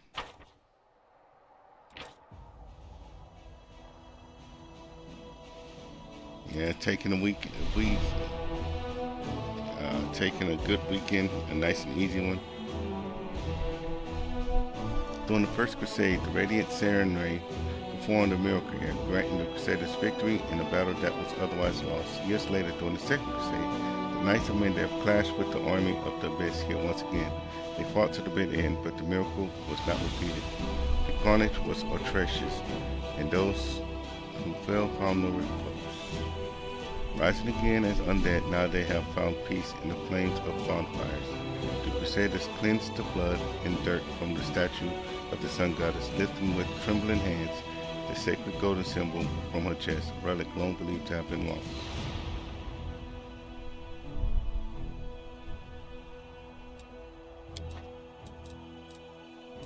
Okay, yeah, you're done. It's time for you to come on back.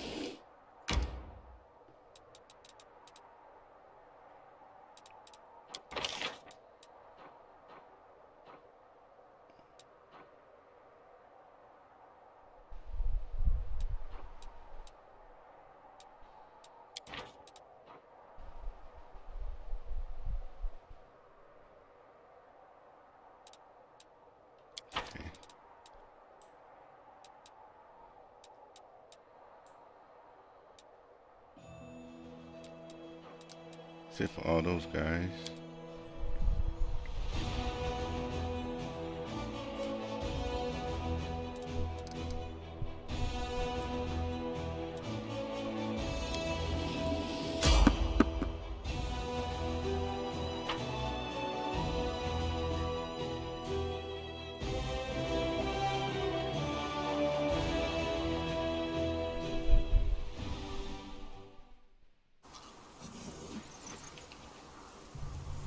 We're constantly getting stopped now.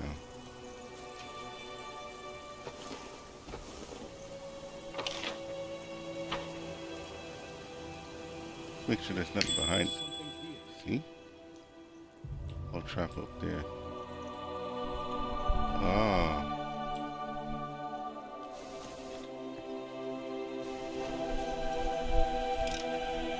I finished here. Is there more? There will be. Give us a second. Oh, we can't go back any further. Okay. We do it my way. You call? This is Still? where I shine.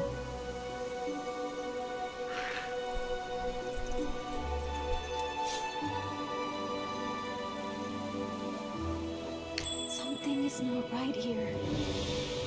There's another one right there.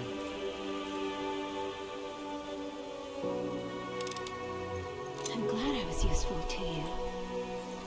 I sense something. Wow. Okay, something is definitely happening that way there. Is there more?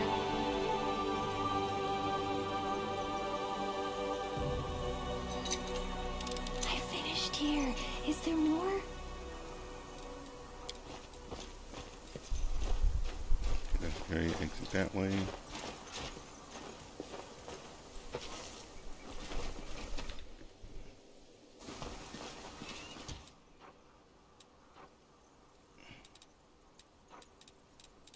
Anything new? We still got delay poison. Okay, we'll just see what we got here. I won't worry about buffs right now.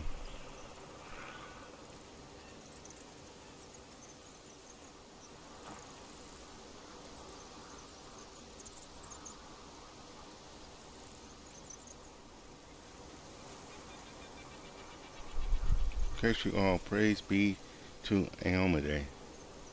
We're praising Baphomet. It's him, the one who killed our brothers and sisters. Death to the killer died. Death to the killer died. Woljif.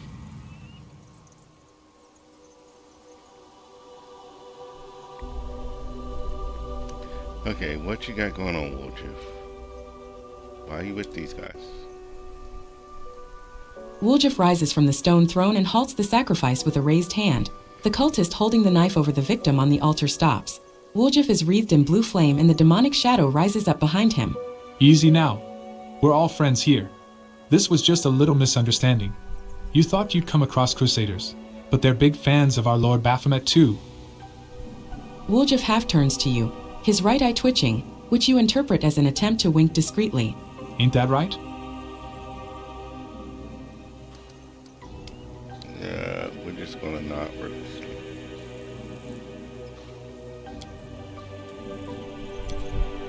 Woljif's face lights up. Right, exactly. Pilgrims of the World Wound, meet the finest member of our big family. Hey there, Chief. Long time no see. Why don't we hold off on the sacrifice for now? We need to drink to this happy meeting, am I right? Yeah, let's do that. Tie that one on the altar up again. We'll get round to slaughtering it later.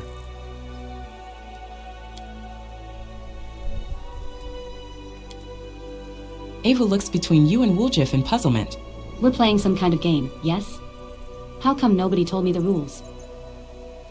It's just kind of going as we go. Yes, it is a game. A game of the great forces led by our Lord Baphomet. And you are a worthy player in that game, you evil spawn of the abyss.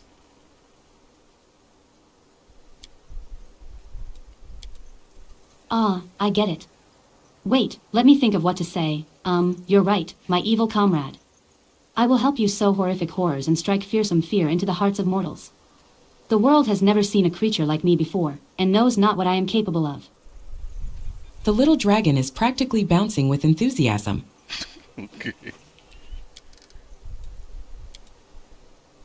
The cultists exchange looks and whispers. The chief cultist lowers his knife. If the Crescent of the Abyss says so, then welcome. Make yourselves at home in the temporary camp of the Pilgrims of the World Wound. But why did you attack our brothers?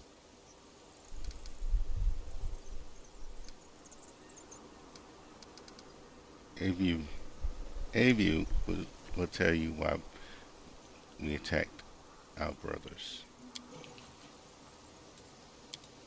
They stole our sweeties. Oh my goodness, Avu.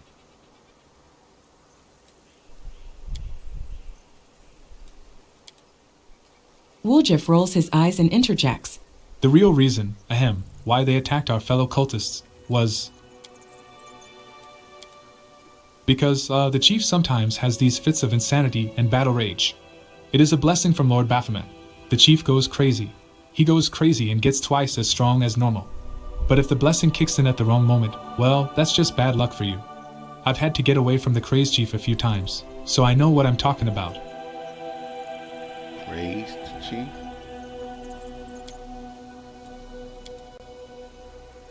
The cultist casts a wary glance at your weapon but passes no remarks.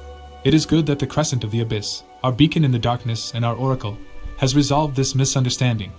Relax, friends, and after, if you wish, you may join our pilgrimage. Well, we found Woljif.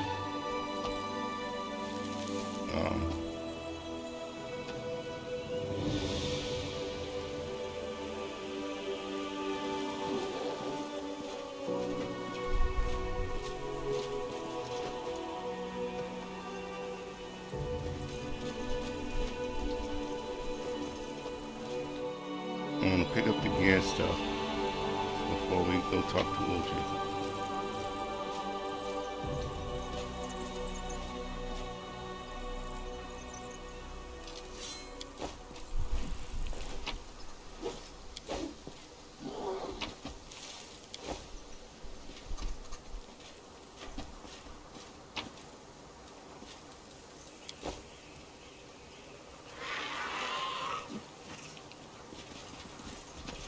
Can't hide from me.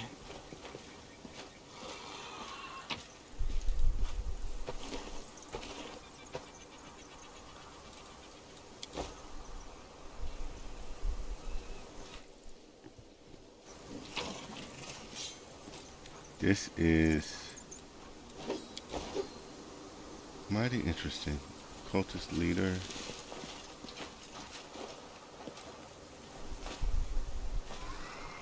The Baal instead of devil.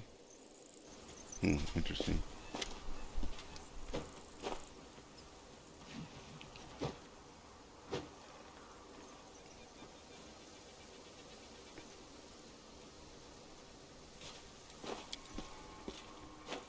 The tall, corpulent man in purple and gold robes is lighting black candles on the altar. A large medallion with a bull's head gleams on his chest. Greetings, brother. Let us forget that ugly altercation. There is room for all pilgrims of the wound in the shade of the labyrinth. The cultist smiles. For one such as ourselves, who revere Baphomet, there is only one labyrinth, that ruled by our master. The Ivory Labyrinth. Untold secrets and treasures lie hidden within it. Do not deny that you too have dreamed of one day going there, of seeing with your own eyes the proud minotaurs and the majestic Labrizes. Why do you call yourselves pilgrims of the world? Because we travel the world wound in search of the path to our Lord. If demons can come to Golarion, it means that we can cross the line between the worlds and bow down before the great Baphomet. But if we are unworthy, I hope that our Lord or his servants will appear before us.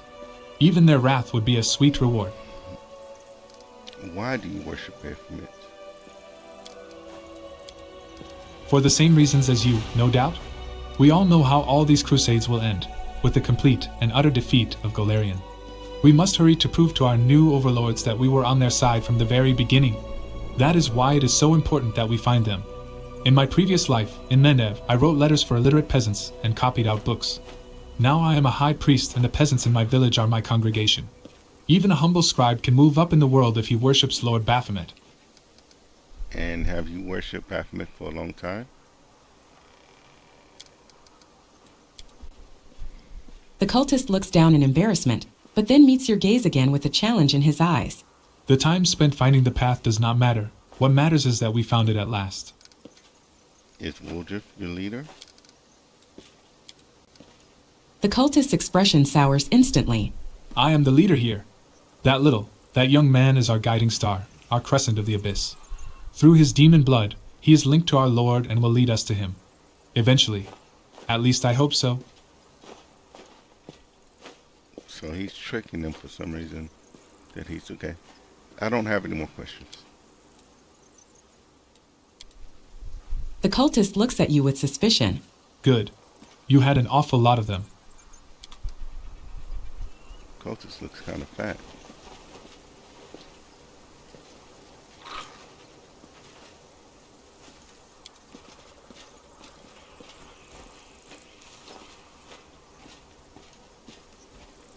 Stone throne that the cultist erected for Woljif does not look very comfortable. Can we talk to this Deval, and then we're going to end today's stream, and we'll start off the next stream, starting off with Woljif. The man you saw on the altar is now tied up on the ground, his head hanging down. He is young, but his brown hair is prematurely peppered with gray. His expensive but practical clothes are stained and worn. The man's pale cheeks have developed a scraggly beard over his time in captivity. The prisoner looks up at the sound of your footsteps. His eyes reveal nothing but weariness. You're not one of them. Only idiots who are desperate to believe everything they hear would fall for Woljif's lie.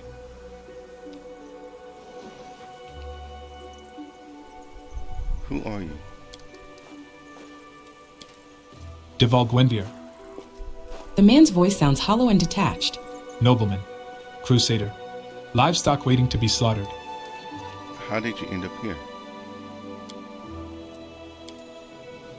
The crusader's eyes stare into the distance. Solely through my own foolishness. Because of my inability to fight like a man. I thought the crusade would be the best way to make my mark on history. I dreamt of the glory, of the respect that would be otherwise denied me as the third son of a noble family. When an officer laughed at my skills and called me an ignorant interloper, how right he was. Fate has a twisted sense of humor. My more experienced comrades died in this cursed place, one after another, but I survived. There were only 5 of us left in the end. Our hubris was gone, we were jumping at every shadow, and we still weren't cautious enough. I was the only one who survived after we were attacked in the night. I should have realized what was happening when the lookout went missing. Yeah. Okay. Did Woljif order that you be sacrificed? The prisoner looks at you in surprise. Woljif? Oh no. In my better days, I wouldn't have let a tiefling like him set foot in my house. I wouldn't have guessed at the wonders of generosity he was capable of. But fate has led us here, and I am glad to have him as a companion. Okay. I despised him at first, but then I realized he was just as much a prisoner here as myself. In turn, he seemed to develop sympathy for me. At least he always tried to stave off my death, and he entertained me with his tall tales at night. I even grew accustomed to his ghastly street parlance. I should be grateful to Woljif, but The prisoner shuts his eyes. I'm tired. Death has drawn close so many times and then retreated again, that now I would welcome it. Even death would be better than the waiting. Well, I want to free you, dude. The prisoner inclines his head courteously. Thank you, but that is impossible while the pilgrims of the world wound are here. They will not just stand by while I escape. Okay, I won't disturb you further. The prisoner lowers his head again. Thank you. If you happen to meet my parents or members of the Gwendir family, tell them that I died in the wound, praising Iamadi. Okay. We're going to end it here tonight, ladies and gentlemen. Thank you everybody for coming through and watching a little bit of play. I did realize, I didn't realize that we will just stumble across Woljif. I guess that's kind of why there wasn't any indications on where to try to find him, because I guess it's just a random thing, because we just randomly encountered him.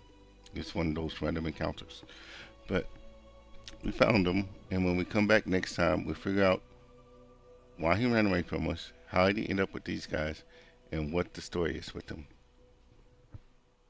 Maybe. Well, at least 2 of the 3 questions, maybe. I'm sure he's going to be dodging the questions. Anyways, thank you everybody for coming through and watching. And as always, please ensure that you take the time to enjoy your day, enjoy your nights, and enjoy life, because it's too short not to. Peace.